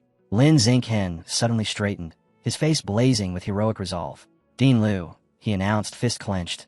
I have always believed in Tian Renji's philosophy. Lu Chuanwu stared at him, completely stunned. I have made my decision. Lin continued with passion.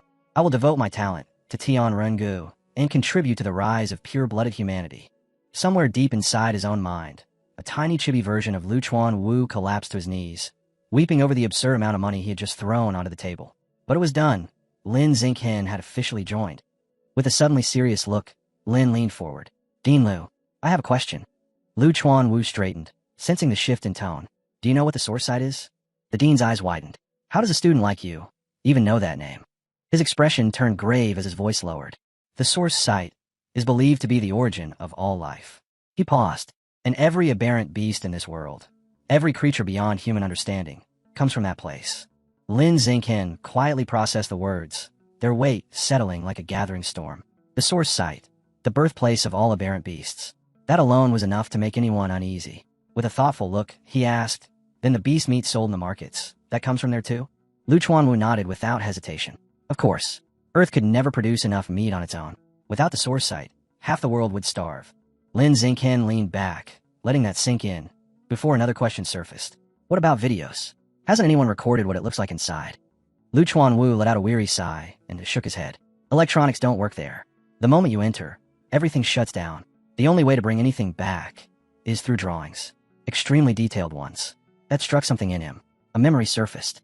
Qinghan Senior's sister, Luo Tianshu. The image he had seen of her. He had always assumed it was a photo.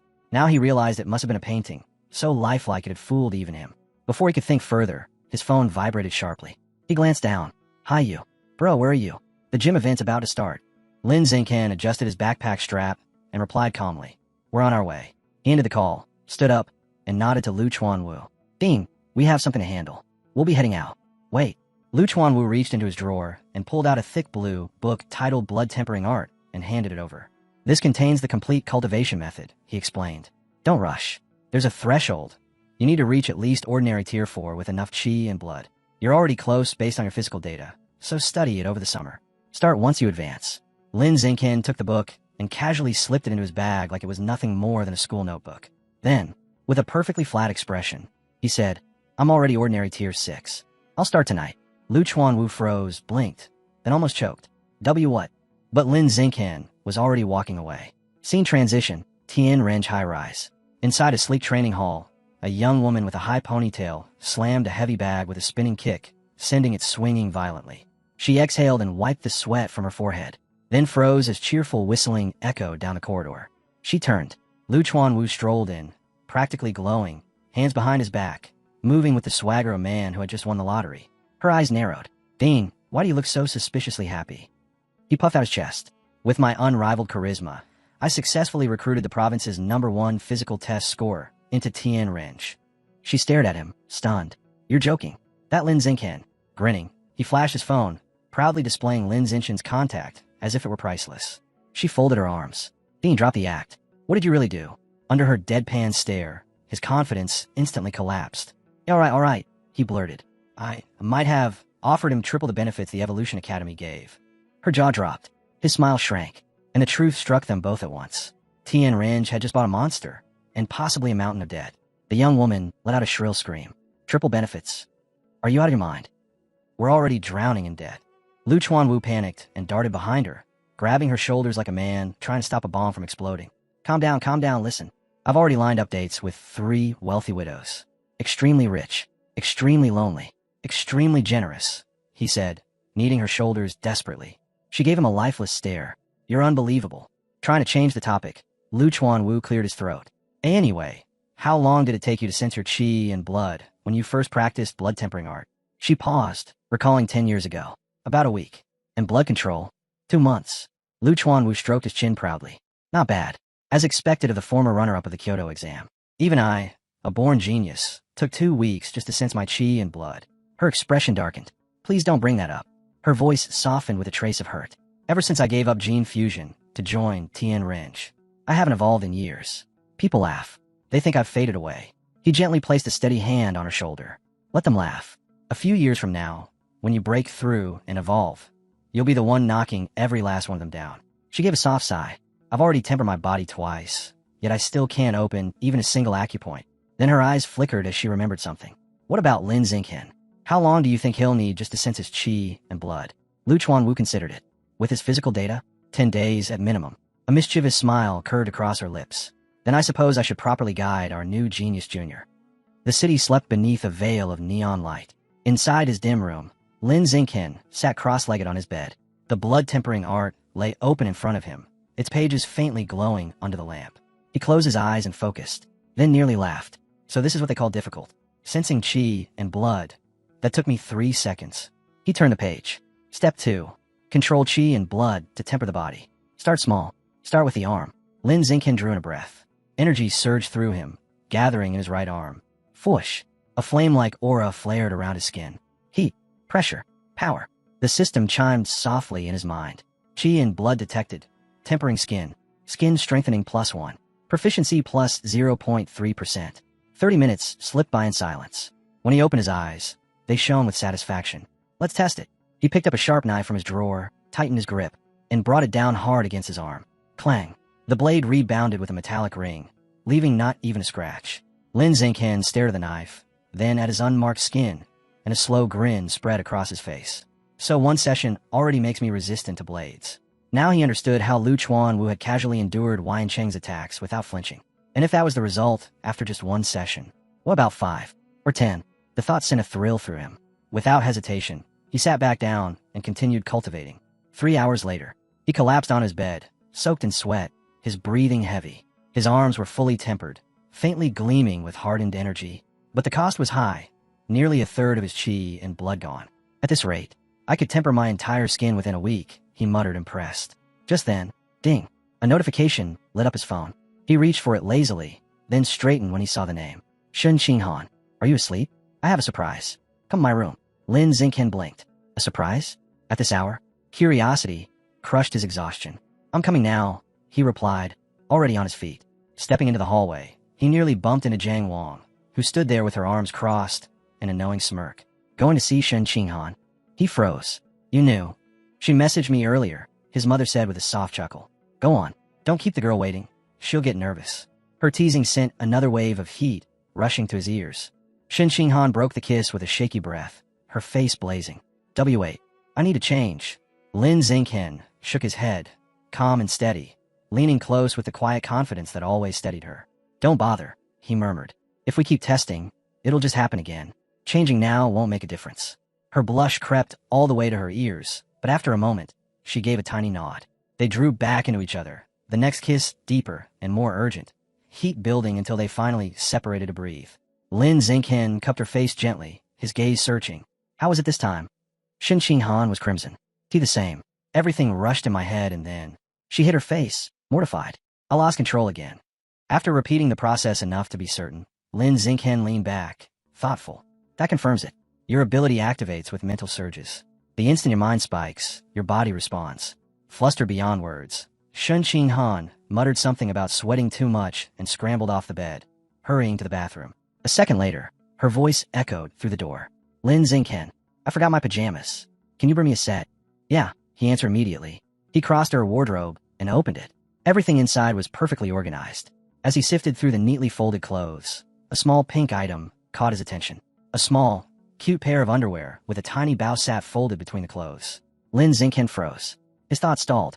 Heat rushed up his neck and into his face. Pretty. Then his senses snapped back. He hurriedly pushed it back where it was and cleared his throat. She probably doesn't wear anything under the diaper, anyway. He grabbed a light blue pajama set and forced himself not to dwell on it. Later that night, they lay side by side. Shin Xinghan drifted off almost instantly, completely exhausted, a faint trace of drool dampening her pillow. Lin Xingchen turned toward her and smiled helplessly. He reached out and brushed her cheek with gentle fingers. For a brief stretch of time, the world felt perfectly still. The next morning, he slipped out of her room in silence, easing the door shut with careful precision so he wouldn't wake her. The moment he stepped into the living room, "Ayo, Lin Xingchen," Shu Meng called from the kitchen with a warm smile. "Breakfast's almost ready. Eat before you head home." He accepted without hesitation.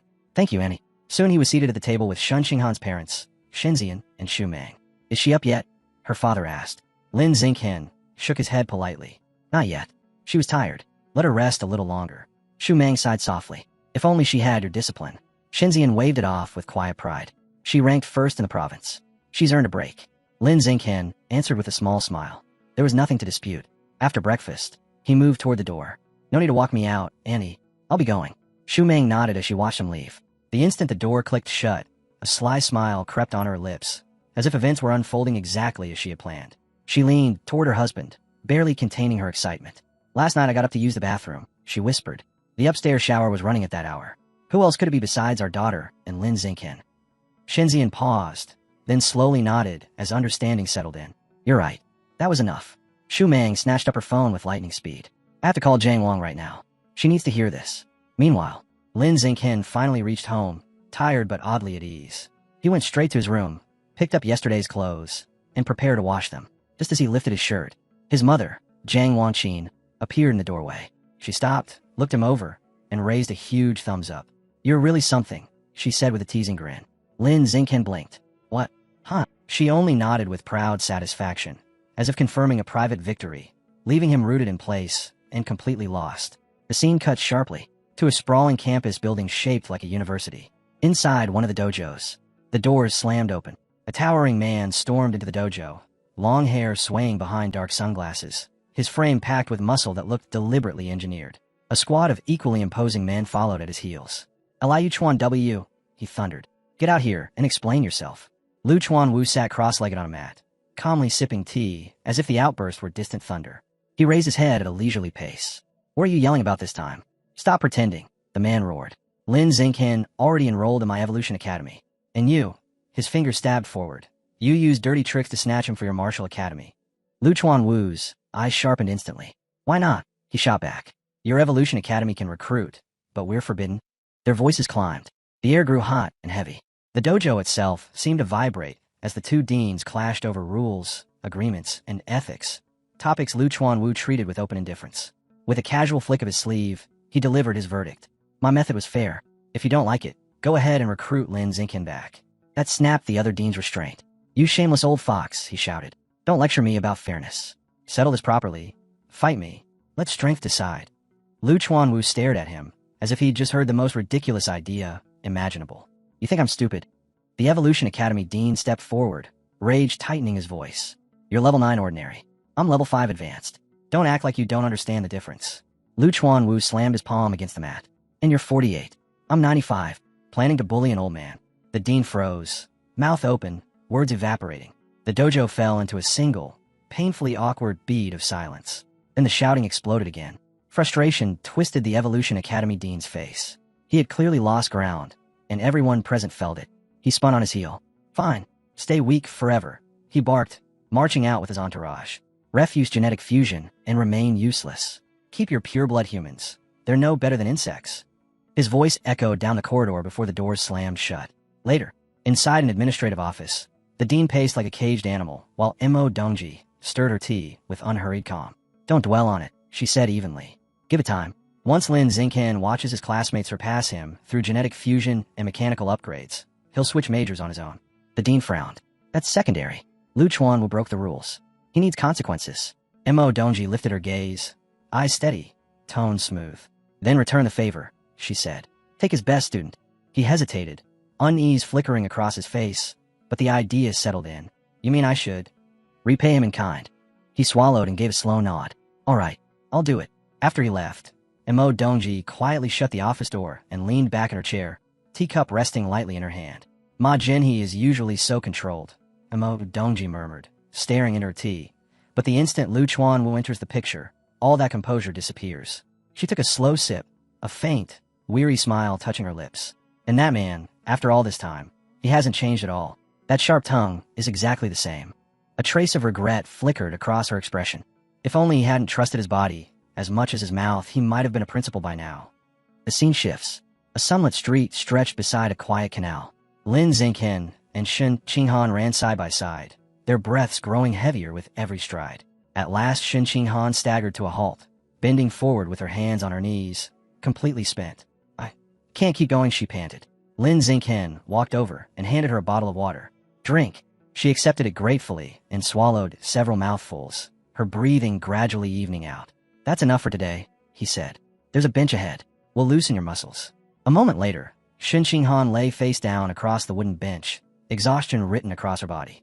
Lin Xingqian sat beside her and began massaging her legs, his hands working firmly through the tight knots in her muscles. Her tired eyes softened as she turned her head to look at him. Thank you. He smiled lightly. You don't have to thank me. The word struck her harder than the run itself. Heat rushed her face. She pushed herself upright, fidgeting before finally meeting his eyes with shaky resolve. Lin Xingqian, what are we exactly? She asked quietly. Are we just friends? Childhood friends? Or am I your girlfriend? Her heart pounded louder than any footsteps. Lin Xingqian met her gaze with a gentle smile. I see you as family, he said. Shen Qing'an stiffened, her face flushing deep red. F family, she echoed. W what kind of family? When he didn't answer at once, her fingers tightened around the edge of the bench. T then, what kind of family do you want us to be? Her voice shrank to a shy whisper. We could be engaged? Lin Xingqian nodded without hesitation. Sure. Her eyes widened as joy flooded her expression like sunlight after rain. She shifted closer until their shoulders touched. Then after we finish university, she said, gathering her courage despite her embarrassment. Oh, let's get married? He answered with the same warm certainty. Okay. They raised their hands, linked their pinkies, and sealed the promise of their future. That night at Lin Xingqian's house, he sat on the sofa with his parents, Lin Yin and Zhang Wangxin. The room was calm and quiet until a sharp knock broke the stillness. Lin Yin rose and opened the door, then stopped cold. Dean, Ma Jenny. Ma Jenny inclined his head politely. Sorry for coming so late. I'd like to discuss Lin Xingqian's academy choice. Lin Yin frowned slightly. At this hour? I thought that was already decided. Ma Jenny lifted a neatly wrapped gift box. A small token from a student. Please accept it. Lin Yin hesitated for a moment before stepping aside and letting him enter. We'll talk in the living room. Xingqian is there. Ma Jenny walked in without wasting a second. The moment he sat down, his gaze locked onto Lin Xingqian. Lin Xingqian, he began, his voice low and pressing. A 15% fusion compatibility is exceptionally rare. It promises an extraordinary future. Throwing that away to walk the path of a pure-blood human is a waste of talent. His eyes flicked briefly to the parents, then returned to the boy. Tian Ring-Ai's philosophy may sound admirable, but their ideas have produced no real advancement. They will confine you, hold you back, abandon this reckless experiment, and come to Evolution Academy. Choose the road that leads to real strength. Lin Xingqian remained motionless, his expression calm and impossible to read. Zhang Wangxin frowned. Wait, what's he saying? Didn't you already enroll in Evolution Academy? Lin Xingqian finally broke his silence. Mom, Dad, I forgot to mention it. Both of them turned toward him at once, unease creeping into their faces. I transferred to Tian Ring-Ai a few days ago. I'm already training at the Budo Academy. The room fell into absolute silence. His parents stared at him as if the words refused to register. Zhang Wangxin spoke first, her voice unsteady. Xingqian, what exactly are you talking about? He inhaled slowly and explained with measured clarity. I agree with Tian Ring-Ai's philosophy. And Dean Lu Chuan-Wu showed genuine sincerity. He offered triple the benefits, so I accepted a 6-month trial. His gaze settled firmly on his parents. If there's no progress after half a year, I'll transfer back to Evolution Academy and follow the gene fusion path. They exchanged stunned looks, struggling to absorb the decision. But the structure of his reasoning began to settle in. Across from them, Jenny watched in silence. His jaw tightened, his eyes narrowing as the finality of the choice became undeniable. Triple the benefits? How could that impoverished old man even promise that? Irritation simmered beneath his composed exterior. He leaned forward, addressing Lin Xingqian with the weighty tone of an elder correcting a misguided youth. Xingqian, listen carefully to a piece of advice from someone older than you. His posture sharpened. Triple the benefits may look attractive now, but it's a short-term temptation. A minor gain in the present that will cost you enormously in the future. His voice dropped, heavy with emphasis. 6 months, Ma Jenny pressed. 6 months you'll never recover. In that time you'll miss knowledge that can't be replaced. Combat frameworks, fusion theory, foundational insights. Don't trade your future for a temporary benefit. Lin Xingqian's expression didn't shift. Thank you for the concern, Dean. He replied with quiet respect. But I believe in Tian Ring-Ai's philosophy.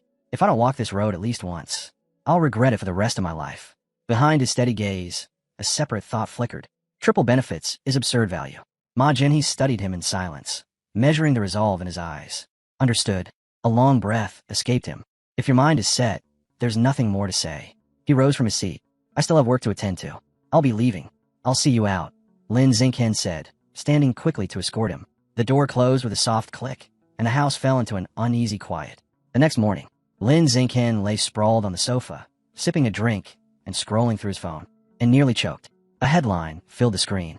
Provincial top scholar Lin Xingqian brainwashed by Tian Ring-Ai. Talent wasted. His eyes widened. What? The article spiraled into accusations, claiming he had thrown away his future. It dredged up the story of a so-called female prodigy from a decade ago who allegedly ruined her life after joining Tian Ring-Ai. He opened the comment section. A flood of contempt hit him. Idiot. What a waste. Shut Tian Ring-Ai down. Pure-blood humans? That's a cult. His stomach tightened. My personal data? Leaked? A cold weight slid down his spine. If this spreads, extremists could target me. Who released this?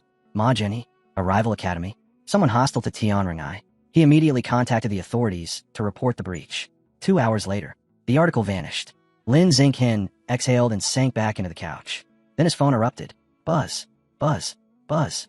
Notifications stacked on the screen as his class group chat exploded. Bro, what happened? Why Tian Ring-Ai? Your pictures are everywhere. They're saying you got brainwashed. His expression hardened. Now my face is circulating too. The risk just multiplied. The weight of the situation settled fully onto his shoulders. Whatever road he had chosen, he would not be able to walk it quietly anymore. That night, Han Han appeared at Lin Xingqian's door in a soft pink nightgown, her smile bright and unapologetic as she announced she would be sleeping there. She climbed into bed beside him without hesitation, settling in like it was the most natural thing in the world. Lying shoulder to shoulder, she noticed him quietly scrolling through endless waves of negative news about himself. Her tongue clicked in irritation as she muttered about how heartless people could be. Lin Xingqian answered in a flat, steady tone, saying that in struggles for power, those who cling to rules are always the ones who get crushed, while the ones who ignore them take everything for themselves. Han Han immediately suggested asking her powerful master, Yuan Dongji, for help. Lin Xingqian shook his head and dismissed the idea, explaining that this mess was between the Gene Fusion faction and the Pure Blood faction, and her master had no reason to interfere for his sake. Han Han refused to accept that. She insisted on trying anyway and sent a message. Not long after, she turned her phone toward him. Yuan Dongji's reply was only a few words, calm and absolute. The problem is solved. Han Han stared at the screen in disbelief, stunned that everything had been handled in barely half an hour.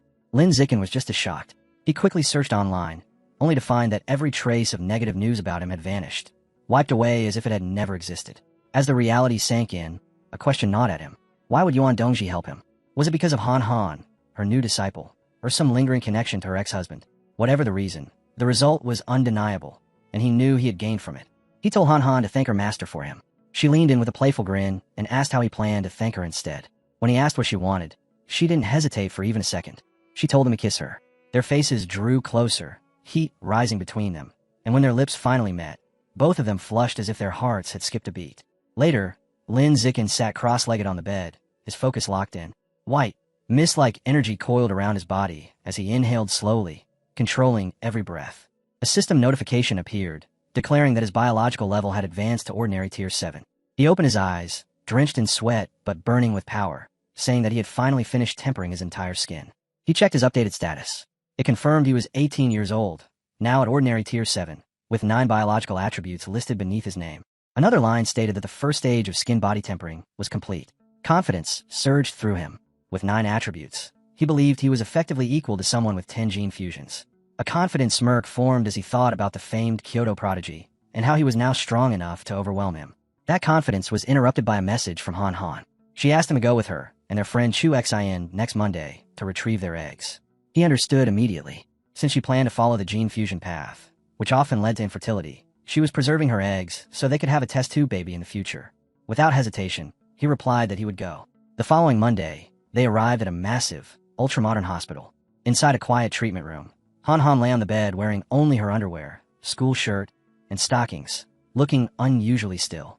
A nurse moved with practiced calm, giving her the ovulation induction injection before telling her to return the next day for the egg retrieval. Han Han thanked her softly, her voice barely above a whisper. As they walked down the long, sterile corridor, Lin Zicken commented that the entire process was far more troublesome than he had imagined. Han Han admitted she was still a little nervous. Hearing that, Chu Xin casually draped an arm around her shoulders and suggested they go shopping to get her mind off it. Han Han's eyes immediately lit up and she agreed. The two girls turned toward Lin Zicken and asked if he wanted to join them, but he shook his head and said he had other things to take care of. Chu Xin was visibly pleased at the thought of spending the day alone with Han Han. The two girls waved cheerfully before heading off together. Back in his room, Lin Zicken decided it was time to begin the next stage of his cultivation, muscle tempering. He sat down and entered meditation, and system notifications appeared one after another, showing his muscle strength and blood tempering art proficiency steadily increasing. He quickly realized that the burning sensation tearing through his body was far more violent than when he had tempered his skin, but he didn't flinch. This level of pain was still well within what he could endure. He spent the entire afternoon focused on tempering only his right arm. When it finally ended, he collapsed onto the bed, completely exhausted. To recover, he devoured a large amount of bread, restoring the chi and blood he had consumed during training. Once his strength stabilized, he tested himself with a hand gripper. The result left him stunned. Just tempering a single arm had increased his strength by almost 50%. A sudden knock broke his concentration. Han Han stepped inside and explained that Chu Xin had suggested they all go spend some time with you before school started, and she had already agreed for him. Lin Zicken took her hand and said calmly that if she was going, then he would go too. Instead of relaxing, her expression grew tense. She admitted that Chu Xin wanted to go to the beach. She didn't want to, but she felt bad refusing. She reminded him of her past trauma, of the terrifying and mysterious voice she once heard coming from the ocean, and confessed that she was afraid. Lin Zicken pulled her into his arms and reassured her, telling her he would protect her. He said that if she was too scared, they wouldn't even step into the water. Hearing that, her tension slowly melted away, and she finally nodded in agreement. The scene abruptly shifted to a dark, blazing cavern. Rivers of lava churned below, casting a hellish red glow upward. Suspended above, it was a massive circular platform carved with glowing runes. On that platform, a secret meeting was taking place. A towering green monster knelt as it delivered its report to the figure standing before it. A man in a flawless suit, his face hidden behind a sinister plague doctor mask. The monster reported that the task was finished, boasting that his filthy rats had already dug all 108 required tunnels. With a low, satisfied growl, he told the man in the plague doctor mask that it was time to set the biological coordinate at that location. The masked man gave a slow, calm nod in response. He raised a strange, menacing staff, its surface twisted and warped, with a single red eye glowing at its tip. Without any hesitation, he slammed the staff into the ground. A violent wave of dark energy burst outward, making the air shudder as if the world itself was flinching. To complete the ritual, the masked man dragged a blade across his own wrist. Blood poured out and dripped onto the staff, where the red eye immediately drank it in. The ground reacted instantly. Crimson and black energy surged upward in writhing tendrils, twisting like living creatures. Over the rising hum of power, the masked man calmly announced that the coordinate had been successfully set. He explained that the next step was to find a corresponding point at the source site and establish a second coordinate there. Once both points began to resonate, the tunnels would fully align, connecting everything to the source.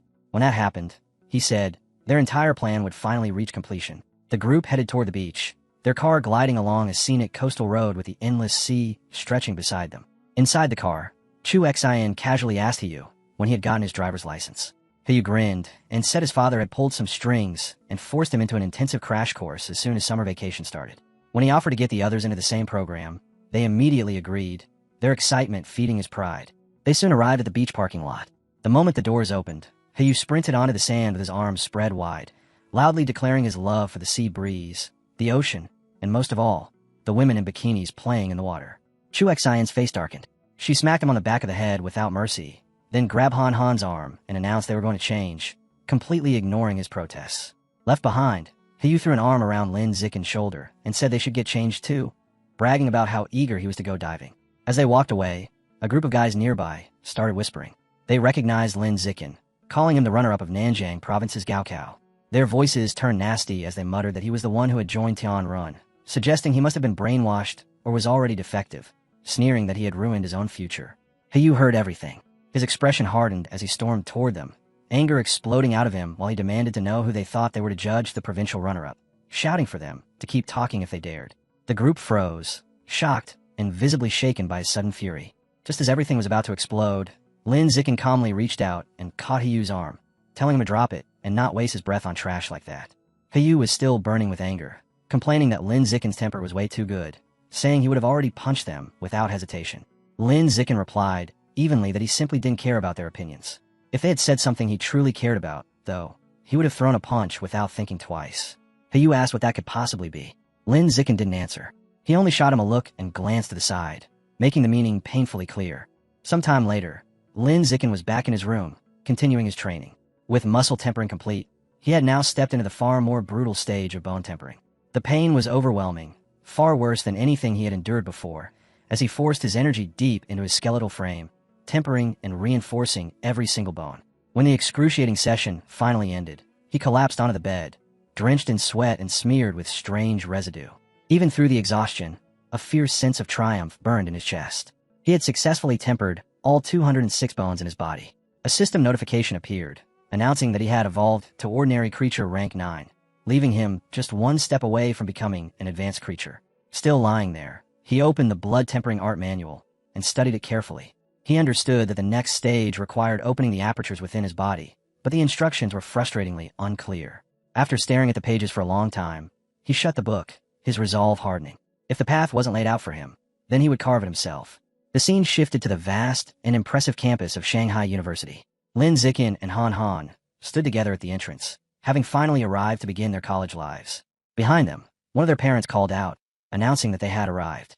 As they walked through the campus with Lin Zikin's parents, Han Han, now dressed in a stylish new outfit, suddenly lit up and pointed ahead, excited that the old ice cream shop was still there. The university town buzzed around them, and Lin Zikin smiled as he confirmed it was the same place they used to sneak off to as kids.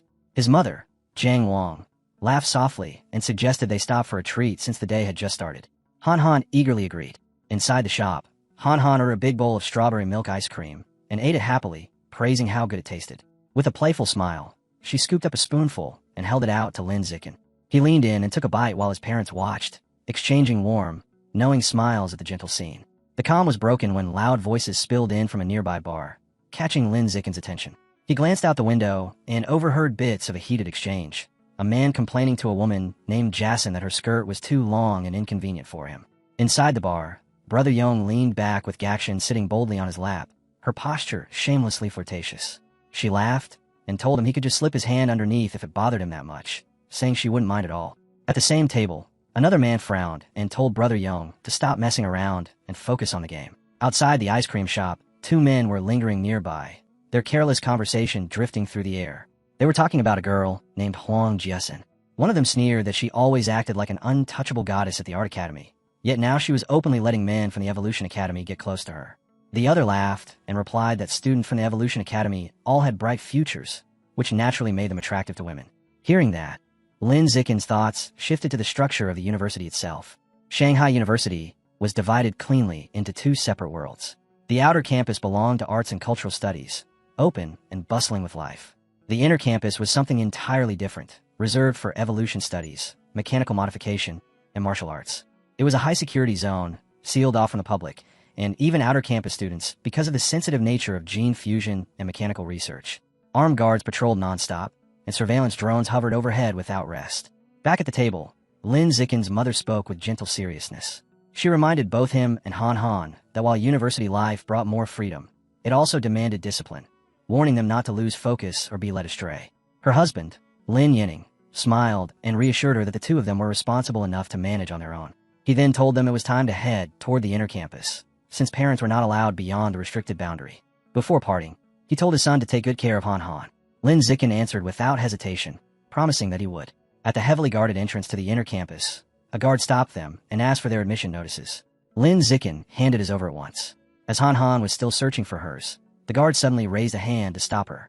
His eyes narrowed, then recognition flickered across his face. Realizing Lin Zikin was the provincial exam top student who had made headlines by joining Tianrun, he waved them through without any further checks. The moment they stepped inside, the atmosphere changed completely. Gene fusers and cyborgs moved openly across the grounds, as if it were the most normal thing in the world. After finishing their registration paperwork, it was time for them to part ways. Han Han smiled, waved, and told Lin Zikin she would see him that evening before heading off toward her dorm in the Evolution Academy. When Lin Zikin reached the Budo Academy, he had barely taken a few steps before being surrounded by a group of lively female upperclassmen. Compliments flew at him from every direction, offers were made to carry his luggage, and several of them eagerly asked for his contact details. Before he could even reply, a confident blonde senior stepped forward, her presence immediately quieting the others. She told them to back off and casually offered to escort Lin Zikin to his dorm herself. After a brief pause, he accepted with a polite nod. As they walked, she casually asked if he wanted to see the school's combat power rankings. She led him to a large display showing two lists. One was the peak ranking, listing the top 500 students across the entire university. The other was the new student ranking, limited to the top 100 freshmen. She explained that the top 3 spots on the peak ranking were all held by powerful fourth-year students from the Evolution and Mechanical Academies. By comparison, only 3 students from the Budo Academy even appeared on the list, and their positions were far lower. As they kept walking, she told him about a former star student from their academy. Like him, that person had once been a top scorer in the entrance exams and had even climbed as high as 6th place on the peak ranking. But because she was a pure-blooded human, her growth eventually hit a ceiling. One by one, gene fusers and cyborgs overtook her. The senior revealed her name was Song Yuyan. She was now an instructor at the academy and a core researcher for Tianrun, serving as an assistant to the dean. Before long, they reached his room. The senior opened the door and led him inside, revealing not a cramped dorm, but a spacious private apartment. She fanned herself dramatically and said with open envy that being the top scorer really did come with amazing benefits. She then complained about how hot it was outside and, with a playful smile, asked if she could use a shower. Lin Zikin completely failed to catch the meaning behind her words. He simply thanked her for guiding him around and offered to buy her a milk tea from a shop nearby instead. The senior froze, stunned for a moment by his answer. After a short pause, she agreed, though confusion flickered in her eyes as she wondered why he hadn't taken the obvious hint. After she left, Lin Zikin stood alone in his new room. He calmly decided that treating her to a drink was enough to repay her for escorting him. At that moment, his phone buzzed. Han Han had sent him a message asking to see photos of his dorm. She had already sent pictures of her own place, and they were shocking, showing an incredibly luxurious apartment with elegant furniture and even a private gym. Comparing her lavish home to his simple single room, Lin Zikin felt a brief twinge of envy, clearly sensing how much richer the Evolution Academy was. Even so, he snapped a few pictures of his modest room and sent them back. When Han Han saw them, she was stunned by how small his place was. Without hesitation, she told him to move in with her instead, adding that her bed was even bigger than the one she had back home. Lin Zikin didn't think twice. He grabbed his suitcase and his phone, saying he was heading over right away. As he left the Budo Academy dorms, Lin Zikin muttered about the ridiculous difference in funding between the academies. The room he had been given, supposedly the best his academy could offer, felt pitiful compared to the housing at the Evolution Academy. Walking along, he let out a quiet sigh, briefly wondering if the dean would really keep his promise of triple benefits. When the elevator doors opened on her floor, Han Han was already waiting, greeting him with a bright smile. She happily pulled him into her apartment, welcoming him into the cool, air-conditioned space. Lin Zikin's eyes swept across the spotless, luxurious interior, and he commented that her master, Yuan Dongji, must care for her deeply to provide accommodations like this. And Han Han nods without hesitation, saying her master treats her incredibly well. She suddenly spreads her arms wide, eyes shining as she happily declares that this is now their little home, a place where they can live freely without their parents watching over them. Lin Zikin blushes faintly and quickly tells her not to let her imagination run too far. Laughing, she says she is sweaty from moving and announces she will shower first. Without thinking much, she starts taking off her clothes right there, letting them fall into a small pile on the floor. Lin Zikin turns away awkwardly, only reminding her not to leave a mess. While she showers, a flustered Lin Zikin gathers her clothes and neatly sets them aside. To distract himself, he opens the new University Campus app he downloaded earlier. Browsing through it, he finds an in-app store where students can spend school credits on gene fusion and mechanical modification resources. He learns that credits can be earned in 3 ways: placing high on the school's power rankings, completing official school tasks, or achieving outstanding results in competitions. It becomes clear to him that for someone like him, earning credits will be far easier than making money outside. His thoughts are interrupted when Han Han calls from the bathroom, asking him to bring her clothes. He walks over and opens the door, only to find her relaxing in a large bathtub. Steam drifts through the air as she looks up at him, cheeks slightly flushed, saying how nice the water feels. With a playful sparkle in her eyes, she invites him to join her. Lin Zikin turns red, hesitates for a moment, then reasons that letting all that hot water go to waste on just one person would be pointless. He agrees and quickly undresses. In the tub, he offers to wash her back. Han Han happily accepts, smiling as she promises it will be her turn to wash him afterward. Warm water and steam fill the room as time quietly slips by. Later, after they finish bathing and eat a simple meal, Lin Zikin sits cross-legged on the bed and enters meditation while Han Han rests quietly beside him. He begins the second stage of skin tempering using the blood tempering art. This time the process is far more brutal. Pain seeps deep into him, slow and unyielding, and it takes him a full 2 hours just to temper his right hand, leaving his breathing heavy. Curious about the result, he asks Han Han for a sewing needle. Though puzzled, she hands it over. He presses the sharp tip against the back of his hand. Her eyes widen when the needle fails to pierce his skin. A system notification appears, confirming that his skin toughness is increasing. When he applies more force, the needle snaps against his hand. Han Han stares in amazement, saying the blood tempering art is so powerful, it almost makes her want to follow the pure blood path herself. Lin Zikin moved on to his next test, announcing heat resistance. Calmly, he held his hand above the burning flame of the stovetop. Another system notification appeared, confirming that his resistance to heat was steadily increasing. He noted that it took more than a full minute before he even felt the faintest hint of burning. With the blood tempering art working together with his system attributes, he concluded that he was steadily closing in on the threshold of his saintly body. Just as he began to relax, his phone vibrated. A new message had arrived from Lu Chuan-Wu, the dean of the Budo Academy. The dean asked if he had settled in and invited him to visit the Tianren headquarters to get familiar with the environment and meet the other members. Lin Zikin agreed at once. The dean told him to wait downstairs, saying someone would be sent to pick him up. Since he was not at his own dorm, Lin Zikin sent Han Han's address instead. After receiving confirmation, he let out a quiet breath and prepared to head down. He told Han Han he needed to go out for a while, explaining that the dean had called him to the organization's headquarters. She urged him to go without worry. Outside the building, he stopped beneath a cluster of trees, standing in the shade while he waited. Leaning against one of them, he noticed a young man with spiky orange-brown hair walking toward him. The newcomer greeted him, recognizing him immediately as Lin Zikin, the provincial top scorer who had joined Tianren. Lin Zikin returned the greeting calmly, thinking to himself that he really had become well-known.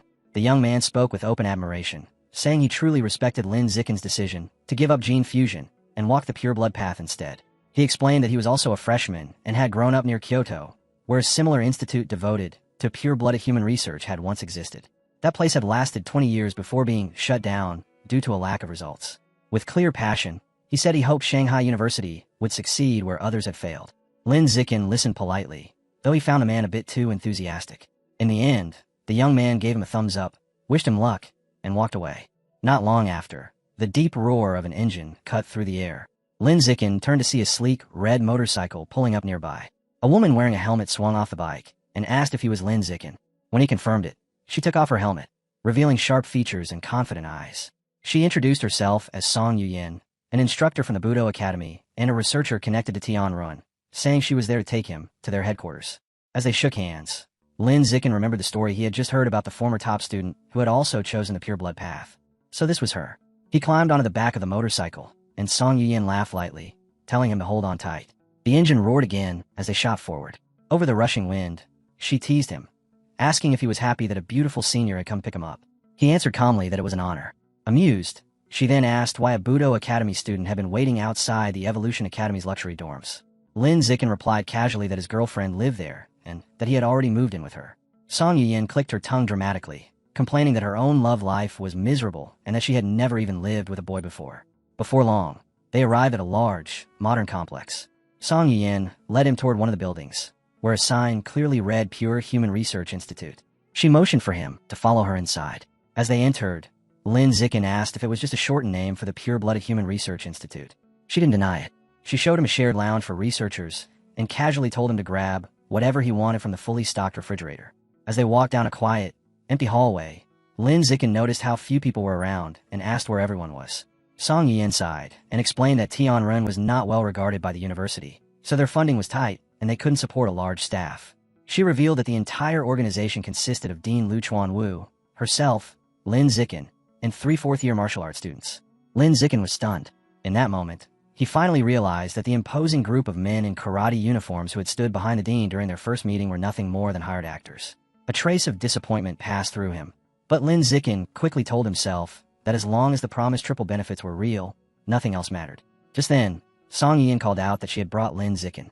Dean Luchuan Wu soon appeared, looking completely worn out, dark circles heavy under his eyes. He waved them inside and led them into his small, cluttered office. Lin Zikin couldn't help remarking on how exhausted the dean looked.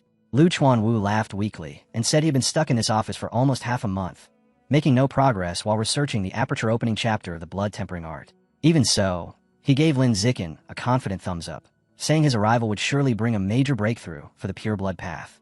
His mood lifted as he began boasting, saying Song Yuyin had once been the top scorer in the Kyoto entrance exams, and that his own physical test scores back in his youth had been even more impressive. Song Yuyin rolled her eyes and told him to stop showing off. The dean chuckled, then turned serious. He explained that with Song Yuyin's help, he had finally broken through a decades-long bottleneck and completed his third body tempering. That breakthrough had allowed him, as an ordinary Tier 9 human, to defeat a high-level gene fuser in direct combat. Placing a hand on each of their shoulders, Luchuan Wu fixes his gaze on Lin Zikin and speaks with heavy certainty, declaring that given enough time, Lin Zikin holds the potential to surpass even Yu Yain himself. Without lingering, he shifts the conversation, asking about Lin Zikin's progress in the blood tempering art, whether he has already mastered blood control and stepped into ordinary Tier 4, the minimum threshold required to begin skin tempering. Lin Zikin replies with calm composure that he has already reached it. The answer clearly satisfies the dean. Without delay, Luchuan Wu assigned Song Yuyin as his mentor, explaining that under her guidance, Lin Zikin should be able to complete his first round of skin tempering before the semester ends, adding that Song Yuyin herself achieved the same milestone in only 3 months. Song Yuyin accepts the responsibility without a hint of hesitation. Before the matter can settle, Lin Zikin speaks again, his tone even as he states that a mentor will not be necessary. He explains that he already finished the first round of skin tempering during the summer vacation. The air instantly stiffens. Luchuan Wu and Song Yuyin both go still, staring at him as if unsure whether they misheard what he just said. Song Yuyin refuses to accept it outright. She states flatly that mastering something as delicate and demanding as skin tempering alone in a single summer is simply not believable. Lin Zikin answers casually that the book provided detailed explanations and that he merely studied it for a few days, though inside he knows the truth was far more absurd, barely half an hour of effort. Still doubtful, Dean Luchuan Wu steps forward and asks to examine Lin Zikin's hand himself. Before extending his arm, Lin Zikin quietly activates his natural camouflage. He suppresses his true strength, carefully adjusting his outward biological level to ordinary Tier 5, just enough to match someone who had completed 1 round of skin tempering. Only then does he hold out his arm. The moment Luchuan Wu's fingers make contact, both he and Song Yuyin freeze. The room falls into a heavy silence. After a brief but focused inspection, the dean lifts his head, disbelief written across his face as he confirms that Lin Zikin has indeed completed a full round of skin tempering. Still shaken, Luchuan Wu asks what his current biological level is. Lin Zikin hesitates on purpose before answering that it is ordinary Tier 5. The reaction is explosive. The dean throws his hands into the air, shouting that Lin Zikin is a peerless genius and that the future of the pure blood path is finally secured. Overwhelmed by excitement, he grabs the stunned Lin Zikin and pulls him into a fierce embrace, declaring that with talent like this, breaking beyond the limits of ordinary beings is only a matter of time. Watching the scene unfold, Song Yuyin exhales quietly, reminded once again that there is always someone more gifted. A small smile forms as she admits to herself that having someone even more capable leading their cause is not a bad thing. Filled with renewed energy, she eagerly tells the dean that Lin Zikin's potential should be made public at once to draw on more talent and secure greater funding. Luchuan Wu's expression hardens in an instant. He shuts the idea down without hesitation, stating firmly that Lin Zikin's abilities must remain hidden for now. Revealing such terrifying progress along the pure blood path would only place him in danger. Their strategy, he explains, must prioritize quality over numbers. Now that they possess a prodigy like Lin Zikin, every resource they can gather should be poured into pushing him past the ordinary biological barrier. When Song Yuyin voices concern about their thin finances, the dean answers in a steady, reassuring tone. He vows to burn through every connection he has to obtain the evolution materials they need. His plan is simple and ruthless. Wait until Lin Zikin's strength becomes impossible to ignore, secure him a powerful patron, and only then begin spreading Tian Ren's ideals. Song Yuyin nods, impressed by the foresight, and praises his careful planning. Luchuan Wu accepts it with quiet, contained pride. Lin Zikin listens without reacting, privately amused by how shocked they would be if they knew the truth, that he is already ordinary tier 9, that his flesh and bones have been fully tempered, and that he is already halfway through his second tempering cycle. The thought leaves no trace on his face. Dean Lu Chuan-Wu then informs him that he no longer needs to attend the basic classes at the Budo Academy. From this point on, he will work directly inside the Research Institute, with Song Yian assigned as his assistant. Song Yian's brow twitches sharply. Her hand tightens into a fist as she protests that being forced to assist a junior is nothing short of humiliation. The dean cuts her off coldly, stating that pride has no place in research and is the first thing that must be thrown away. The discussion ends there. Changing the subject, Lu Chuanwu announces that the university will hold a freshman trial the following afternoon to crown the new king, the strongest among the first-year students. He looks straight at Lin Zikin and declares that with his ability, the title is all but guaranteed. He urges him to participate for the honor of the Budo Academy, offering tenchi and blood pills as a reward. When Lin Zikin shows no interest, the dean casually adds that the winner will also receive 10 school credits. That single word finally draws Lin Zikin's full attention. Soon, the day of the freshman assembly arrives. The university auditorium fills with a sea of new faces. Lin Zikin sits beside Han Han, and it doesn't take long for whispers to ripple through the surrounding rows. Students recognize him as the provincial top scorer who joined Tian Run, while curious gazes slide toward Han Han, wondering what kind of connection their so-called goddess shares with him. Their quiet bubble is broken when a familiar figure walks up. The talkative, spiky-haired freshman from before stops in front of them and asks if Lin Zikin remembers him. Lin Zikin gives a small nod. Grinning broadly, the boy leans closer and bluntly points at the two of them, asking what their relationship is. Without hesitation, Lin Zikin reaches out and takes Han Han's hand. As her face turns crimson, he answers in a calm, steady voice that they are engaged childhood sweethearts who plan to marry after graduation. The smile on the freshman's face freezes for a heartbeat, disappointment flickering through his eyes before he forces an awkward grin and retreats back into the crowd. As the assembly continues, more first-year students stream into the auditorium. Somewhere among them, a girl with dark hair, tipped in purple, and cat-like ears sits in silence. Her head slowly turns, locking onto Lin Zikin with a heavy, unsettling stare. He catches it, a faint sense of unease brushing against him, before he deliberately looks away. Meanwhile, the talkative freshman has already returned to his seat, once again chattering animatedly with those around him. At the front of the hall, a man steps up to the podium, announces the beginning of the ceremony, and calls for the freshman representative to take the stage. To the shock of nearly everyone, the spiky-haired freshman stands up. He strides forward with confidence, disbelief rippling through the hall. Students whisper in confusion, wondering why someone with dyed hair and such a noisy personality was chosen. That position is traditionally reserved for the strongest of the freshmen, and most had assumed it would go to a gene fuser. Hearing the murmurs only makes him smile wider. To Li Moyu, this is exactly the moment he wanted. Gripping the microphone, he asks the crowd if they have ever heard of Lai Yi-jin. Lin Zikin scoffs inwardly. Who in the country hasn't heard of the famous Kyoto genius? Letting the tension stretch, Li Moyu continues, revealing that this celebrated prodigy has an equally talented younger brother. He explains that this brother was the top scorer of the Kyoto entrance exams, possessed a 16% gene fusion compatibility, and achieved the highest national physical test results, tied only with the top scorer from Nanjing province.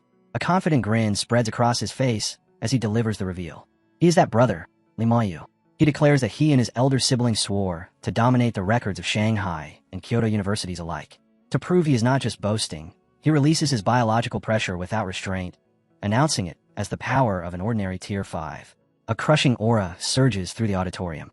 Students gasp as the overwhelming gap between themselves and a true genius washes over them. Satisfied, Li Moyu smirks and tells them to remember his name. Back in their seats, Han Han leans closer to Lin Zikin and whispers with a teasing edge that his arrogance is unbearable and that he clearly has no idea Lin Zikin could defeat him with a single finger. Lin Zikin quietly tells her to keep a low profile. She grins and nods, playing along. Once Li Moyu steps down, the announcer calls for the next speaker. Zhou, the president of the student council, walks onto the stage. A young man with dark blue hair, he accepts a script from the announcer and turns to face the crowd. Introducing himself, he says he has 3 important points to make. First, he explains that student discipline throughout the university is handled by the student council, an organization that holds considerable authority. Second, he announces that next semester the student council will recruit 10 new members from the freshman class, with only one requirement: strength. He urges everyone to spend the coming months proving what they are truly capable of. Finally, his voice turns cold as he delivers a blunt warning. The inner campus of Shanghai University, he says, is a brutal world where strength decides everything. Upperclassmen bullying freshmen is common, and mercy is never guaranteed. He tells them without sugarcoating it that once they step inside, no one will protect them, so they had better prepare themselves mentally. After finishing his points, Zhou does not step down. His expression darkens, and the atmosphere shifts. Before leaving the stage, he says he wants everyone to experience firsthand what the power of an advanced being feels like. Without another word, he releases his biological pressure. The change is immediate. An invisible force crashes into the auditorium like a crushing tide. The air turns heavy, as if the space itself is pressing down on them. Freshmen gasp as their lungs struggle to pull in breath. Some cry out as pain surges through their bodies, legs trembling and buckling under the overwhelming weight. The entire hall is forced into silence, swallowed by the sheer, oppressive power pouring out from the stage. Lin Zikin sits beside Han Han as the terrifying pressure from the student council president finally recedes. He notes calmly that although the aura of an advanced being is indeed formidable, from this distance it poses no threat to him at all. Having already reached ordinary tier 9, he barely felt it. Around them, the other freshmen slowly recover, letting out shaky breaths and whispering that it only lasted 5 seconds. Even so, fear lingers in their eyes as they murmur about how frightening the power of an advanced being truly is. Once Zhou steps off the stage, Yuan Dongji takes over. Her voice rings through the hall as she announces that the freshman trial will begin immediately after the assembly. The rules are simple. At the center of the gym stand a large stage, and the first student who can remain alone on it for more than 1 full minute will be crowned this year's new king. The reward instantly captures everyone's attention. 100 school credits, 10 times higher than last year's prize. In the stands, a few upperclassmen scoff openly, arrogantly claiming that the top 10 spots always belong to the genius classes and that this year will be no different. Their words spread through the crowd, stirring anger among the ordinary class freshmen. Then a special rule is announced. If even a single student outside the genius classes makes it into the top 10, every non-genius freshman will receive 1 school credit. Excitement explodes across the hall. Students begin calculating frantically, realizing that 1 credit is worth 10,000 yuan. The mood shifts as they understand that if they work together, everyone stands to profit. Seizing the moment, Hayu jumps onto the stage and grabs the microphone. He introduces himself loudly, then points out that his classmate, Lin Zikin, is the provincial top scorer and the strongest among the ordinary students. He calls on all ordinary freshmen to unite, to turn their strength against the genius classes and carve out a path so Lin Zikin can claim a place in the top 10. One after another, heads turn toward Lin Zikin. He remains seated, expression steady, neither stirred nor impressed. Moved by the call, the ordinary students rise to their feet, voices surging as they shout their support and swear to clear the road for him. From a distance, several faculty members watch the spectacle, including Lu Chuanwu, Yuan Dongji, and Dean Manhwa. Lu Chuanwu comments dryly to Zhou that his earlier display was a little too petty. Manhwa cuts in, asking whether it was really necessary for Lu Chuanwu to vent his frustration on Li Moyu's younger brother, just because Wu Tiancheng defeated him. With thinly veiled sarcasm, he adds that when it comes to pettiness, no one in the university can compare to Lu Chuanwu. Lu Chuanwu replies calmly that his pettiness is reserved only for the person involved and never extended to their family. He then shifts the attack, casually asking if Manhwa heard that his daughter performed exceptionally well in the entrance exams. Manhwa answers without emotion that his daughter ranked 3rd in the Kyoto entrance exams. Zhou, standing beside him, remarks that with such results, she should join the student council, promising to personally nurture her as a future leader. Manhwa nods and asks Zhou to take care of her. Zhou responds smoothly that he treats every student with genius potential the same way. Down in the arena, heated speculation spreads over who will become the new king. Most students place their bets on the 2 brightest stars, Li Moyu and Ma Shiwei. One insists Li Moyu is the obvious favorite, noting that his biological level has already reached ordinary tier 5. Another counters that although Ma Shiwei's scores were slightly lower, she successfully fused with Shadow Cat genes during the summer, meaning her real combat power might not be inferior. A third laughs it off, arguing that her fusion was only partial and the boost should be limited. Their argument is cut short when Lu Chuanwu's voice suddenly echoes across the arena. He declares with confidence that neither Li Mayu nor Ma Shiwei will become the new king. A wave of shock runs through the crowd as everyone turns to look at him. With a grin filled with certainty, Lu Chuanwu announces that the true new king will come from Tianrun, and that person is Lin Zikin. Manhwa erupts instantly, snapping back in anger. He demands to know how such a claim could be possible, pointing out that Lin Zikin's physical test scores did not even place him in the top 10. He sneers at the declaration, accusing Lu Chuanwu of spouting baseless nonsense. Lu Chuanwu remains unshaken, calmly asking if Manhwa truly doubts him before proposing a wager. Ma Jinhee accepts in a burst of fury, shouting that he is not afraid. The wager is set at 100 school credits, and he sharply warns Lu Chuanwu not to back out afterward. Hearing this, Lu Chuanwu turns to the surrounding staff and casually invites anyone else who wishes to join the bet. A powerful-looking gene fuser even asks the senior professor and school director, Chin, if he is willing to stake 1,000 credits. To everyone's astonishment, the director agrees without the slightest hesitation. Watching it all, Ma Jinhee grows more uneasy. He cannot understand how the old man can be so confident. For a moment, he suspects some hidden scheme, perhaps even an attempt to pressure Li Moyu into throwing the match. He quickly rejects the thought, reminding himself that his own daughter is also competing. Still, anger twists his face as he struggles to make sense of Lu Chuanwu's certainty. One deeply disturbing idea slips into his mind. Could Lin Zikin truly become the new king? He immediately crushes the notion as absurd. Just then, a figure clad in a sleek red and black cyborg suit walks up to Dean Ma Jinhee. It is the dean of the Mechanical Academy. She remarks that the provincial top scorer, Lin Zikin, was originally from the Evolution Academy and asks whether Ma Jinhee truly feels nothing about Dean Lu Chuanwu taking him away. Ma Jinhee waves it off, saying his academy produces plenty of talents like that.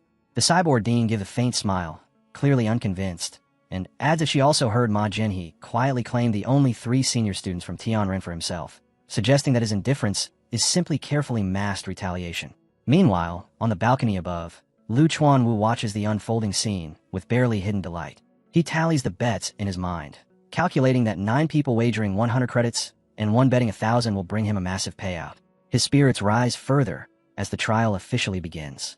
In an instant, a sea of ordinary students floods onto the central stage, shouting as they surge toward the genius classes with sheer numbers and momentum. The floor plunges into chaos as bodies crash together and voices roar from every direction. Lin Zikin remains at the rear, calmly watching the disorder. He notes that many of the genius class students rely too heavily on their gene fusion compatibility, lacking solid combat fundamentals. Suddenly, his danger perception attribute activates. His vision sharpens, revealing the power levels across the field. Li Mayu and Ma Shiwei stand out immediately, both at ordinary tier 5. The rest of the genius class members in the top 10 are no lower than ordinary tier 4. After the first wave of clashes, cheers erupt from the ordinary students. Several genius class members are already sprawled on the ground, defeated. Someone shouts triumphantly that the geniuses are not as frightening as they seemed. Fired up by early success, the remaining ordinary students roar and charge again, yelling for the genius class members still sitting in the stands to come down and fight. Their challenge is answered when a towering, muscular student with white hair drops from above. He crashes onto the stage, the impact sending a dull tremor through the floor. With a cold sneer, he tells them to come, promising to show them just how weak they really are. The ordinary students do not hesitate. They rush him in a wave, shouting that if each of them lands even 1 hit, sheer numbers will overwhelm him. The white-haired student answers with a single sweeping kick. The force rips through the crowd like a violent shockwave. Bodies are hurled backward, skidding and tumbling across the stage as the attackers are knocked unconscious in an instant. Standing alone among the fallen, he scoffs that ants will always be ants, and no matter how many gather, they will never wound an elephant. The remaining ordinary students freeze in stunned silence. Rage and humiliation surge through them as they turn toward Lin Zikin, shouting that the man's arrogance is unbearable and urging Lin Zikin to go up and put him down. Hearing their cries, Lin Zikin steps forward without delay. His voice stays calm as he says that since it has come to this, he will take the stage himself. He walks out with his hands casually tucked into his pockets, his expression relaxed, as though the chaos around him means nothing. His opponent drops down in front of him with a heavy crash, the floor cracking under his weight. The man's eyes gleam with excitement as he grins, saying he has been waiting for this, eager to face the top physical test scorer from Nanjing Province. He proudly introduces himself as Lu Qi, the top scorer from Yintian Province. Lu Qi begins listing his achievements like trophies: a 5.69 second 100-meter dash, a 4.52-meter vertical leap, a one-handed lift of 1,150 kilograms. Each number strikes like a hammer, meant to crush confidence before the fight even starts. With a smug tilt of his head, he asks Lin Zikin to state his own results, clearly expecting them to fall short. Lin Zikin answers evenly that there is no need to announce his numbers. Lu Qi will feel the difference soon enough. Before the words can even settle, Lin Zikin moves. A single kick snaps out, clean and lightning fast. The impact sends a massive body flying across the stage. Lu Qi slams into the ground and lies still, defeated in an instant. For a brief moment, the arena is silent. Then the ordinary class students explode with cheers, disbelief turning into wild excitement. On the viewing balcony, the faculty members stare in shock. They had expected a drawn-out exchange, a clash of strength and technique. What they witness instead is pure suppression. The truth unsettles them. Beneath Lin Zikin's calm exterior is a ruthlessness that leaves no room for resistance. Before the noise can die down, another figure leaps onto the stage. He introduces himself loudly as Liu Yongjian, the top scorer from Dang Province, already starting to list his achievements when he is cut off. Lin Zikin steps in and drives a knee straight into his face. The fight ends before it can even begin. Liu Yongjian collapses without a sound. Standing over him, Lin Zikin lifts his gaze toward the remaining genius class students and speaks evenly, declaring that this victory proves the ordinary class has its own geniuses as well. His words spark an immediate reaction from the stands. Someone shouts an alarm, urging Li Moyu and Ma Shiwei to hurry onto the stage before the title of new king is stolen by an ordinary student. A figure lands lightly in response.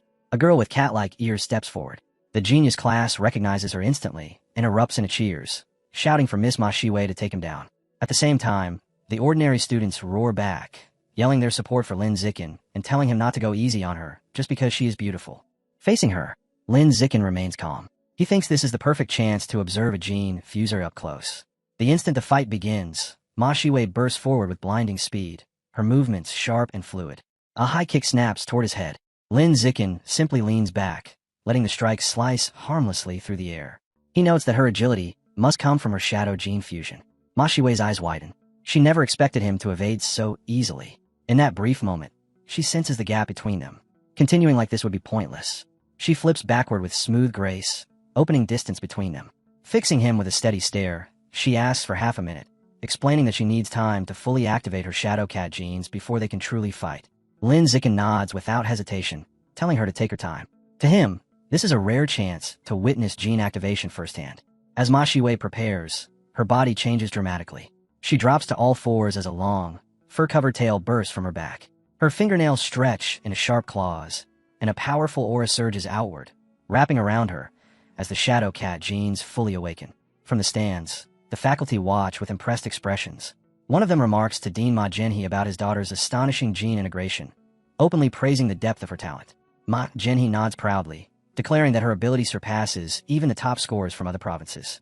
But the pride fades quickly. His expression tightens with worry. Her fusion is still new, and forcing her body this far risks severe backlash.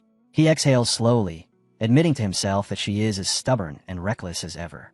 With her transformation complete, Shiwei launches herself at Lin Zikin, shouting that he is far too arrogant for daring to wait. She vows he will pay for it, as she attacks with savage intensity. A powerful kick rips through the air, forcing Lin Zikin to dodge by the narrowest margin. As he slips past her attacks, he calmly evaluates her strength, noting that her power has surged from ordinary tier 5 to just short of ordinary tier 6. Shiwei's shock deepens.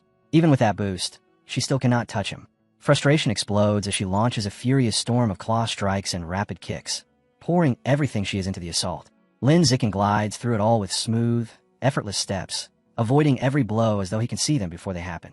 After several exchanges, his expression tightens.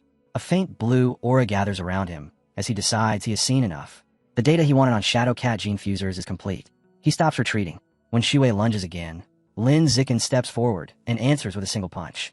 It crashes into her face with devastating force. Her body is hurled backward, slamming into the pile of already defeated students. Gasps ripple through the arena as people rush toward her, staring in disbelief and murmuring that her once pretty face is now swollen and bruised from just that one blow. Shiwei struggles upright, crying as she clutches her face, pain tearing through her. Dean Ma Genhee storms down from the stands and pulls her into his arms. He spins on Lin Zikin with fury blazing in his eyes, demanding what kind of man would strike a girl so hard. Lin Zikin answers calmly, his tone unwavering, that on the path of evolution there is no difference between men and women, only between the strong and the weak. From the crowd, Li Moyu voices his agreement, declaring that only strength matters. Taking advantage of the moment, he leaps dramatically from the stands onto the stage. The impact cracks the floor, and the genius class erupts in cheers, shouting that he is their last hope, the one who will avenge Shiwei. Li Moyu looks at Lin Zikin and admits that he is good at hiding his power, pretending to be ordinary before revealing himself as a provincial champion. Then a sinister smile spreads across his face, as he says Lin Zikin is not the only one who has been holding back. Li Moyu releases his power. His body expands, muscles swelling as his frame grows larger. A violent aura bursts outward, rolling across the stage. On the balcony, the faculty stiffen in shock as the truth becomes clear. Li Moyu is a gene fuser too. The Dean of Mechanical Engineering narrows her eyes and identifies the genes at once. Demon-eyed giant ape, a fusion that requires overwhelming physical strength just to survive. As Li Moyu's transformation stabilizes, his biological pressure continues to climb, surging straight into ordinary tier 6. The aura pouring off his body grows heavier with every passing second. On the balcony, Lu Chuanwu goes rigid. The color drains from his face as the realization hits him like a hammer. If this continues, he is about to lose the bet. 900 school credits. Nearly 19 million yuan. For the first time since the trial began, real fear flashes in his eyes. The scene abruptly shifts. In a quiet corner far from the arena, Wang Shou'er and Lu Gang stand before another student, listening in heavy silence. Their superior gives the order without hesitation. They are to retrieve a high-level demon seed from a nearby park and force Li Moyu to consume it. Lu Gang stiffens, voicing his fear. Targeting someone from the Kyoto Li family is no small matter, and the consequences could be catastrophic. Their superior scoffs, brushing the concern aside. He states that their organization stands far above the Li family and could wipe them out without effort if it wished. The threat leaves no space for argument. When he asks whether they will carry out the mission, silence stretches between them. At last, Wang Shou'er exhales slowly and tells Lu Gang the truth. They have no choice. The clash between the two top freshmen finally begins. Li Moyu speaks with absolute confidence as he fights, explaining his transformation. The demon-eyed giant ape, he boasts, is built to maximize strength and defense. Although the form is naturally slow, the sheer power it grants creates an overwhelming gap. He sneers at Lin Zikin, asking if he can still look so relaxed now that he is facing a real genius. Lin Zikin does not answer. He moves. He surges forward and throws a punch. Li Moyu reacts just in time, forcing Lin Zikin to note that his opponent's reaction speed is decent, enough to handle attacks at ordinary tier 6. That is not enough. Lin Zikin increases his output, testing ordinary tier 7 speed. The change is instant. Li Moyu cannot keep up, and Lin Zikin's fist crashes into his face. Li Moyu staggers back, fury flaring as he shouts that Lin Zikin used a sneak attack. Lin Zikin ignores him, calmly evaluating the result. The defense is real. The demon ape's body is tough, comparable to a high-level ordinary tier 6. Even that blow failed to cause serious damage. Roaring, Li Moyu steadies himself and declares that Lin Zikin's fist will not touch him again. Lin Zikin presses forward, unleashing a relentless flurry. Blow after blow is blocked. As the exchange drags on, he recognizes the problem. His speed is superior, but without enough force behind it, he cannot break through. Li Moyu, slower but massively durable, can afford mistakes. Lin Zikin cannot. One clean hit could end everything. To an outsider, the outcome already seems decided. They clash again. Heavy punches tear through the air as Lin Zikin slips and weaves at close range. The test is finished. He is what he needs. Lin Zikin suddenly jumps back, opening distance. It is time for the final attribute. Li Moyu grins, admitting he underestimated Lin Zikin's speed, then mocks him openly. Speed without strength is meaningless. He declares that Lin Zikin cannot hurt him and announces that it is his turn. Energy surges through his massive arm as he draws back a punch meant to end the fight. The fist descends like a falling mountain. Spectators shriek for Lin Zikin to move, to do anything, yet he stands rooted in place. On the viewing balcony, several deans already grip Lu Chuanwu's shoulders, faces heavy with pity. In their minds, the outcome is sealed. Someone even mutters a reminder not to forget the 100 school credits he bet, as if the fight is already finished. Then the punch comes. A violent boom tears through the arena, shockwaves rolling outward in a savage ring. But the sound is wrong. Instead of the dull thud of flesh on flesh, a sharp, horrifying crack slices through the air the instant Li Moyu's fist hits Lin Zikin's face. Li Moyu's hand explodes. He drops like a stone, screaming in raw agony as he grabs his mangled arm. Bones grind, his body writhes, and his cries echo across the arena, while Lin Zikin remains standing exactly where he was, untouched and unmoved. Silence crashes down. For a heartbeat, no one understands what they are seeing. Then whispers spread like a wave through the crowd, disbelief written on every face. Lin Zikin has won. Not by dodging, not by counterattacking. He won by standing still. The result feels unreal, almost grotesque in its simplicity. Looking down at the broken man, Lin Zikin calmly runs through the truth in his mind. The demon-eyed giant ape fusion gave Li Moyu terrifying power, but his body was never built to endure it. He struck with more force than his own frame could handle. The backlash had nowhere to go except back into his own bones. Li Moyu did not break Lin Zikin. He shattered himself. Lin Zikin turns toward the sidelines and speaks evenly, calling for the medical team. He states that Li Moyu is likely suffering from a comminuted fracture and needs immediate treatment. The stunned medics finally snap awake and rush forward. Before they reach him, a figure drops down from the balcony. Yuan Dongji lands lightly and orders Lin Zikin to step aside. She kneels and inspects Li Moyu's arm, her expression tightening as she confirms the damage. The entire right hand is destroyed. Her gaze flicks briefly toward Lin Zikin as realization dawns. This injury was not caused by being hit. It was recoil. He broke himself by punching Lin Zikin's face. She produces a glowing golden pill and places it into Li Moyu's mouth. As she does, a single thought turns over in her mind. How terrifyingly hard must Lin Zikin's body be to cause this? Suspicion stirs, and Yuan Dongji releases her mental power, probing Lin Zikin directly. The instant that invisible pressure touches him, Lin Zikin reacts. Natural camouflage activates, suppressing his true state. Yuan Dongji examines him with sharp focus. What she sees is an ordinary tier 6. His skin, bones, and muscles are far denser than they should be, but nothing else stands out. No strange energy flows. No hidden fluctuations. She wonders if brute physical toughness is the full extent of his secret. Other faculty members close in, waiting for her judgment. Yuan Dongji straightens and reports calmly that Lin Zikin is an ordinary tier 6 with unusually high physical durability and no other detectable abnormalities. Lin Zikin keeps his face blank, but inside, he releases a quiet breath. His camouflage held. At the same time, the pill finishes its work. Li Moyu suddenly jerks upright, eyes wide with shock. He shouts in amazement, calling the medicine miraculous as he flexes his hand again and again. A grin spreads across his face when he realizes the shattered bones are completely healed. With the fight already decided, Lin Zikin sees no reason for Li Moyu to keep disgracing the stage. He tells him flatly that he can go. Then, without ceremony, a lazy kick snaps out. Li Moyu is launched straight out of the ring. He slams into the floor below, humiliation burning hotter than pain. Glaring up, Li Moyu roars that once his gene fusion advances further, he will come back and crush Lin Zikin. The stands erupt. Ordinary students and genius class students instantly fall into a shouting war. The ordinary class jeers mercilessly, mocking the so-called elites and calling their geniuses nothing but arrogant failures. The genius students shout back that Li Moyu lost to Lin Zikin alone, not to them. Their protests are swallowed as the ordinary class surges louder, claiming Lin Zikin's victory as proof that their entire class stands above the geniuses. On the stage, the timer reaches 0. A clear tone rings out, announcing that a full minute has passed. The announcer raises his voice and proclaims Lin Zikin of Martial Arts Class 1 as this year's new king.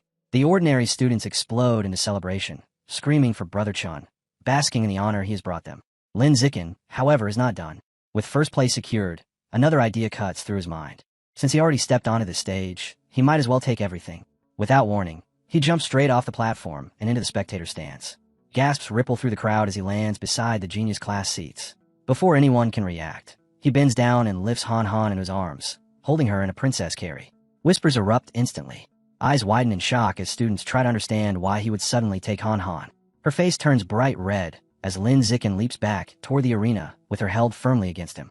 Her heart races, fear and anticipation crashing together as she wonders if he is about to expose their relationship to the entire school. Lin Zikin lands cleanly and sets her down behind him. With Han Han at his back, he faces the stunned audience and faculty. His voice cuts through the arena as he declares that all remaining ranks, from 2nd place through 10th, now belong to him. The genius class detonates in rage. They howl that Lin Zikin is bullying them, that he is abusing his power, and then surge forward in a wave, determined to crush both him and the so-called traitor, Han Han. The stage erupts into chaos as bodies collide from every direction. Lin Zikin steps into the storm with calm precision. Outnumbered and unshaken, he weaves through their attacks, breaking their charge with clean punches and ruthless kicks. One strike after another sends students flying, their formation shattering almost instantly. No matter how many rush him, none can slow his advance. Then Ma Shiwei drops from above, eyes blazing. She ignores Lin Zikin entirely and dives straight toward Han Han, screaming for her to die for her betrayal. The moment the danger surfaces, Lin Zikin moves. He pivots sharply and meets Ma Shiwei in midair, a ruthless kick driving straight into her body. The impact detonates with a dull boom, and she is blasted off the stage like a broken projectile. From the balcony, Ma Jinhee releases a hoarse, broken scream as he watches his daughter crash violently onto the floor below. With the genius class completely shattered, Lin Zikin stands alone at the center of the arena. Bodies lie scattered around him, defeat written into every posture. A notification sounds without delay, announcing that Han Han has officially secured 2nd place in the trial. She blinks, stunned, clearly never expecting such a result. Lin Zikin then turns toward the ordinary students and states his decision plainly. The remaining positions, from 3rd through 10th, belong to them. The condition is simple. Every school credit awarded for those ranks goes to him. The response is immediate. Cheers erupt as the ordinary students roar for Brother Chun, ecstatic at the chance to step into the top 10. Shuai quickly calculates the numbers, announcing that the top 10 rankings alone amount to 550 credits. Hayu laughs, and adds the participation rewards, pushing the total to 559. On the balcony, Ma Jinhee is seething. He shouts at Yuan Dongji, accusing Lin Zikin of improper conduct and demanding to know how a newly crowned king can control the entire top 10. His fury is cut short by a calm voice. Lu Chuanwu steps forward and asks one simple question, demanding to know which rule has been broken. He challenges Ma Jinhee to point out the regulation that forbids such an arrangement. Ma Jinhee freezes. After a tense pause, he is forced to admit that no such rule exists. Sweat beads on his face as humiliation settles in. All he can do is snarl that Lin Zikin is exploiting a loophole. The accusation sounds weak even to his own ears. Elsewhere, unseen schemes begin to shift. Wang Shuer urgently pulls Lu Gang aside and tells him the plan has changed. Li Moyu is no longer the target. As they watch the celebrating students hoist Lin Zikin into the air, Wang Shuer states their new objective without hesitation. Lin Zikin himself. The goal is now to force him to consume the high-level demon seed and drag him into their organization. When the trial finally ends, Lu Chuanwu rushes toward Lin Zikin with open arms, laughter bursting out in excitement. Lin Zikin sidesteps him coolly and looks straight at the dean, asking one quiet question about whether he has already forgotten the promises he made. Lu Chuanwu stiffens, then reacts at once. He pulls out a small bottle and presses it into Lin Zikin's hand, explaining that it contains 10 qi and blood pills along with the promised triple benefits for the semester. Barely able to contain his excitement, he adds that 300 school credits have already been transferred to Lin Zikin's account, laughing as he notes that Lin Zikin just helped him win another 1,900 credits from the other faculty members. Leaning in closer, Lu Chuanwu lowers his voice and asks the question he's been holding back, wanting to know Lin Zikin's true strength and level. Lin Zikin leans in as well and whispers a carefully measured truth. He says he is at ordinary tier 6 and has completed one round of skin tempering, tempered a few facial muscles, and was born with naturally hardened facial bones. The reaction is immediate. Lu Chuanwu jerks back as if struck, shouting in disbelief that Lin Zikin has already mastered muscle tempering. Emotion surges through him. He grabs Lin Zikin's hands, eyes shining as he declares that Lin Zikin will definitely evolve into an advanced creature with a pure human body before graduation. With almost frantic urgency, he urges him to stay on the pure blood path no matter what. Lin Zikin replies calmly, agreeing without the slightest hesitation. Later, alone in his room, Lin Zikin sits on the bed, rolling a small red qi and blood pill between his fingers. Curious, he places it into his mouth to test its effect. Heat spreads through him almost at once, a faint mist rising from his skin as the energy is absorbed. A system notification flashes, showing an increase of only 108 points. He frowns. Compared to his normal training, the effect is laughably small. Realizing the pills are nearly useless to him now, he decides they would be far better spent on Han Han. As that thought settles, the door opens. Han Han steps inside in her athletic clothes, her skin still damp with sweat from training. She asks when he returned, and he answers that it was about half an hour ago. Lin Zikin motions for her to come closer and places one of the red pills into her palm, telling her to eat it. She studies it briefly, then swallows. The effect is instant. Steam bursts from her body as her face flushes crimson. She gasps, saying she feels unbearably hot as her qi and blood surge wildly. Seeing how powerful the pill is for her, Lin Zikin hands her the entire bottle. He explains that the pills no longer do much for him and tells her to take the remaining 8, warning her to use only 1 per day. Han Han beams and agrees without hesitation. The next morning at the Tianren Research Institute, Lin Zikin runs into Song Yuyan. She is in the middle of training and greets him with a grin, teasing him by calling him the new king. As she stretches, she casually asks him to confirm what she heard from the dean, wanting to know if his biological level really is ordinary tier 6, and whether he has already mastered muscle tempering. Lin Zikin answers evenly that what he told the dean is true. The moment he does, Song Yuyan lights up. Excitement floods her as she rushes over, declaring that he is an absolute genius, and that with him, Tianren will shake the entire world. As she closes in, Lin Zikin simply replies that they will work hard together. Days pass with Lin Zikin fully immersed in his studies at the institute. While reviewing the blood-tempering art, he realizes that Lu Chuanwu and Song Yuyan have completely failed to decipher the aperture opening chapter. With no intention of waiting for them, he turns directly to the original text himself. Guided by his celestial route of wisdom, even material this dense and intricate opens itself to Lin Zikin with effortless clarity. His concentration breaks when Song Yuyan walks in and tells him that people from the student council are waiting outside. She quickly guesses their purpose, saying they must be here to recruit him after his overwhelming performance in the trial. Lin Zikin dismisses it immediately, stating he has no interest. Song Yuyan hesitates, then adds that student council members receive monthly credit subsidies. The effect is instant. Indifference vanishes from Lin Zikin's face, replaced by sharp interest. He steps outside to meet them. Waiting there is Zhou, the president of the student council. Zhou greets him with an extended hand, and they shake.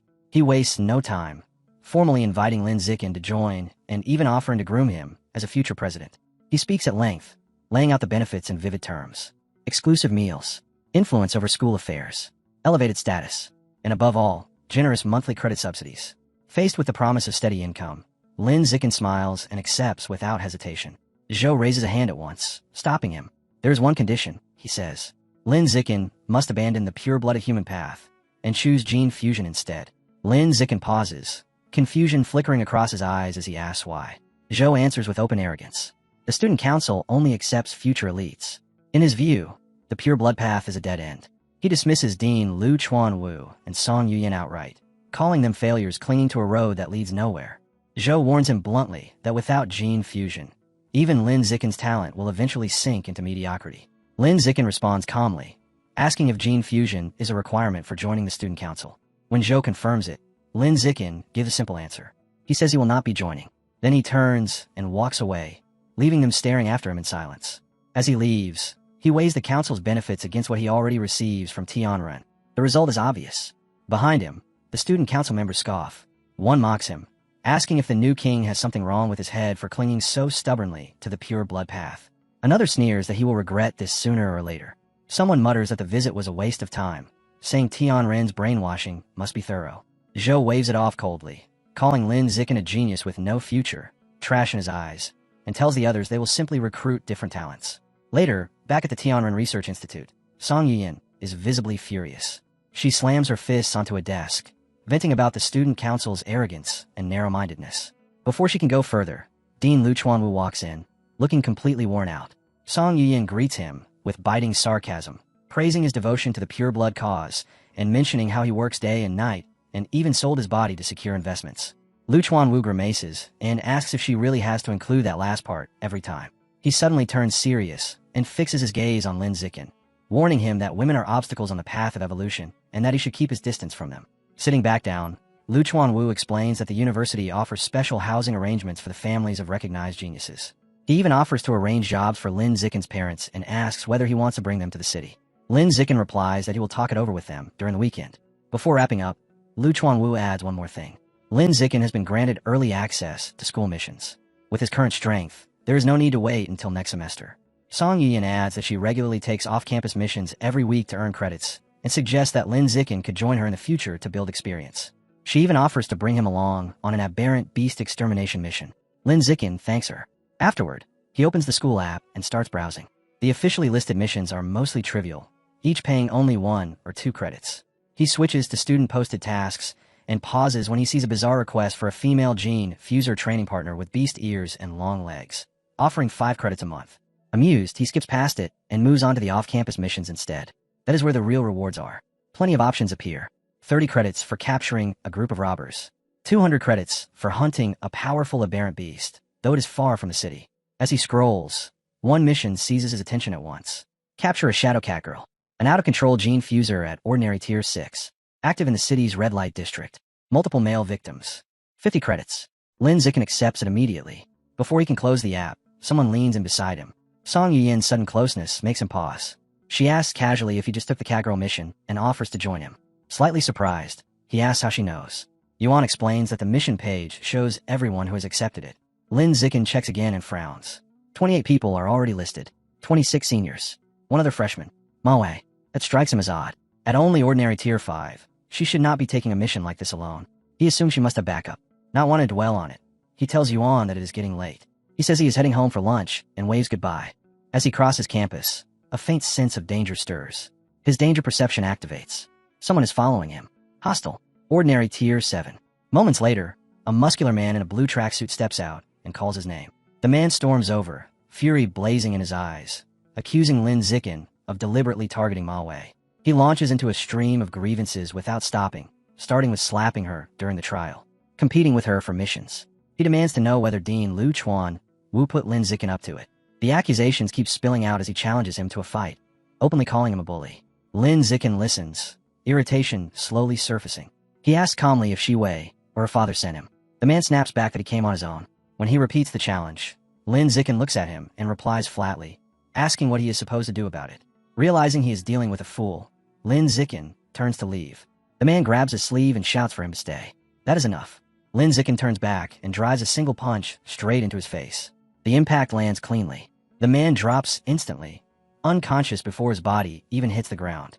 Lin Zikin glances down at him, wondering briefly if that finally satisfied him, then walks away without another look. He is back at the apartment not long after. From the kitchen, Han Han greets him warmly, saying dinner is ready. She also tells him that the 10 pounds of life and death toad meat he ordered have arrived. Lin Zikin takes the bag from the refrigerator, remembering that he had planned to buy even more to unlock the codex, but stopped to avoid attracting attention. He places both hands over the package. A ripple of blue light spreads as the system activates, and a notification appears, confirming that he has devoured a large quantity of the life and death toad's essence. His codex progress jumps cleanly to 10%. Not long after, a confused Han Han walks in and finds him stuffing the remaining meat, now dark and spoiled, into a garbage bag. He tells her calmly that it has gone bad. She frowns, insisting it looked fresh when it arrived. Lin Zikin explains that once he absorbs all the essence, the physical matter decays rapidly. Her shock deepens. She stares at him and asks if that is his special ability. He nods, explaining that he can absorb essence from aberrant beasts and gain fragments of their traits. Understanding hits her all at once. She blurts out that she finally sees why he chose the pure blood path. With an ability like that, gene fusion is unnecessary. During dinner, Lin Zikin brings up Dean Luchuan Wu's offer to arrange housing and jobs for their parents. Han Han brightens immediately, clearly thrilled by the idea. They agree to go home over the weekend and talk it through with their families. Midway through the meal, she mentions that a fierce duel between top-ranking students took place at the gym that afternoon. Curious, she suggests they go watch. Lin Zikin agrees. By the time they reach the university gym, it is already packed. Lin Zikin notices that in addition to students and faculty, representatives from the Mechanical God Group are present as well. Han Han excitedly points toward the VIP area, drawing his eyes to a woman wearing a massive white cyborg suit, the famous mechanical genius they have seen countless times online. At the center of the arena, two fighters face off. One is a towering, bull-like gene fuser, muscles swelling with brutal strength. Opposite him stands a sleek, elegant cyborg, polished metal reflecting the arena lights. Han Han leans in and quietly asks which of them he thinks is stronger, the Kyoto genius or the mechanical genius girl. Lin Zikin answers evenly that this battle will decide it. If the 8th-ranked Evolution Academy student wins, then the Kyoto genius stands above the rest. But if the 9th-ranked cyborg takes the match, then the mechanical genius girl holds the advantage. The announcement sounds. The duel begins. In a blink, the cyborg rockets into the air, mechanical wings flaring wide. From above, she unleashes a merciless barrage of missiles, streaks of fire, and steel screaming down toward the bull-like gene fuser below.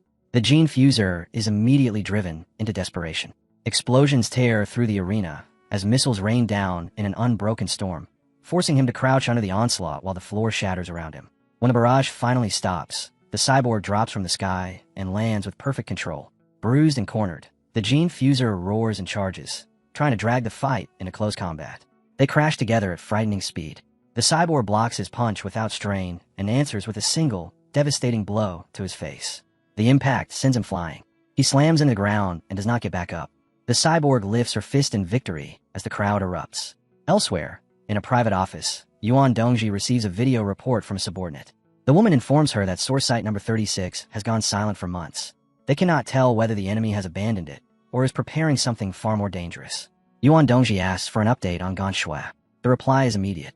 Ganshue is adapting at an abnormal rate and is close to breaking into advanced tier 2. The assistant hesitates, then cautiously asks about Luo Changshu's origins, noting that her special constitution does not seem human. Yuan Dongji cuts her off coldly, warning her not to ask questions that are not her concern. The assistant apologizes at once. Yuan Dongji dismisses her and switches her monitor feed. The duel finishes playing on the screen. Watching the result, Yuan Dongji's eyes narrow. With such a decisive victory, the Mechanical God Group is stronger than she expected. Mechanical modification clearly has overwhelming adaptability. Yet a trace of unease remains. She acknowledges the fatal flaw. No matter how powerful cyborgs become, they cannot enter a source site. All machinery and electronics fail there without exception. Turning off the screen, she concludes that in such a place, even the strongest cyborg would become nothing more than useless scrap. Sometime later, Lin Zikin and Han Han return from a weekend with their families. Both households gather for a celebratory dinner, the atmosphere warm and relaxed. They talk through the university's housing and job arrangements, and after some discussion, both families agree happily. With that settled, Lin Zikin turns his focus back to what comes next. The Catgirl mission. Disguised, Lin Zikin moves through the neon-soaked streets of the red light district, merging into the flow of people as he reviews the mission file. The target is an ordinary Tier 6 gene fuser with terrifying speed, infamous for luring and killing men. The report also notes her mastery of disguise and her heavy reliance on drugs. As Lin Zikin reads, he understands at once why no one has completed this job. The district is enormous, and the target is patient, intelligent, and cautious. Hunting her will not be easy. To begin, Lin Zikin activates the Eye of the Sky together with his danger perception, sweeping the entire area in a wide, invisible net. A faint golden glow flickers behind his sunglasses as his vision pierces through layers of motion and hidden intent. The crowd around him stiffens. Some people instinctively step away, unsettled by the unnatural light in his eyes. Others whisper that he looks striking, yet carries a gaze that feels disturbingly eerie. Standing out like that draws trouble fast. A large, muscular man steps forward aggressively, demanding to know who Lin Zikin is staring at. Lin Zikin does not answer. He releases a pulse of biological pressure and tells the man to move. The force hits him like a hammer, blasting him backward as the surrounding crowd scatters in shock. Lin Zikin glances at the unconscious body, then withdraws his senses. No targets. The scan finds nothing. He decides to move on. That is when he spots familiar faces nearby. Shiwei is there, flanked by two students he instantly recognizes as ordinary Tier 7 seniors. Back up. Their eyes meet briefly. One of the women notices him first and nudges Shiwei, quietly pointing him out. Shiwei clicks her tongue and looks away in annoyance. The senior murmurs that they should avoid him.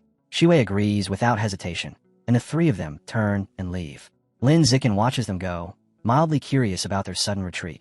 Away from him, Shiwei speaks in a low voice. Since Lin Zikin accepted the mission, he must be hunting the Catgirl too. That means they need to act faster. Their male companion scoffs with confidence and tells them to leave it to him. He boasts that his demon dog gene fusion grants him an extraordinary sense of smell. Finding the Catgirl before Lin Zikin will be effortless. He closes his eyes and concentrates. A faint pink, scent-like aura spreads as he inhales deeply. Moments later, his eyes snap open. Grinning, he declares that he is locked onto her trail.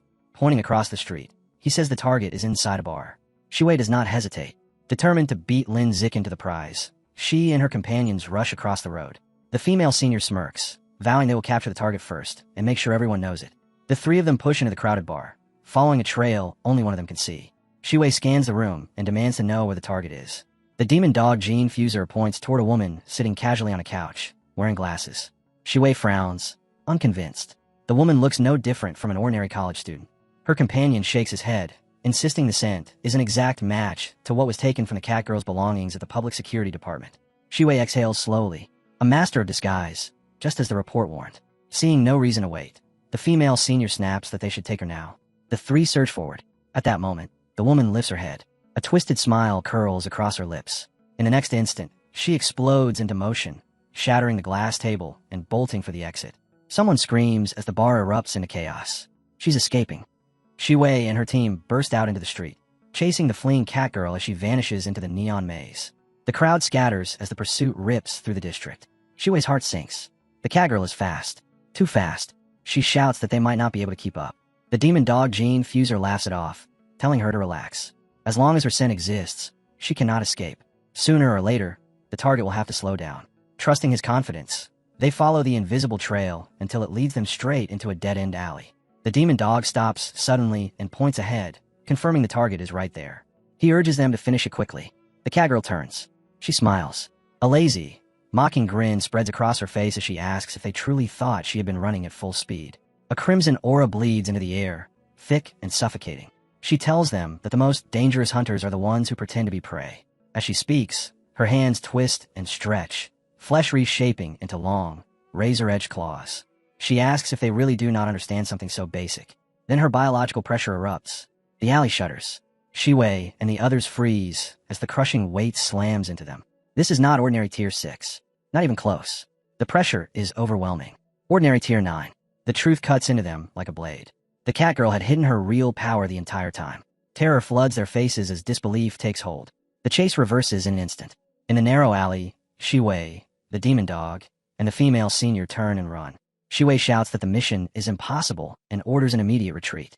Behind them, the Catgirl watches with a cruel smile, flexing her claws as she asks mockingly if they really think they can get away. She moves. With terrifying agility, she runs straight up the side of a building, overtaking them effortlessly. She drops back down in front of them, landing in the alley and blocking their escape. Calmly, she tells them there is nowhere left to go. Her eyes lock onto the demon dog. Leaning closer, her voice low and dangerous, she says she noticed him the moment he entered the bar. His legs begin to tremble under her gaze. With no other option, Shiwei throws a smoke grenade. It detonates at once, flooding the alley with thick purple smoke. She yells that the smoke will scramble the enemy's senses and orders everyone to run. Riding the sudden chaos, the three of them barely claw their way out alive. They don't slow down until they burst onto a crowded street, chest heaving, legs shaking. The demon dog is the first to break, gasping that the mission was a death trap, that the intelligence was completely wrong and nearly got them all killed. The female senior snaps back immediately, telling Shiwei to contact her father, Dima Genhi, and report everything so the mission data can be fixed before anyone else dies. Still rattled, Shiwei pulls out her phone and nods as she prepares to make the call. Then her fingers stop. A terrifying realization slams into her mind. Lin Zikin accepted the same mission. Cold panic grips her chest. If Lin Zikin walks into that cat girl without knowing the truth, he will be killed. She refuses to accept that. The words spill out as she declares she won't stand by and watch him die. Her fingers fly through her contacts in desperation, only to realize she doesn't even have his number. There is no time to hesitate. The only person she can reach is Han Han. She immediately switches and calls her instead. Back in the alley, the purple smoke thins and drifts away. The cat girl clicks her tongue in irritation, annoyed that her carefully laid trap let its prey escape. She mutters about her terrible luck, then suddenly pauses. Someone is still there. At the far end of the alley, Lin Zikin stands quietly, completely at ease. The instant she sees him, her annoyance disappears. Her eyes light up as she sizes him up, finding him handsome, exactly her type. A smile curls across her lips as she decides this must be fate. If the others slipped away, then he will be her new prey. With claws flashing, she lunges straight at him. Lin Zikin doesn't even blink. He calmly gauges her strength. Ordinary tier 9. Not bad. As he channels his energy and steps forward to meet her, shock flashes across her face. He's faster than her. The realization barely forms before his fist ignites with a sharp glow and slams straight into her face.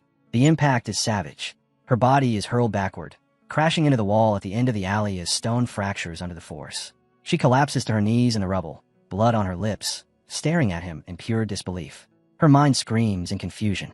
How can a young man with no gene fusion possess power like this? In an instant, she understands the truth. She cannot win. Fighting him is death. She turns and runs. Terror floods her when she realizes he is still beside her, keeping pace without effort. His voice slices through the air as he tells her she can now experience his full power. Lin Zikin leaps and drives his foot down in a crushing kick to her head. The blow sends her flying again, smashing her into another wall, her body buried deep into the stone. He doesn't relent. Lin Zikin steps in and unleashes a merciless barrage of kicks against her pinned form, each strike booming through the alley like thunder. Even then, she refuses to die. Her biological pressure flickers, weakened, but not yet gone. He gets ready to finish it. Bending down, he grabs a chunk of broken rock and lifts it high. Then he stops. A violent wave of crimson energy erupts from her body. Her muscles bulge unnaturally as her frame twists and expands. Lin Zikin's gaze sharpens in alarm. In sheer desperation, she is broken through again. She is evolving. An advanced creature. The transformed cat girl raises her head and locks eyes with him, feral fury blazing in her stare. Inside, she understands exactly what just happened. Activating her shadow cat genes saved her life and made her stronger, but it also dragged her deeper into her beast instincts. The power came a price. Her control is unraveling, and genetic backlash is closing in. Burning with rage, she snarls and demands to know who Lin Zikin really is. Instead of replying, Lin Zikin smiles. Calm and almost careless, he apologizes, saying he must have mistaken her for someone else.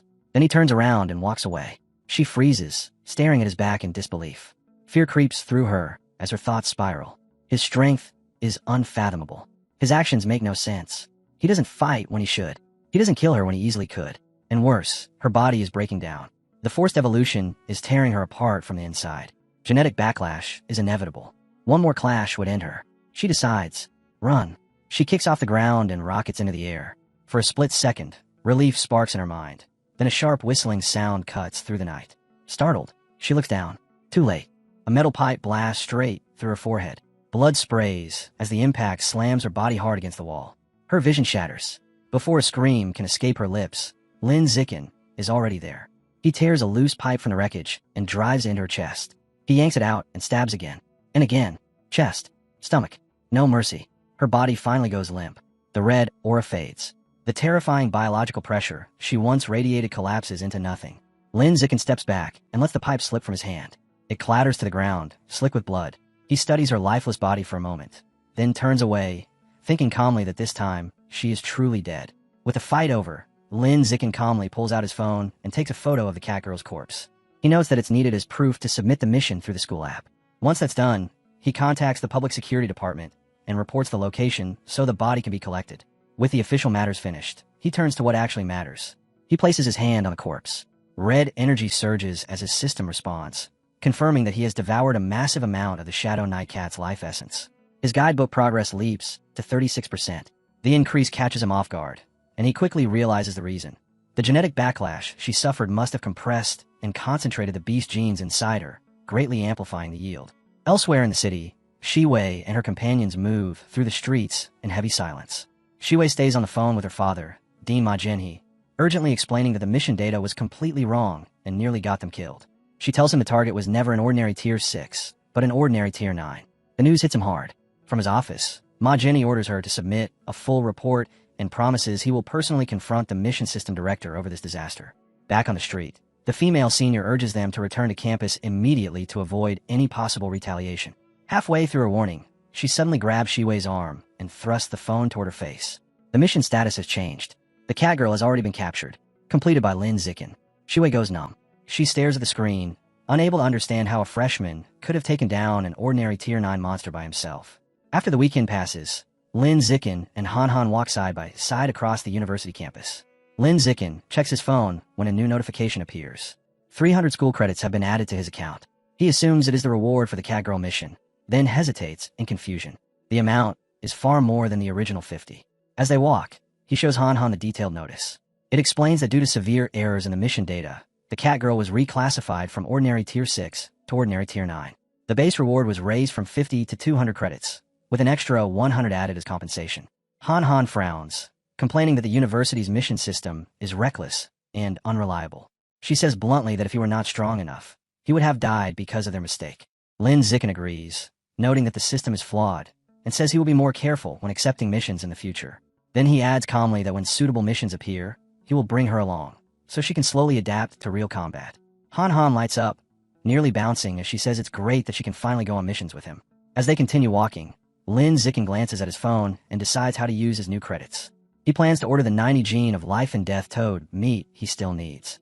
Before, he worried about drawing attention with such a large purchase, but now that no longer matters. He also reasons that beast meat is highly nutritious and will help Han Han grow stronger, so buying extra for her makes sense. They reach the apartment. As Han Han opens the door, Lin Zicken casually asks if there's any kind of beast meat she wants. She rushes inside excitedly, telling him she will handle the order herself. He follows her in. She drops onto the couch and starts browsing on her phone. In the kitchen, Lin Zicken ties on an apron while listening as she suggests Tyrant Ash big carved meat, explaining that for just 1 credit they can get 6 gene, enough to last several days. Lin Zicken agrees, appreciating how sensible her choice is. She immediately stops him from placing the order, insisting she will do it herself. Smiling brightly, she reminds him that she still has the 90 credits he gave her from the freshman trial. Lin Zicken, already cooking noodles, lets out a small chuckle and tells her it doesn't matter. They are family, so there is no need to worry about whose credits are being spent. They sit together and enjoy the noodles when the doorbell suddenly rings. Lin Zicken gets up to answer it, and comes back carrying a large cardboard box. He is mildly surprised that the beast meat delivery arrived so fast. Opening the box, he pulls out a pack of Tyrant Ash big carved meat and hands it to Han Han, telling her to put it in the fridge. With that taken care of, his attention shifts to the 90 gene of life and death toad meat. He knows the moment has come. He places his hand on the meat. In an instant, powerful blue energy surges out of the box and coils around his body. A system notification appears, confirming that he has devoured a massive amount of the life and death toad's life source, and that its guidebook has reached 100% completion. As the energy settles, a vision pours into his mind. He sees a colossal beetle-like creature as the life and death toad is torn apart, shredded by a gigantic eagle-like beast soaring above it. He then witnesses its terrifying vitality. Even as its body is ripped to pieces, the fragments writhe and regenerate at an absurd speed. Flesh reconnects. Limbs reform. In just moments, the monster becomes whole again. A new system message follows, announcing that the life and death toad guidebook has been fully unlocked and that he has gained a new attribute: rapid self-healing. Back in the apartment, Lin Zicken stares at the description of the ability, stunned.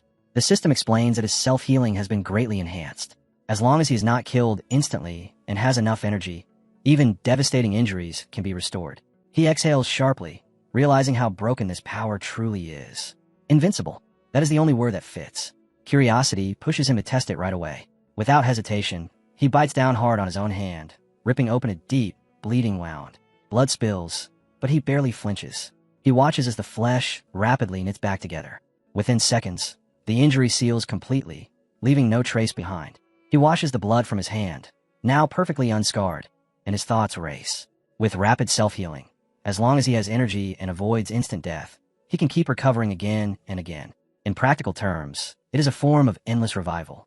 The doorbell rings again, snapping him out of his thoughts. He frowns, wondering who would show up at this hour. He and Han walk toward the door together. He asks if she ordered anything else, and she shakes her head, just as confused. They open the door. Both of them freeze. Standing outside is Shiwei. She leans forward slightly and apologizes for coming so late. With Xiao Chun standing at his side, Lin Zichen hears Shiwei ask him directly what she's supposed to do with him, and Shiwei quickly explains that she's only curious about one thing: how he managed to finish that notoriously difficult catgirl mission, and she asks if he'd be willing to share the details.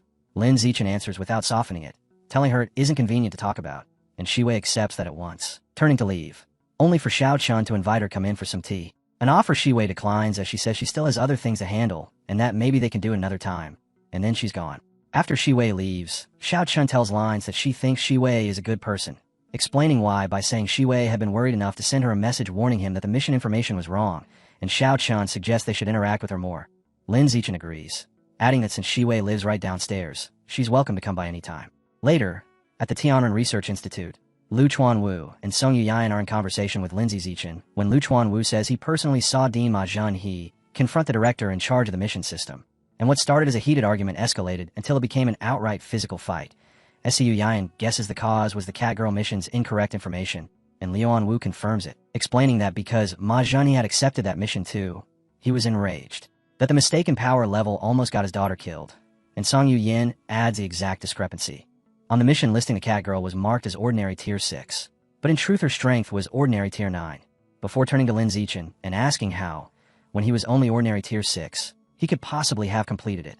Luan Wu, sounding playful, asks whether an expert secretly helped him or whether he set some sort of trap.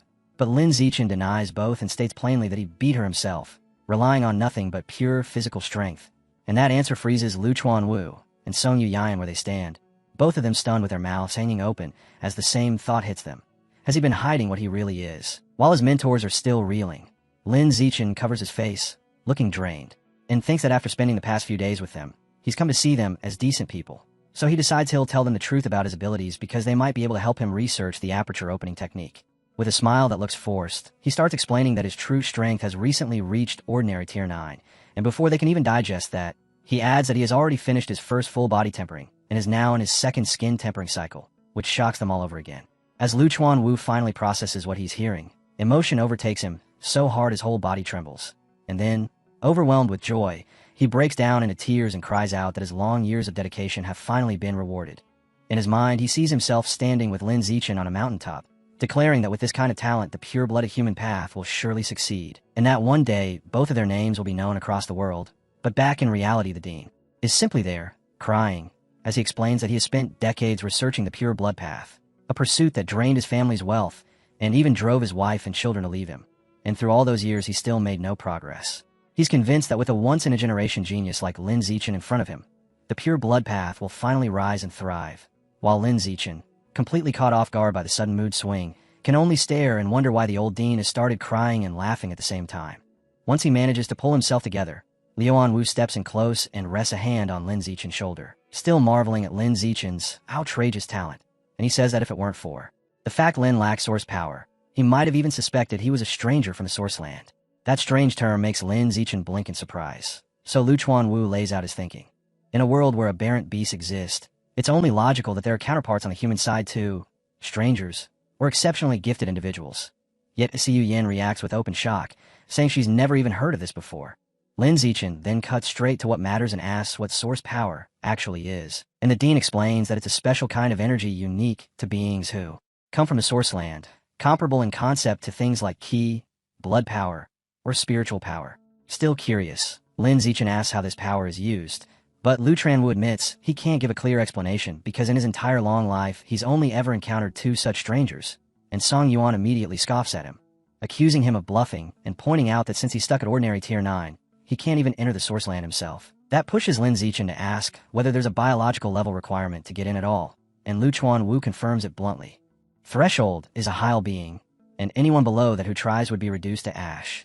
Bracing himself against the accusation, Lu Chuanwu adds that he met those strangers here on Earth, not inside the source land. And he begins with the first, a female disciple he accepted decades ago, and as the dean speaks, Lin Zichen suddenly experiences a vision of Luo Chan Shu battling monsters, which makes the connection snap into place for him. The mysterious senior sister Xiao Chun mentioned must be one of these terrifyingly powerful strangers. Lu Chuanwu continues without stopping, saying the second stranger was someone he encountered in the ancient ruins where they uncovered the blood-tempering art. And after letting that sink in, he turns stern and warns all of them that this information is never to be revealed. Su Yan immediately promises, eager and emphatic, that she'll keep her lips sealed, and Lu Chuanwu says he trusts them. But then he fixes Lin Zichen with a sharper warning. Lin's true strength must stay hidden, because dangerous heretics are everywhere, pervasive even inside the university, and if word gets out he'll become a target. To make that easier, he proposes a practical solution. If Lin Zichen wants to accept missions that match what he can really do, then he should take them using Song Yu Yan's account. And since she's also ordinary tier 9, Lin can fight at full power without exposing the fact that his growth has been unnaturally fast. Lin Zichen agrees, and with his interest fully hooked now, he asks the dean whether he knows anything about the source land itself. And Lin Zichen's face immediately turns grave as he explains that everything connected to the source land is top secret, and even he knows very little. He tells Lin Zichen not to worry about it until he evolves into a Heil being, but despite that caution, he says he can share one crucial piece of information. Lin Zichen tells them that for humans, most creatures from the source land are enemies, and those beings are always looking for chances to invade Earth. Then he explains, some powerful individuals believe the creatures want to invade because Earth has something they desire. But right in the middle of that heavy talk, the dean's phone cuts in with a ridiculously cheerful ringtone, and he answers it with a flirtatious baby, before turning back to his students to say an old friend has invited him to dinner, after which he hurries out in a rush, telling them to contact him if they need anything. The moment he's gone, Yuan tosses out a sarcastic remark about how hard the dean is working, assuming he's headed off to lock down even more investments. And then she pivots to Lin Zichen and asks the real question on her mind, how he's been hiding his biological level and tempering progress so perfectly that even powerful people couldn't see through his disguise. Lin Zichen apologizes and says it isn't convenient for him to explain, and in his own head, he knows exactly why he can't. His system's natural camouflage is his trump card, and there's no way he can reveal it. Yuan immediately puts on a pleading look and tries to coax the secret out of him anyway, even offering to trade a secret of her own in exchange. But Lin Zichen, visibly flustered, insists again that he truly can't tell her, and when she realizes he won't budge, Yuan lets out a sigh and drops it. Yet almost instantly her mood flips, a competitive gleam flashing in her eyes as she cracks her knuckles and suggests that since they're both ordinary tier 9, they should settle it with a sparring match. Lin Zichen's face brightens into a grin as he agrees, thinking that a fight against a peer will be the perfect chance to get a clear read on his own strength, and Yuan snaps into a fighting pose at once, laying out her current progress in detail. She's in her second skin tempering, she's completed her second muscle tempering, and she's already 1/5 of the way through her second bone tempering. Then she tells him to come at her with everything he's got. Inside the Tianren Research Institute, Song Yuan and Lin Zichen square up to spar, and Song Yuan asks if he's ready, telling him to attack first so she can test his power while she defends, as she settles into a defensive stance and openly invites him to strike. Lin Zichen surges forward and whips a powerful high kick into her, and the impact forces her to slide backward, and inside her mind she's stunned. Despite him supposedly only finishing the first skin tempering, he's already strong, enough to hurt her, and even with her secondary muscle tempering, she can feel how absurd his strength is, to the point she's afraid he'll surpass her soon. Still, she decides she has to show off her seniority while she's still the stronger one, so even as she coughs from the pain, Suen forces herself to act tough and starts lecturing Lin Zichen, claiming she's dissatisfied with that kick because he didn't aim for a vital point, preaching that real combat is about life and death. And Lin Zichen, seeing she's clearly hurting, plays along with a deadpan face and agrees. Once she regains her composure, Song Yuan declares that the official exchange is starting now, and she challenges him to last 5 minutes against her. As Song Yuan charges in, Lin Zichen accepts the challenge and steps straight into her offense, and the two of them collide in a fierce, high-speed exchange where fists and blows trade back and forth so quickly it becomes a blur. When Lin Zichen starts firing off a dense barrage of punches, Seiyu Yin is pushed into defense, and panic flickers through her thoughts as she realizes that even with her power fully unleashed, he's meeting her blow for blow. so evenly that she starts to fear she might actually lose. The match drags on through that relentless tempo until Li Zichen decides it's time to wrap it up. And when Suyin throws a punch, he chooses to pretend to be defeated so she won't lose face, letting the hit land, then hurling himself backward, as if completely overwhelmed before crashing down onto the floor. Song Yuan immediately helps him up and praises his potential. Yet inside she's drenched in nervous sweat, shocked to realize she had to draw on 90% of her strength just to barely win, and terrified that in another year, she won't be able to match him at all. To move past that, Suyin shifts the topic and points out that since he's completed the first stage of skin tempering, he can start trying to open his apertures, and she offers to teach him her newest research method for doing it. They sit down cross-legged as she explains the theory, stating that the human body contains 366 apertures, and that, according to the blood-tempering art, the easiest ones to open are the 4 that surround the heart. And following her instructions, Lin Zichen tries to use his qi and blood to strike those points at a frequency of 10 impacts per second, but almost immediately he snaps his eyes open in frustration when he realizes he can't break through them at all. Seeing how distressed he is, Seiyu Yayan comforts him, suggesting that maybe his physical strength still isn't high enough yet, or maybe her method itself still needs further refinement. The scene cuts to a dark basement beneath the Liu family ancestral home, where Liu Chuanwu stands in front of a massive ancient bronze coffin, and with barely contained excitement he reports to the presence inside, calling her pavilion master, that he's found a peerless genius who might finally open his apertures through the pure-blooded human path. Liu Chuanwu promises that once this student succeeds, the master will be able to rely on the student's daily delivery of shay and blood to sustain her life, so she won't have to keep suffering inside that cramped coffin anymore. Yet after a long, heavy pause, only a weak sound finally seeps out from within the coffin, and Liuan Wu's expression tightens with concern as he realizes it took her that long to respond, because she must have burned through an entire day's worth of energy just to make that sound. As he walks away, worry gnawing at him, he thinks the pavilion master is growing weaker by the day, and he can only hope Lin Zichen evolves into a high-level creature before she collapses completely. Lin Zichen returns to their apartment carrying groceries and announces that he's back to cook, but Xiaochen stops him right at the door with a grave expression and says there's something important she needs to talk about. She explains that her master, Yuan Dongji, wants her to undergo gene fusion earlier than expected, and that her master has already chosen the dark blue jellyfish gene, insisting it's suitable for her. And at that, Lindsay takes it in, his mind automatically forming an image of the creature as he processes what she's telling him. He understands that while a standard dark blue jellyfish counts as a low-tier beast, the Jellyfish King variant can grow all the way into a high-level existence, and its biggest edge is a kind of mental strength that completely outclasses other creatures of the same rank. So Lin Zichen tells her it actually sounds like a solid plan, but Xiaochen admits what's really scaring her. Her master isn't using an ordinary gene at all, but the Jellyfish King gene, and she's afraid her frail body won't be able to handle such high genetic material, and might end up mutating. That confession leaves Lin Zichen stunned, because he knows the Jellyfish King gene is absurdly rare and unbelievably expensive, and for a moment he can't help picturing Yuan Dongji casually throwing money around, and be pricking at him before he forces it down. Then, setting that aside, he comforts Shun Qinghans by gently patting her head and reassuring her that jellyfish-type beasts naturally have a high affinity with the human body, and that her astonishing 21% compatibility score means she can fuse with a Heil beast gene without any real risk. Xiao Chun immediately asks about side effects, and Lin Zichen lays out the standard consequences: losing natural reproductive ability and gaining some physical beast characteristics, then reminds her that she's already preserved her eggs, so if they ever want children, they can use those. As they hold hands, he adds that beast traits can usually be concealed as long as the genes are forced into dormancy. And to brighten her mood, he points out that plenty of beast traits, like cat ears or fox tails, are considered attractive anyway, and that reassurance works because her expression lifts, her cheer returning as she looks at him and wonders aloud what kind of traits a Jellyfish King would give her, and whether she'll end up even more beautiful. Excited now, she raises her phone and shows Lin Zichen a picture of the dark blue jellyfish, asking if he thinks it's beautiful, and he leans in so close that she starts blushing, then answers that the jellyfish is indeed pretty, but it's still nowhere near as beautiful as she is. From there the topic shifts again, as Xiao Chun explains that her master recorded that video by diving thousands of meters into the deep sea without any protective equipment, and Lin Zichen estimates that to survive pressure like that, her master's body must be at least at the rare level. Xiao Chun then wonders if she'll ever evolve to such a high level herself, and Lin Zichen reassures her with confident certainty, saying that with her 21% gene compatibility, reaching the rare level, or even the epic level, is completely within her reach.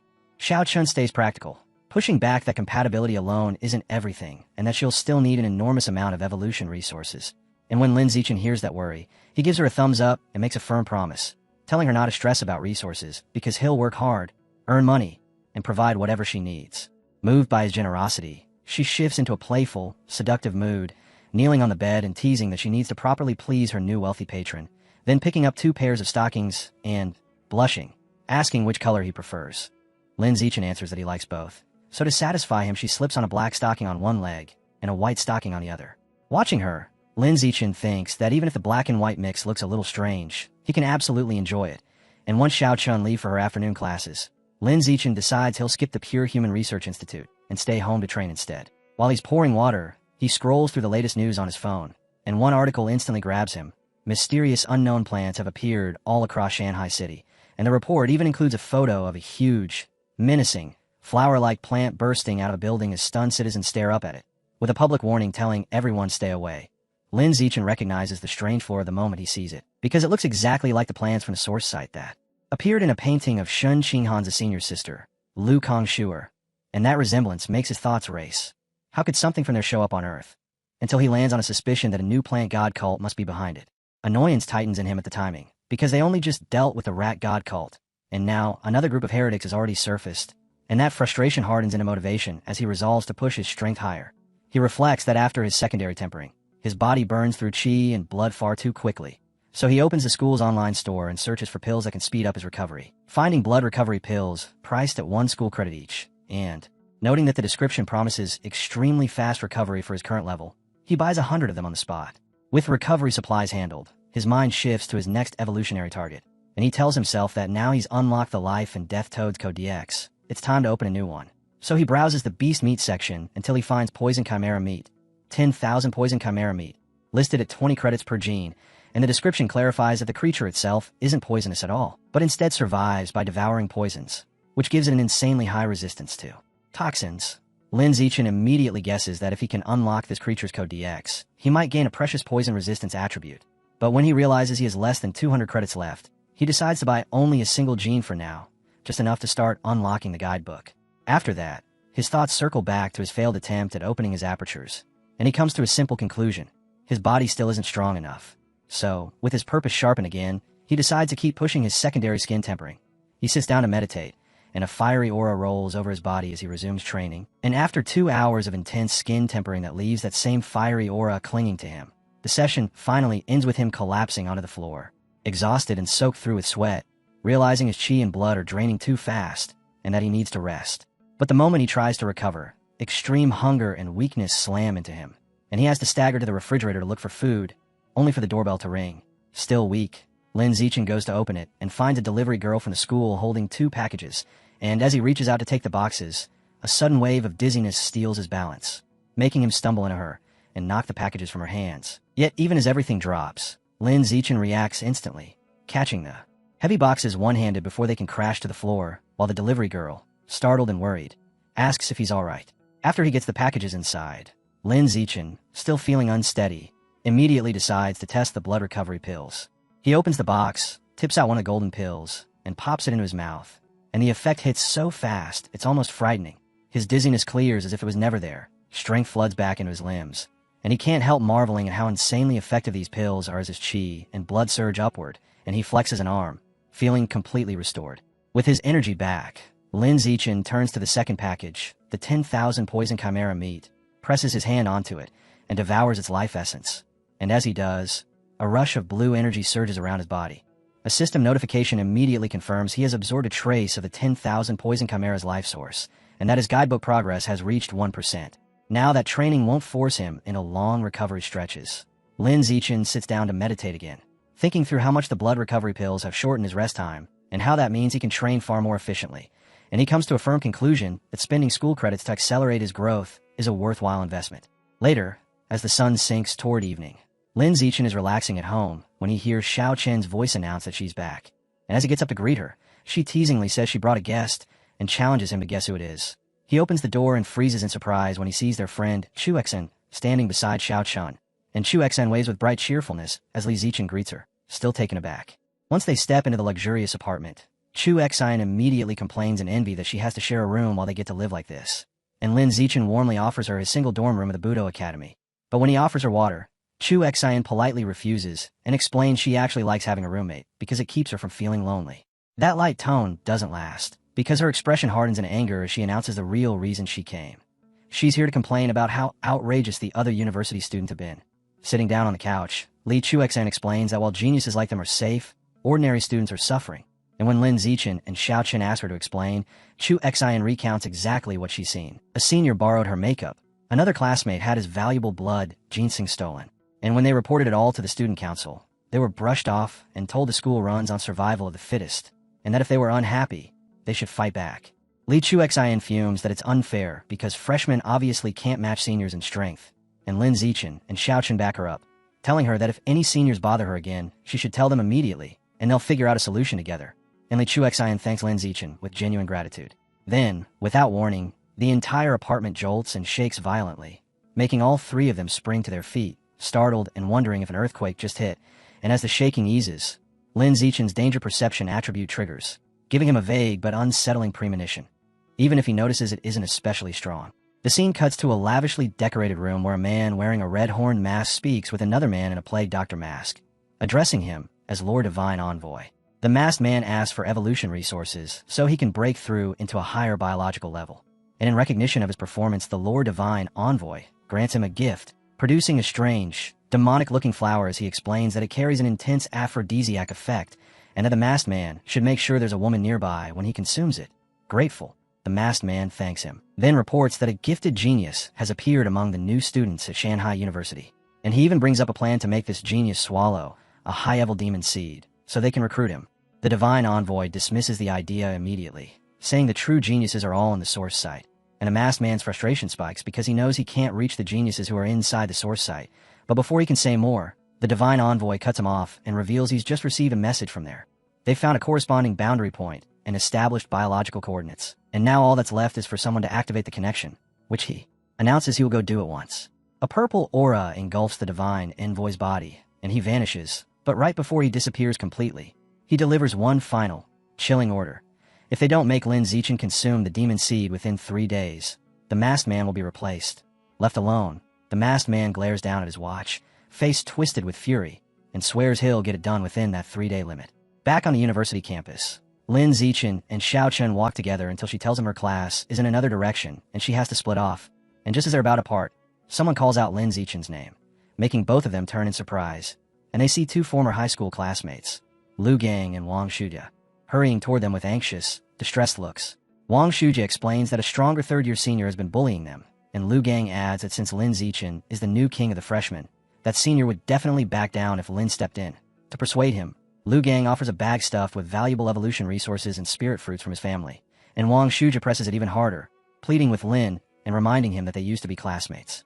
Lin Zichen asks what the senior's power level is, and when they tell him the guy is only ordinary tier 6, Lin Zichen immediately realizes it's no threat at all. So he agrees to help, takes the bag, and tells him to meet him at the Pure Human Research Institute at 5:30 that afternoon.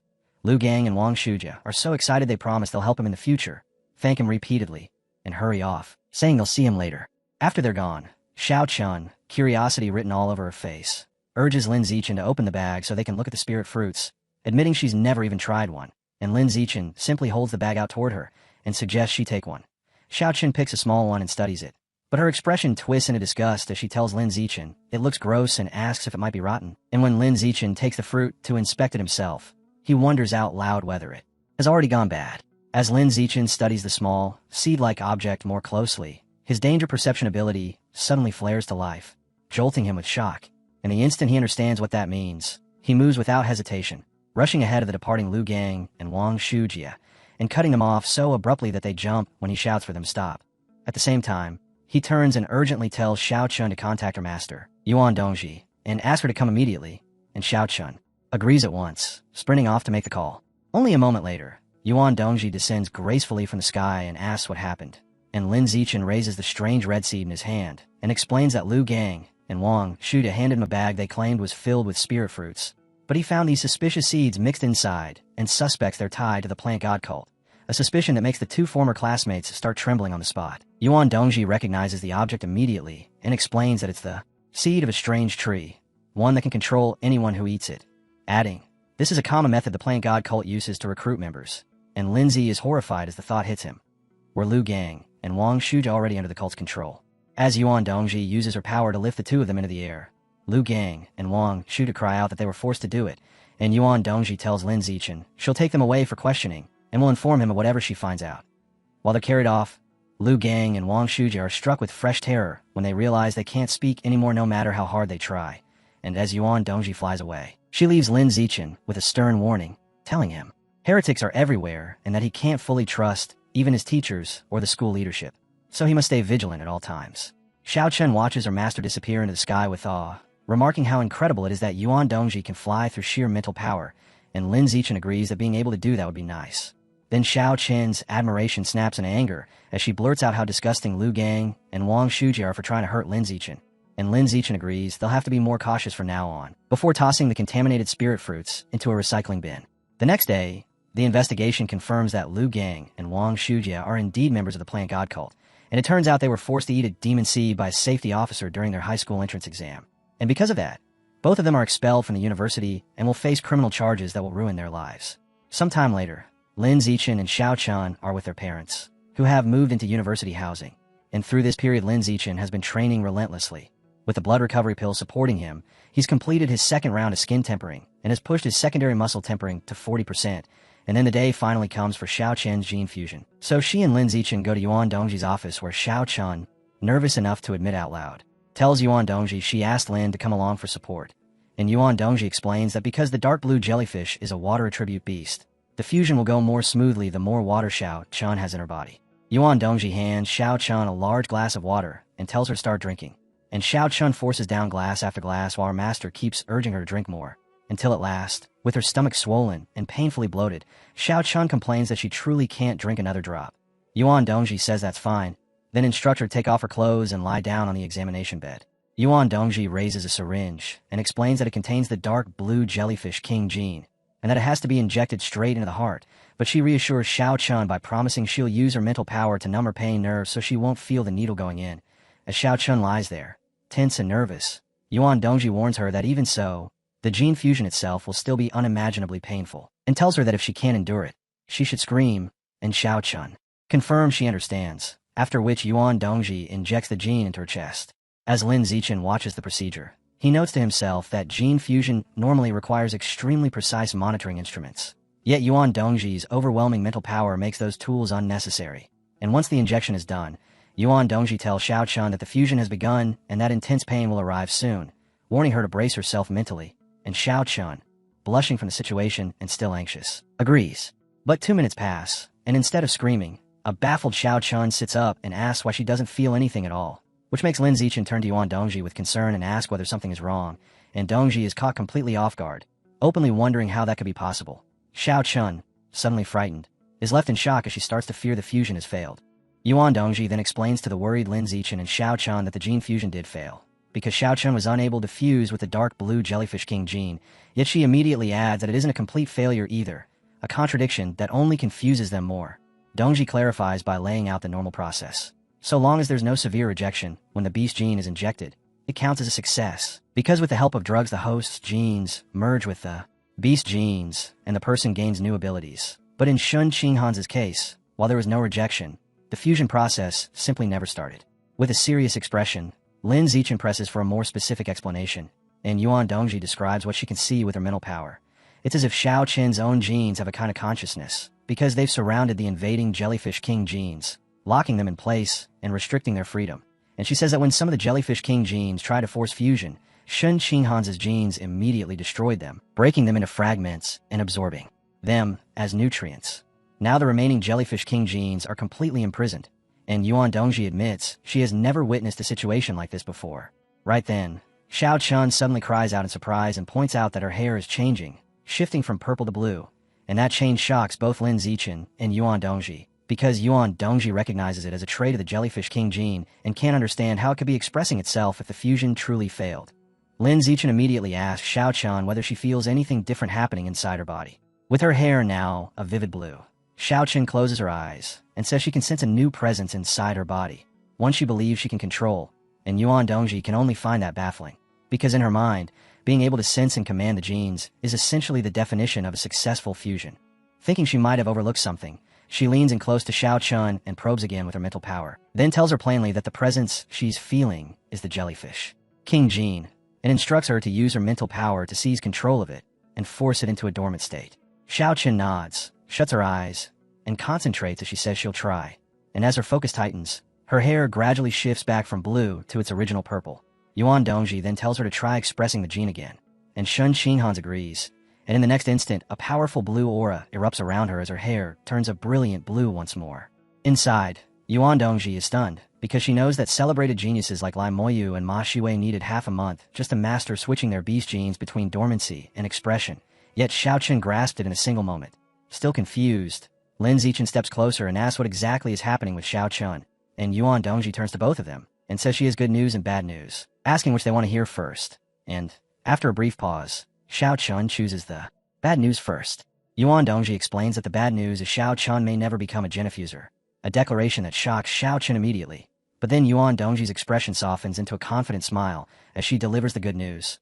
Xiao Chen is something even more advanced and more powerful, because she could do everything a geniffuser can, and do it better, without needing to fuse at all. Dongji explains that Xiao Chen's genes can enslave any beast genes injected into her body, meaning Xiao Chen can use the abilities those genes provide without actually fusing with them, which allows her to avoid genetic backlash entirely while remaining a pure-blooded human. Dongji then reveals that up until now, no pure-blooded human has ever broken through the ordinary biological barrier to evolve, and she believes Xiao Chen has the potential to become the very first pioneer on Earth to achieve it. Stunned by the scale of that claim, Xiao Chen asks if she's truly capable of something so unbelievable, and Yuan Dongji reassures her with absolute certainty, saying that if any pure-blooded human is going to break that barrier, it will be her. Lin Zichen listens to all of Yuan Dongji's praise and can't help feeling a little left out, even wondering if Yuan Dongji is looking down on him. But Yuan Dongji then explains that even though Xiao Chen isn't a true gene fuser, her powers still originate from beast genes, and for that reason Xiao Chen must continue presenting herself to the outside world as a geniffuser. She gives them a stern warning that this is a secret they cannot tell anyone, not even their parents, and then she tells Xiao Chen there's still a great deal to learn about this strange gene enslavement ability, ordering her to come to the office every night at 8 o'clock so they can research it together. Xiao Chen agrees, and half a month later, while Lin Zichen sits in his room meditating with a fiery aura coiling around him, he suddenly hears Xiao Chen call out that she has good news. So he goes into the bathroom and finds her soaking in a bubble bath, smiling as she casually swirls thin streams of water through the air. Then, practically bursting with excitement, she tells him she's learned to control water with her mental power. Lin Zichen perches on the edge of the tub and comments that learning it that fast proves just how astonishing her talent is. But Shin Qinghans lifts her chin and brags that she can do something even more incredible, because she can now remotely control the chi and blood inside another person's body. And as she explains it, she repeats what her master taught her. With only a light touch, she could throw an opponent's internal system into chaos. And with a heavy hand, she could kill instantly by making their blood vessels explode.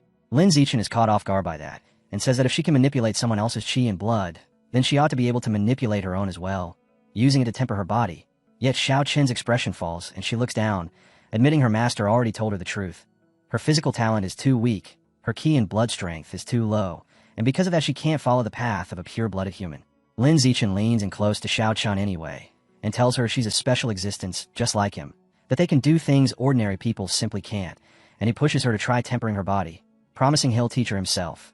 And with him that close, Xiao Chen flushes and gets flustered, silently wondering if he's confessing his feelings.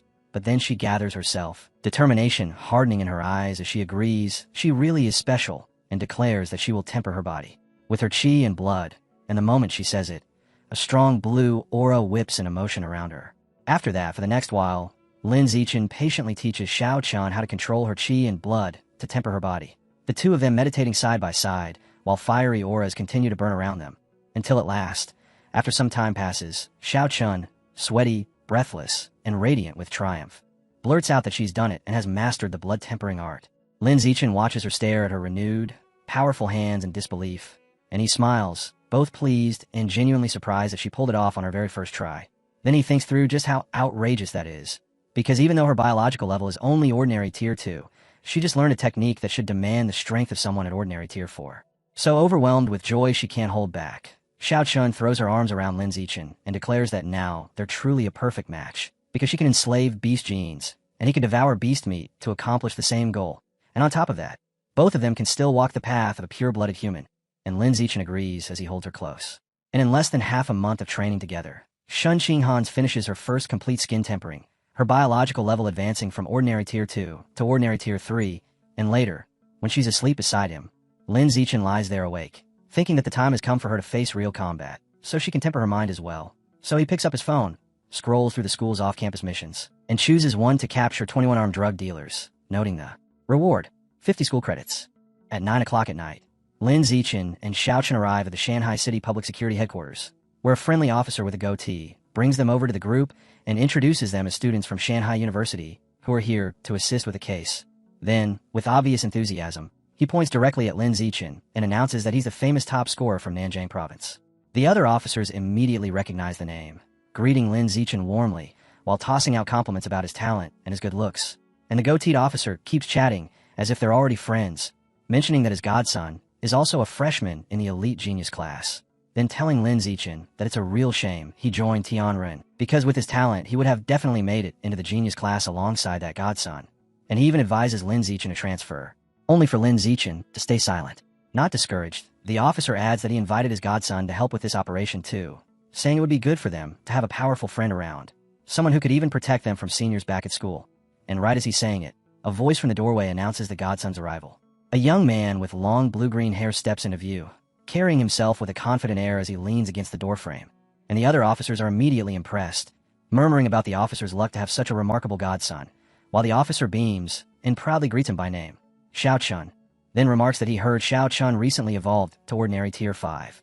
Xiao Chun answers modestly that his progress is normal, and the officer, clearly enjoying the moment, tells him that there are 2 other freshmen on the mission tonight, including a very pretty girl, and offers to introduce them, which instantly hooks the godson's interest because he seems eager for the chance to impress her. So the officer leads him over, but the second Xiao Chun sees Lin Zichen and Xiao Chen standing there, he freezes, his confidence collapsing into pure horror as he realizes his big chance to show off is completely ruined, and the officer, totally unaware of what's happening, starts the introduction anyway, until he notices how pale his godson looks and asks if he's feeling unwell. Inside, Lin Zichen recognizes the young man at once. Lu Yongjian, the top scorer from Diang Province, the one Lin Zichen defeated instantly during the freshman trial, and Lu Yongjian hurriedly stammers that it's nothing, that he was only surprised to run into people he already knows, which makes the officer frown in confusion and ask whether he actually knows them. Lu Yongjian then introduces them himself, identifying Shen Qinghans as the top scorer from Nanjiang and Lin Zichen as the runner-up and the university's new king. And he doesn't stop there, adding that Lin Zichen single-handedly defeated the entire genius class during the trial, calling him the strongest in history, until an embarrassed Lin tells him to keep it low-key, and Lu Yongjian immediately agrees. The officer is left standing there in complete shock, suddenly realizing he's underestimated Lin Zichen by an absurd margin. Later, at 11 o'clock, a convoy of armored vehicles pushes through a dark, wooded stretch of road on the way to the drug dealer's den, and inside one of the vehicles the officer begins handing out bulletproof vests, only for Lin Zichen to politely refuse the gear, while Lu Yongjin refuses as well, boasting that ordinary guns can't hurt him.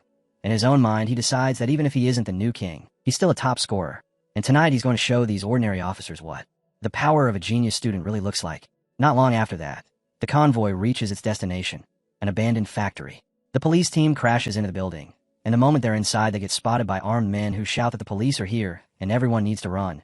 But the criminals also know that getting caught is basically a death sentence. So instead of fleeing cleanly, they turn vicious and open fire. Bullets tear through the air, forcing the police and the 3 students to throw themselves behind wooden crates for cover. And while the firefight rages on, Lin Zichen suddenly pops up and charges straight ahead, frantic because he feels he can't wait any longer, with Lu Yongjin bursting out right after him and sprinting directly into the hail of bullets. A nearby officer can only stare in shock as the rounds smack into Lu Yongjian and simply bounce off his body while he keeps charging. And when Lin Zichen follows, the criminals are stunned too, because their bullets don't affect him either. Lin Zichen closes the distance and starts hammering them with a rapid storm of heavy punches, dropping the criminals one after another, and not even pausing for their desperate pleas to surrender. And when the few left see their comrades getting wrecked, one of them, cornered and crazed, whips out a grenade and swears he'll take Lin Zichen down with him, then throws it. The grenade detonates in a huge blast, smoke and force swallowing the space. Yet Lin Zichen steps out of the haze completely unharmed, and as he spots the last criminals trying to bolt, he decides this is the perfect opening for Xiao Chen to get real practice. So he calls out to her and tells her it's her turn. Xiao Chen walks forward, shuts her eyes, and focuses on controlling the qi and blood inside their bodies. And the criminals who are mid-escape abruptly lock up as if yanked by invisible strings, their bodies twisting as they scream in baffled terror. Until, with Xiao Chun issuing a final command, every remaining criminal drops to the ground unconscious. With the fighting done, One officer reports that they found a box of strange seeds inside the factory, and the lead officer brings Lin Zichen over to look, where Lin Zichen confirms they're demon tree seeds and says they have to be connected to the plant god cult.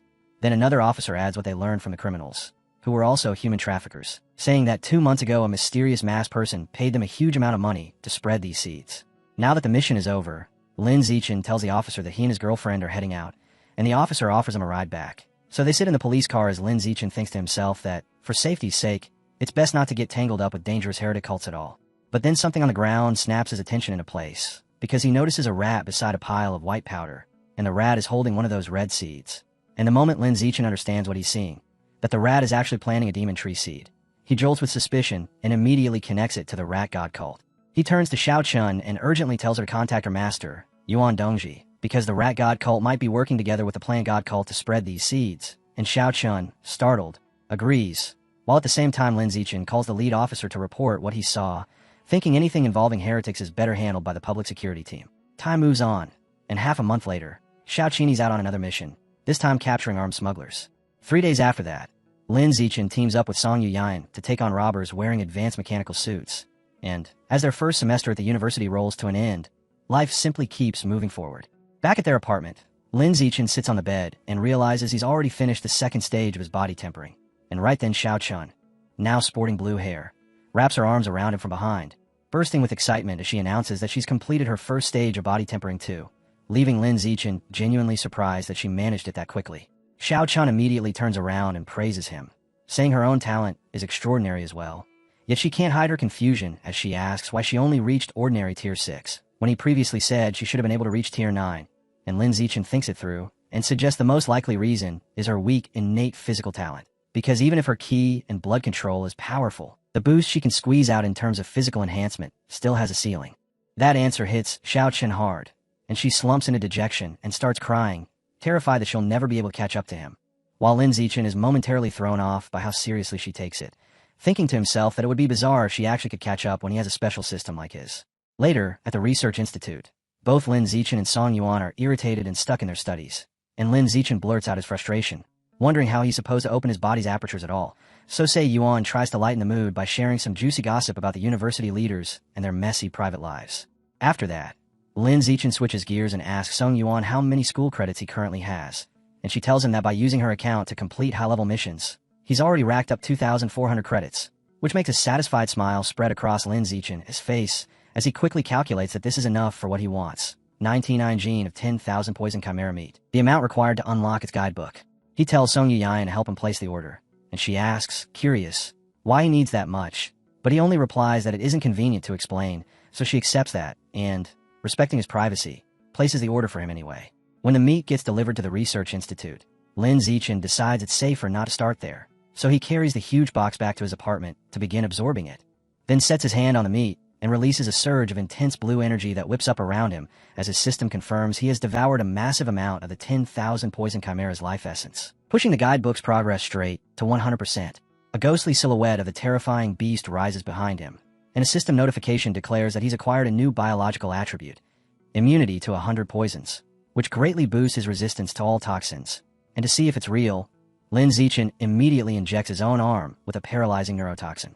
2 hours later, he calmly flexes his muscle with no effect at all, and he concludes with quiet satisfaction that the immunity completely neutralized the neurotoxin. Not long after that, Lin Zichen accompanies Xiao Chun to a medical building so she can undergo her second gene injection with her master, and inside a sterile room, Xiao Chun lies back on an examination table, while Yuan Dongji explains that before a second gene can be injected, she first needs to examine the current status of the Jellyfish King gene inside her. Then, Yuan Dongji places a hand on Xiao Chen's chest, and her expression instantly turns into absolute shock. Yuan Dongji stares at her in disbelief and demands to know how Xiao Chen's biological level could possibly have jumped that fast, racing from ordinary tier 2 all the way to ordinary tier 6. And Xiao Chun, suddenly shy under her master's gaze, explains that she's been cultivating the blood tempering art and that she finished her first complete full body tempering just a few days ago. Yuan Dongji is stunned and immediately presses her on how she managed it. So, Xiao Chun tells her she relied on the water control ability from the Jellyfish King gene, using it as support to manipulate her own chi and blood, and Yuan Dongji, practically overflowing with pride, reaches out to stroke Xiao Chen's shoulder as she calls her a true genius and predicts she'll grow into one of humanity's strongest fighters. With that said, Yuan Dongji decides it's time to probe her students' limits, and she raises 5 syringes filled with different aberrant beast genes, explaining that she'll inject all 5 to find out exactly how many genes Xiao Chun can enslave, then adds that these 5 represent the 5 core elements. Dongji tells Xiao Chun she's beginning the injections, and Xiao Chun quietly agrees. The first gene goes in, an Earth attribute, the armored Earth Dragon, and Yuan Dongji watches, startled, as Xiao Chen's own genes instantly pounce on it and annihilate it. Then the next 3 injections follow in sequence, the ones representing fire, wood, and metal, and Yuan Dongji can only watch as each of them suffers the exact same outcome, completely destroyed by Xiao Chen's overwhelmingly dominant genes. By the time she reaches the final syringe, Yuan Dongji has already grasped the pattern, and sure enough, only the last gene, the water attribute life and death toad, manages to survive inside her. Because Xiao Chen's genes don't destroy it, they successfully enslave it instead, and Xiao Chen immediately turns around, thrilled, and demonstrates her brand new ability to Lin Zichen. Yuan Dongji studies the result and proposes a theory. Xiao Chun might only be able to enslave water attribute genes. And to verify it, she injects 3 more genes, each one a different kind of water attribute. Then once the procedure is over, Yuan Dongji asks her student how she feels. Xiao Chun frowns and complains that she feels uncomfortable, like she's eaten far too much, and Yuan Dongji realizes what that means. The 3 new genes didn't take it all. They were destroyed and absorbed. So she concludes that, at least for now, Xiao Chun can only enslave 2 types of aberrant beast genes. As Yuan Dongji supports her and helps her sit up, she explains her reasoning, suggesting that Xiao Chen's physical strength or her mental strength simply isn't high enough yet to enslave more than 2 genes at once. Then reassures her that as her overall strength rises, she'll be able to enslave additional genes without issue. And the moment Xiao Chun hears that, her face brightens with relief and excitement, as she declares she'll train even harder. Yuan Dongji then lays out what Xiao Chun gained from the life and death toad gene, explaining that it gives her the ability to secrete a special mucus that has powerful healing effects and is also highly lubricating. And with a pointed, suggestive tone, she adds that if they ever need it in the future, they can make use of it. An offhand remark that instantly makes both Lin Zichen and Xiao Chun flush and blush. Then, steering the conversation back on track, Yuan Dongji delivers an important announcement, telling them that this year's freshman competition has been moved up to the middle of January, and she looks directly at Xiao Chun as she says she's looking forward to her performance and hopes she can place in the top 5, because that ranking would earn her a slot in a special winter training camp. Xiao Chun accepts the challenge on the spot, promising she'll do her very best, and Lin Zichen, who's been quietly listening the whole time, can't hide his surprise at hearing that the freshman competition has been moved up. Later, back in Lin Zichen's apartment, dinner is already laid out on the dining table when Li Chuexan breezes in with a playful grin, announcing that she's come to bother them again, only for Xiao Chun to immediately tell her not to say it like that and to come visit more often, while Lin Chan welcomes her inside. And as they're greeting her, Xiao Chun notices the huge number of shopping bags in Li Chuexan's hands and asks why she's carrying so much. Chuexan explains that her family's clothing store just received a new shipment, and while looking through it, she picked out several couples' outfits that she thought would suit the 2 of them perfectly, so she brought them over as gifts. Then she hands one bag straight to Lin Zichen and says she's already washed the clothes and that they should go try them on. A moment later, Lin Zichen and Xiao Chun step out wearing the first set, and Chuexan immediately tells them a pose so she can take a picture, cheekily adding that she could even use their photos as model shots for her online store, which makes Linda Shin realize her little scheme in amusement, while Xiao Chun simply smiles for the camera. Then they swap into a second outfit, a cooler black set, and Chuexan beams and blurts out, "This set looks even better," and after they try on a third matching pair, she declares with complete confidence that any couple would want to buy them. Once the impromptu fashion show finally wraps, Linz calls everyone over to the dining table and reminds them to eat before the food gets cold, and the girls happily agree as they sit down. While they're eating, Xiao Chun tells Lin Zichen about what happened on the way back, explaining that she and Li Chuexan ran into a nasty senior who, leaning on her superior strength, tried to snatch their bags, and probably only backed off because another student recognized Xiao Chun as Lin Zichen's girlfriend. And Li Chuexan, looking tired just thinking about it, adds, "This is the same senior who had previously borrowed her makeup and never returned it," then clarifies that the senior was really targeting her and that Xiao Chun just got dragged into the mess. Xiao Chun bristles at that, insisting it's outrageous and that they have to go get justice as soon as they finish eating. But Li Chuexan hesitates, warning that the bully is on the student council and that her boyfriend is an official there too, which makes her someone they can't afford to offend. Still, Shun Xinghan doesn't back down, especially when Lin Zichen encourages her and states firmly that he'll go with them. And hearing that, Chuexan can't help thinking about what they even have to fear with him on their side. Since they know the second-year students are having their martial arts class in the gym, the 3 of them head there together. And the moment Lin Zichen, Xiao Chun, and Chuexan arrive, the crowd's attention snaps onto them, with people recognizing the new king, Lin Zichen, and whispering to each other as they wonder why he's shown up. Xiao Chun quickly points out the bully, a senior with reddish-pink hair, named Li Ziki, and Lin Zichen walks up and asks her directly whether it's true she borrowed makeup from his friend and still hasn't returned it, only for Li Ziki to answer with dismissive laziness that she'll give it back when she's finished using it, then scoff that Li Chuexine is just being petty, and Li Chuexine, anger flaring, fires back that Li Ziki always takes her brand new makeup and only returns it when the products are nearly empty. Li Zi immediately denies it, and one of her friends jumps in to back her up, and as Chuexine grows more and more upset, Lin Zichen steps between them to cut off the argument, pressing Li Ziki on what reason she could possibly have, then turning his head to a nearby teacher and asking for a clear explanation of the school's so-called survival of the fittest rule, because he wants to know whether it really means the strong are allowed to trample the weak. The teacher explains that the university operates on a dual rule system. The weak are allowed to challenge the strong unconditionally, but the strong cannot initiate a fight unless they first obtain the weak student's consent, and he adds that strength is defined either by combat power rankings, or, if a student isn't ranked, then by year level instead. Finally, he lays out the last condition for a formal challenge, saying both sides must wager an equal amount of school credits, with the winner taking everything, and if the two can't come to an agreement on the wager, then the default stake becomes 1 credit. That final rule catches Li Ziki off guard, and at the same time a confident smile forms on Lin Zichen's face as he instantly grasps what it means, because he calmly points out that under those rules he can challenge her unconditionally right now. Li Ziki immediately tries to twist it into an accusation, taunting Lin Zichen by asking whether a boy with such an obvious physical advantage is really planning to bully a girl like her. Yet inside she's tense and uneasy, fully aware that her biological level is only ordinary tier 5, and that she'd be completely outclassed against him. And Lin Zichen sees straight through the bluff and turns to Xiao Chun instead, telling her that she will be the one to challenge Li Ziki, which catches Xiao Chun by surprise. But the moment she understands what he's doing, Xiao Chen's face tightens into seriousness and she agrees, while Li Chuexin panics and tries to stop it right away, warning Lin Zichen not to fall for the senior's taunts and begging him not to let Xiao Chun fight, because in her own mind she's spiraling, remembering how Xiao Chun was always down at the bottom of their class with her, and thinking that sending her in now is basically sending her to get beaten up. Xiao Chun, however, simply reaches out and rests a calm, reassuring hand on Li Chuexine's shoulder, telling her not to worry, and with a steady, confident look she declares that she can win, leaving Li Chuexin blushing at her friend's sudden coolness, as she can only stare and shake in admiration. Then Xiao Chun springs forward, landing lightly and gracefully on the dueling floor, and she introduces herself as Xiao Chun from the first-year genius class, before formally challenging Li Ziki of the second-year evolution class too, which makes Li Ziki bristle in annoyance, as she wonders where this freshman gets the nerve to believe she can win. Around them, students in the crowd start murmuring about how beautiful and cool Xiao Chun looks, brushing off the idea of her opponent as if she's just a pretty face, and Li Ziki drops onto the dueling floor and suggests raising the stakes, confidently putting forward a wager of 10 school credits. A teacher confirms that both sides have agreed. Xiao Chun accepts and matches the wager with 10 credits of her own, and with that settled, the two fighters set their stances, confirm they're ready, and the teacher officially starts the match.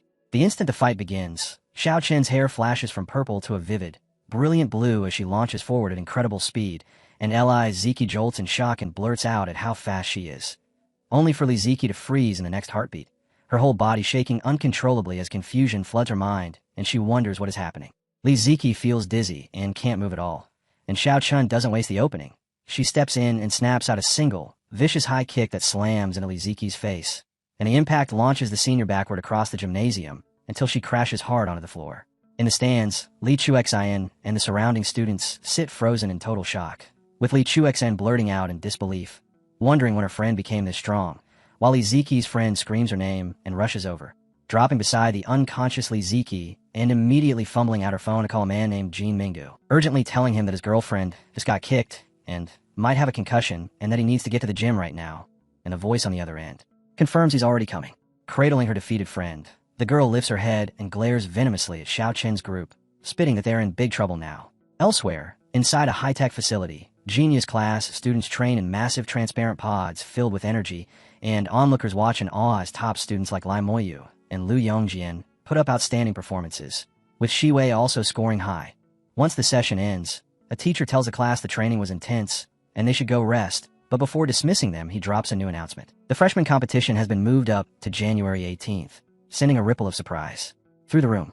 The news lights a fire under Li Moyu, who immediately declares he can't wait to finally beat Lin Zichen, boasting with confidence that he's already gone through multiple gene fusions and is now close to ordinary tier 7, and that compared to him Lin Zichen, who has none, must be far weaker now. Other students nod along and echo the sentiment, saying Lin Zichen, choosing to remain a pure-blooded human, is basically wasting his talent, until Shi Wei cuts them off with a stern look and tells them not to judge other people's choices, prompting a quick wave of apologies from the group. Shi Wei then glances around and notices something else that feels off. Shun Xinghan, who's usually the model student, isn't here for the first advanced training session, and she finds that strange enough to ask the second-year teacher where Xiao Chun is, only to be told that Shun Han requested leave for an urgent personal matter. Before that explanation can even settle, another student suddenly bursts into the room yelling that Lin Zichen and Xiao Chun are making trouble downstairs, and that Xiao Chun just beat up a popular girl from the second-year evolution class, and the entire class perks up at once. Intrigued, everyone, including Li Moyu, rushes out to see what's going on. Back down in the gymnasium, a furious girl is holding Li Ziki, who's crying with her face visibly bruised, and Li Ziki is completely distraught as she screams that her face is ruined, while her friend points at Xiao Chun and yells that she's vicious for kicking someone in the face that hard. Standing in front of them, Xiao Chun looks shaken herself and stammers out an apology, explaining that she didn't control her strength properly. But as Xiao Chun tries to apologize, Chu Xian takes her hand and tells her not to, insisting it isn't her fault that her opponent was simply less skilled. And when they try to leave anyway, Li Ziki's friend suddenly grabs Xiao Chun by the arm and shouts that they can't just walk away. Lin Zichen instantly steps in and slaps her hand away from Xiao Chun, warning her that if she keeps harassing them, he'll use force. Li Ziki's friend curls her lip and sneers, mocking him for being the so-called new king, then jabs at him with a dare, telling him to go ahead and punch her in the face too, and Lin Zichen doesn't hesitate for even a breath. He drives a fist straight into her face and dryly remarks that he's never heard a request that strange before, while the system immediately notifies him that he's gained 1 school credit. Right after that, a towering, heavily muscled student arrives, Student Council Discipline Officer Jin Minggu, Li Ziki's boyfriend. And the instant he sees both girls down on the floor, crying with bruised faces, Jin Mingyu's rage detonates as he storms up to Lin Zichen and demands to know whether it was really necessary to hit girls that hard. Lin Zichen answers evenly that, in his eyes, the far more excessive thing is Jin Mingyu's own girlfriend bullying freshmen, but Jin Mingyu waves it off with contempt and tells him not to accuse people without evidence. And at that moment Liu Yongjian steps in and tells Jin Mingyu that he's personally witnessed his girlfriend bullying ordinary freshmen many times. Lin Zichen clearly has no patience left for arguing, so he cuts straight to the point and tells Jin Mingyu that if he wants justice, he should challenge him right now, because Lin Zichen doesn't have time to waste on talk, and Jin Mingyu, furious, accepts on the spot. Then Jin Mingyu raises the stakes, proposing a wager of 300 school credits, and pointedly asking whether a mere freshman can even afford that. Yet to everyone's surprise, Lin Zichen answers with total calm that he can. Off to the side, Shi Wei stares in disbelief, wondering how Lin Zikainen dares to fight Jin Mingyu, a powerful ordinary tier 7, while Liu Yongjian looks entertained instead, commenting that he's never seen someone choose such a bold way to show off. On the dueling floor at the center of the gym, Lin Zichen and Jin Mingyu square off as the challenge officially begins, and almost immediately Jin Mingyu transforms, his body swelling into a massive, muscular lion-like beast with a wild mane and dagger-sharp claws, the pressure of that transformed state rolling outwards so heavily that even the watching students feel shaken as they whisper to each other, unable to imagine how Lin Zichen could possibly win. With a thunderous roar, the transformed Jin Mingyu charges straight at him, and even while he barrels forward, he declares that since Lin Zichen's girlfriend dared to strike his girlfriend's face, he's going to smash Lin Zichen's face in return. Then he swings and lands a brutal hit directly into Lin Zichen's face, the impact blasting a visible shockwave through the air, only for the outcome to turn instantly, violently, and unbelievably wrong, because Jin Mingyu's hand shatters the moment it meets Lin Zine's face. The beastly senior drops to his knees on the spot, clutching the mangled wreck of his hand as he screams in agony, and Lin Zichen, standing over him like it's nothing, casually announces that the match is over, then follows it with a heavy kick that launches Jin Mingyu's enormous body across the gym and into the empty spectator seats. The entire crowd falls into stunned silence, and Liu Yongjian gives a wry remark that this scene feels ridiculously familiar, while Li Mayu stands there completely mortified, his face burning red. And seeing that kind of crushing power with his own eyes, a furious Li Mayu immediately calls his grandfather and says he needs to fuse with his second beast gene. Then, the very next day, driven by the need to become stronger, Lin Zichen steps up and addresses the entire student body. He announces to everyone that from this point forward he'll accept paid requests to fight on behalf of others, making it clear that he doesn't care whether the client is a freshman or a senior, because as long as they pay him in school credits, he'll help them challenge anyone they want. And the moment Liu Yongjian hears it, his eyes practically light up as he blurts out that Lin Zichen is a true king and that he wants to become Lin Zichen's disciple. Meanwhile, the student council convenes for a meeting, and the members are furious about what happened, loudly complaining that Lin Zichen is arrogant and shows no respect for authority, agreeing among themselves that his behavior is a direct challenge to their power and that he must be punished. One of the women then turns to the president and asks what he thinks about Lin Zichen's new proxy fighting service. And the president, Zhou Hong, answers with a dark expression, remarking that Lin Zichen is like a newborn calf that doesn't yet fear the tiger. Not long after, through Li Chuexin, Lin Zichen lands his first proxy job, and he sits down to discuss it with the client, a pink-haired girl named Hu Yingli, with Xiao Chun and Li Chuexin there as well. Hu Yingli explains that she's being bullied by a senior, Hong Jimin, who's been stealing her expensive clothes and bags, and she says the reason the bully dares to act like that is because her brother, Huang Jiawei, sits on the student council. They settle the price at 11 school credits, with Li Chuexin getting a 1-credit referral fee, and soon after that Lin Zichen goes to confront Huang Jane, who tries to throw her weight around by bringing up her brother, only for her entire attitude to flip into fear the second she recognizes Lin Zichen, the infamous new king. Later, in a dorm room, a terrified Huang Jiawei pleads with Lin Zichen not to hurt her, especially not in the face, and Lin Zichen simply turns to Xininghan and tells her to deal with the bully. Xininghan cracked her knuckles and says she understands, and as Xiao Chen locks eyes with her and stares her down, Huang Jiawei panics and yells for her to stop, insisting she can't be hit, then makes one last desperate threat, crying that if she loses even a single hair, her brother will make Xiao Chen pay for it.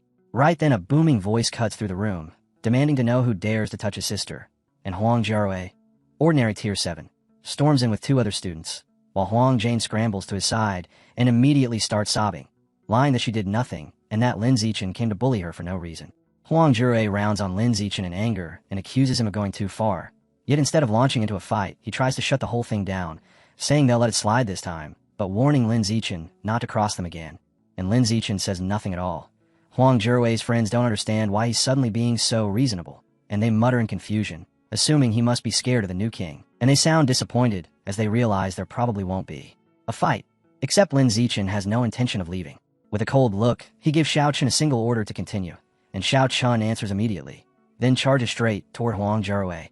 Huang Jiawei panics and tries to bolt, shrieking for her brother to save her, but the instant she moves, Xiao Chen's hair shifts to blue and a watery aura wraps around her, and with that power she stops Huang dead in her tracks, leaving the bully shaking, frozen, and unable to move. Seeing his sister rendered helpless, a furious Huang Jiawei roars that they're courting death and lunges at Xiao Chun. Yet before he can even get close, Lin Zichen releases a terrifying wave of power without taking a single step, and the floor around him splinters and shatters from the force alone as that crushing biopressure slams into Hang Ji and the 2 friends with him, halting them instantly. They go rigid in shock, Hang Ji trembling in sheer fear as he wonders if he's staring down some high-level being, and the pressure only intensifies until it drives all 3 of them straight to the ground, pinned there and unable to rise. Forced to endure it, Huang Jiawei arrives at his own conclusion that Lin Zichen must have a powerful master secretly backing him. With Huang Jiawei and his friends held down, Xiao Chen springs up, flips into the air, and brings down a heavy kick that strikes Huang Jiawei and sends her crashing to the floor defeated. Later, inside the student council office, Huang Jiawei reports what happened to the president, Zhou Hong, explaining that they all felt an overwhelming bias that they believe came from a high-level expert, and from that they decide Lindsay acts so arrogant only because he has powerful support behind him. After hearing the report, Zhou Hong tells the council members that since they don't know who this mysterious backer is, the smartest move is to avoid Lindsay for now and simply watch him. And he adds a strict instruction.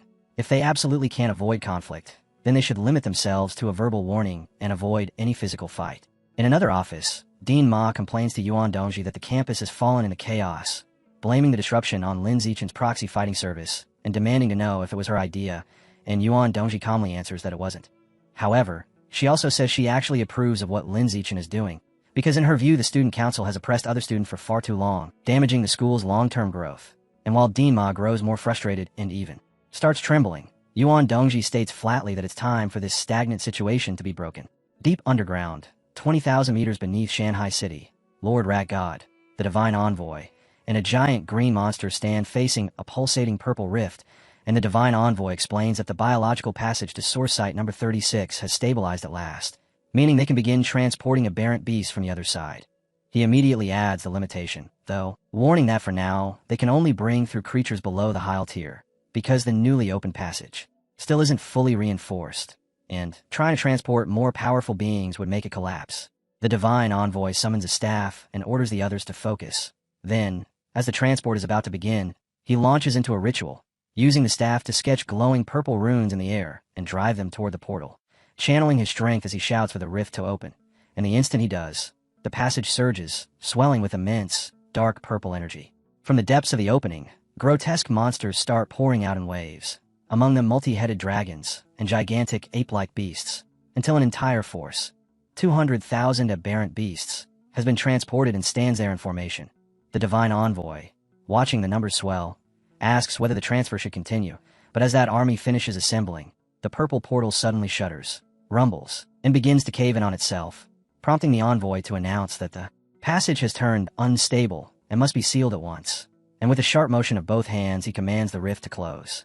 Yet at the very instant the tear is about to stitch itself shut, a clawed hand shoots out and violently rips it open again, catching everyone off guard, and the giant green monster along with the Lord Rat God immediately demand to know what is happening.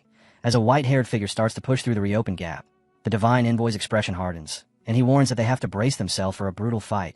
And then, stepping out of the portal, a stunning woman with fox ears and 9 long, flowing white tails drops lightly to the ground, landing with effortless grace. Identified as the 9-tailed demon fox, who scans her surroundings with open curiosity and wonders aloud whether this is the legendary planet Earth. In the wake of everything that's happened, Lin Zichen's proxy fighting business explodes in popularity, and with the attention from his earlier bouts fueling the hype, he suddenly finds himself receiving more than 10 requests a day. In just half a month, he and Xiao Chun clear over 200 jobs and rake in more than 3,000 school credits, and the campus quickly splits over what to make of him, with some students hailing him as a hero scrubbing the school clean of its bullying culture, some even dropping to their knees in gratitude, while others wave it off and call him nothing but a merchant chasing credits, though Lin Zichen pays none of it any mind, keeping his eyes fixed on one thing only, the massive pile of credits he's stacking. Later, inside a classroom, Xiao Chun freezes when she sees her classmate Lu Yongjin walk in with his face battered, bruised, and swollen, and with Shiwei there as well. She explains what happened. Lu Yongjin, in his own foolishness, tried to launch a proxy fighting service of his own, only to be beaten down by the student council. Lu Yongjin, burning with anger, curls his hand into a tight fist and swears he'll have his revenge once he's grown strong enough. But Shiwei steps in to cool him off, warning that his talent isn't necessarily above the student council members he's challenging. And her words visibly sink in, draining him until he's left looking dejected. Without wasting time, Shiwei starts applying medicine to the bruises on his face, telling him to stop spiraling and concentrate on healing because the upcoming freshman competition is what matters now.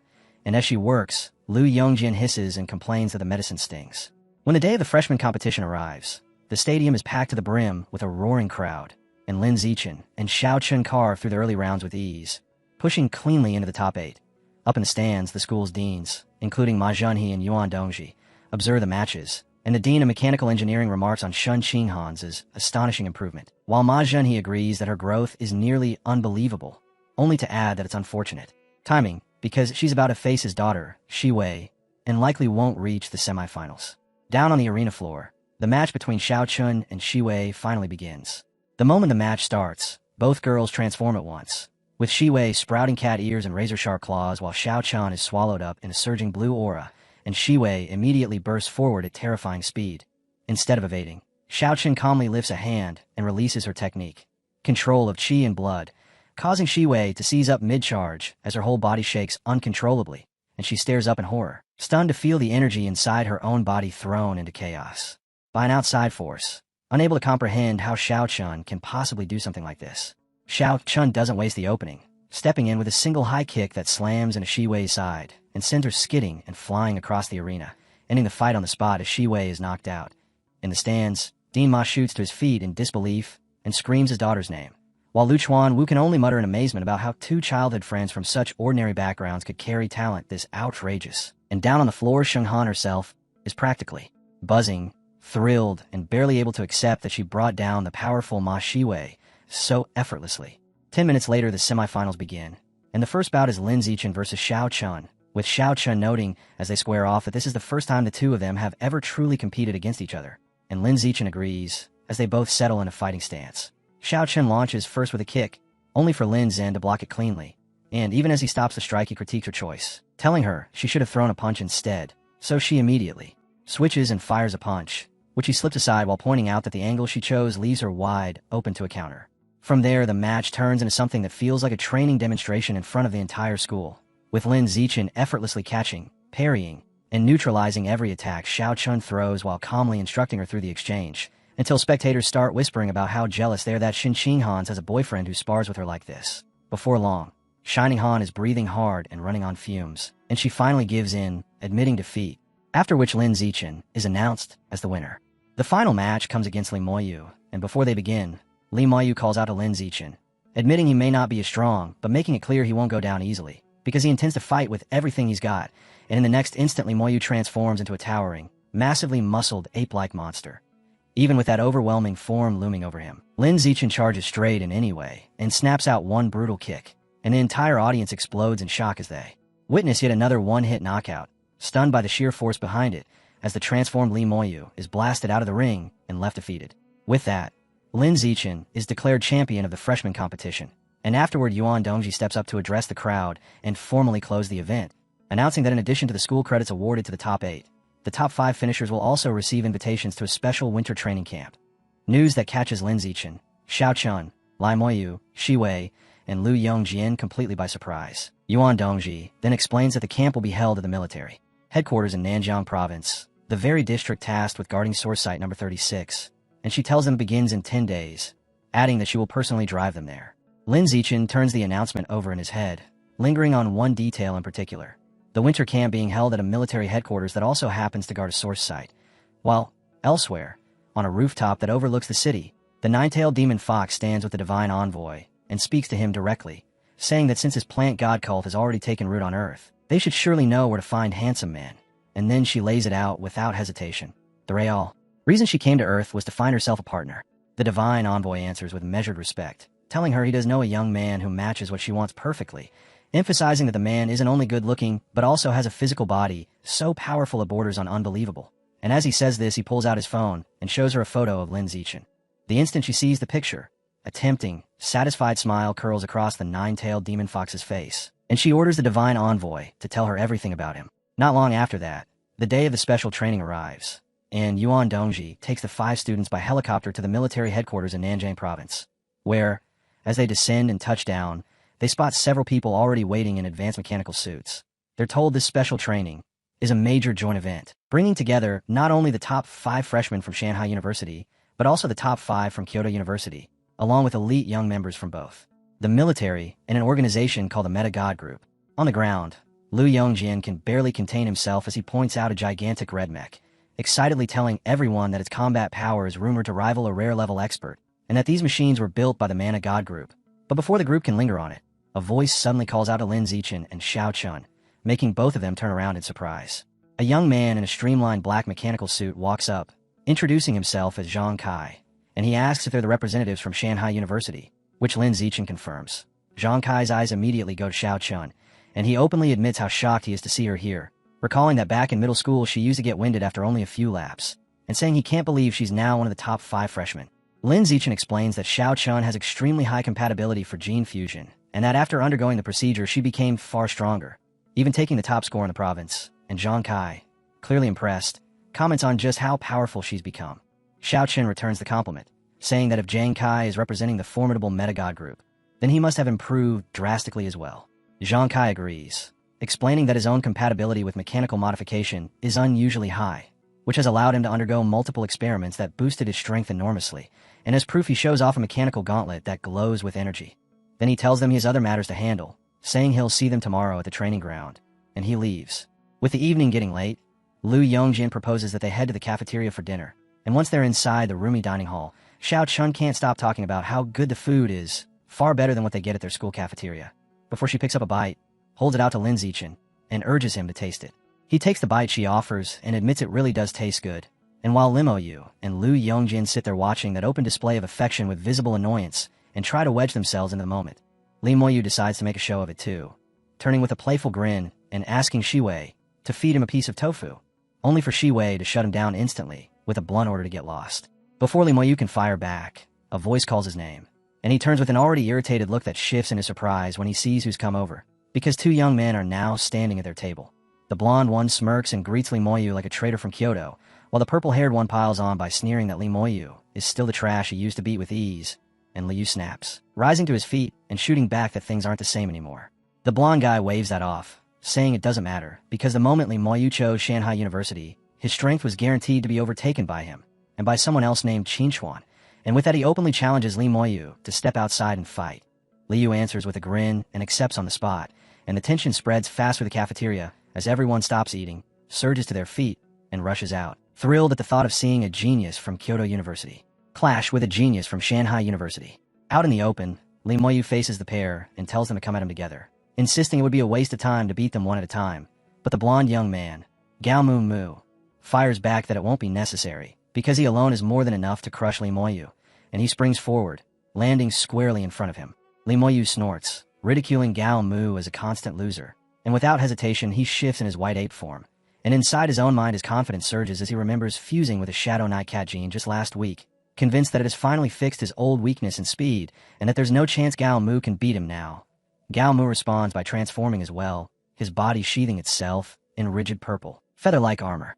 From within the crowd, Lin Zichen watches closely and reads the change immediately, recognizing that Gao Mu has fused with an armored Earth Dragon gene, an Earth attribute beast infamous for absurd defensive strength, and he thinks through the implications, noting that even an ordinary Tier 9 armored Earth Dragon is so durable it can tank a full power punch from a high-level Tier 1 demonic giant ape. The fight kicks off with Li Moyu swinging a huge punch, only for Gao Mu to stop it cold with his armored forearm, the collision blasting out a shockwave, and Li Moyu immediately follows with a raging flurry, hammering him again and again. But Gao Mu doesn't budge an inch, his defense swallowing every hit as if the blows mean nothing at all. As the seconds pass, Li Moyu's frustration twists into alarm, because he can feel it clearly now. His opponent is monstrously tough, and his attacks aren't making any difference. Watching the deadlock from the crowd, Xiaochen leans toward Lin Zichen and says it looks like neither side can hurt the other, so the match will probably drag into a draw, but Lin Zichen doesn't agree. He says it with absolute certainty. This won't end in a draw. Gao Mu is going to win, because Gao Mu is still suppressing his real strength, and Lin explains that there's another beast gene inside him that he hasn't even activated yet. Almost as if he's answering that analysis out loud, Gao Mu flashes a confident grin, fully aware that while he's still conserving energy, Li Moyu is already fighting flat out with everything he has, and Li Moyu, enraged and still unable to crack that iron-hard defense, clamps his jaw tight in frustration before shouting that Gao Mu is nothing but a coward, hiding in his shell like a turtle just to drag the fight into a boring draw. At that, Gao Mu's expression twists into a sharp-toothed, sinister smile, and he decides he's finished playing, announcing that it's time to show Li Moyu his true, complete power. As he speaks, the air around him seems to hum and tremble, and then his body swells as muscle piles on muscle, his clothes splitting as he pushes into a deeper transformation, taking on the terrifying, heavily muscled traits of a demonic giant ape. The crowd falls into stunned silence as the realization hits all at once. Gao Mu has fused with the exact same beast gene Li Moyu uses, and Li Moyu goes rigid, face draining pale as he shouts that it can't be possible, his thoughts spinning wildly as he tries to understand how someone like Gao Mu, with such ordinary talent, could fuse two different high-level beast genes in such a short time without dying. Gao Mu, savoring every second of the fear on his rival's face, admits that yes, his innate talent might be inferior to Li Moyu's, but then he lifts his chin and boasts that Kyoto University's gene fusion technology is vastly beyond anything Shanghai University can offer. Before Li Moyu can even fully absorb that, Gao Mu surges forward and drives a crushing punch packed with enormous force, and when their fists slam together the impact detonates with a thunderous boom, cracking and shattering the stone beneath their feet as dust erupts and whips through the air. They immediately trade heavy strikes, and amid the pounding exchange Gao Mu jeers at him, yelling that abandoning Kyoto University to come to a place like Shanghai was the biggest mistake Li Moyu ever made. They plunge into a savage, high-speed barrage, fists blurring as their raw strength rattles the entire arena, but the onlookers start to see the decisive difference. Even if they're equal in brute power, Gao Mu also carries the layered defense of the armored Earth Dragon gene, and that means Li Moyu has no path to victory in a straight brawl. And just as the crowd anticipates, it ends decisively, with Li Moyu sprawled across the shattered ground, beaten, bloodied, and completely unconscious, while Gao Mu stands above him and delivers one last vicious humiliation, leaning in to ask the unresponsive Li Moyu whether he knows why his own family only backs his brother, Li Yijin, and then answering for him with a sneer, because Li Moyu is, and always has been, utterly useless. Even then, Gao Mu doesn't let up, continuing to ridicule the fallen body, calling him trash for having been so easily beaten earlier by nothing more than a local freshman named Lin Zichen. Gao Mu stops looking down at his defeated opponent and turns his gaze toward the Shanghai University group, then shouts over, demanding to know which one of them is Lin Zichen. Lin Zichen steps out immediately without the slightest hesitation, calmly stating that it's him, and Gao Mu gives him a slow once-over before throwing down a challenge, saying he's heard Lin Zichen has been dominating Li Moyu lately, so he wants to fight right now. And if Lin Zichen can win, he'll pay a hefty prize, 10 high-grade chi and blood pills. The moment the reward is mentioned, Lin Zichen's mouth curls into a confident, almost predatory smile, and he accepts without another word. As Lin Zichen moves to step out, Lu Yongjian grabs his shoulder, concern written all over his face as he tries to offer one last warning, telling him Gao Mu is extremely dangerous because that gene combination gives him frightening offensive power and rock-hard defense, though it does come with a weakness, very low speed. So Lu Yongjian urges him not to clash head-on, insisting he should use his superior speed to grind Gao Mu down because that monstrous form can't last forever. Lin Zichen only nods, saying nothing as he walks into the fighting area, and Gao Mu immediately starts running his mouth, sneering at him, and asking why anyone would choose to stay a pure-blooded human in this era, calling it a tragic waste of potential. Inside, Gao Mu grins to himself, convinced that if he crushes Lin Zichen here, he'll make Liu see the truly unbridgeable gap between their levels. Lin Zichen looks utterly unimpressed by any of it, and with flat impatience he tells Gao Mu to shut up and get on with it, and then Gao Mu answers with a savage roar and charges, armored body, surging forward, and sharp claws poised to tear his opponent apart. But Lin Zichen ignores Lu Yongjian's advice completely. He doesn't back away, and he doesn't dodge, because instead he detonates forward with blistering speed, moving so fast multiple afterimages trail behind him as he drives straight in to meet the oncoming monster head-on. As the distance vanishes, Lin Zichen draws his fist back and fires a single catastrophic punch, the strike blazing with intense fiery red energy, and it slams into Gao Mu's guard so violently the armored earth dragon plating explodes apart as if it were glass. The force doesn't stop there, punching straight through what was left of the defense, and crashing squarely into Gao Mu's face, and blood sprays as the massive fighter is hurled backward by the impact, smashing down on the ground and skidding until he finally slides to a stop. Then he lies there without moving. Gao Mu has been dropped in a single instant, and for a heartbeat the entire arena goes dead quiet, until the Shanghai University students suddenly explode with noise. Xiao Chen cheers with pure excitement, while Lu Yongjian and Shiwei just stand there slack-jawed in stunned disbelief, and Lu Yongjian blurts out that Lin Zichen is outright unbelievable, because he took a fight that should have been brutally difficult and ended it with one move. Out in the crowd, Gao Mu's Kyoto companion is shaking with fear as he stares at the scene, thinking to himself that his own strength isn't really much higher than Gao Mu's, and that if he had to face a monster like Lin Zichen, he probably wouldn't survive more than 2 punches.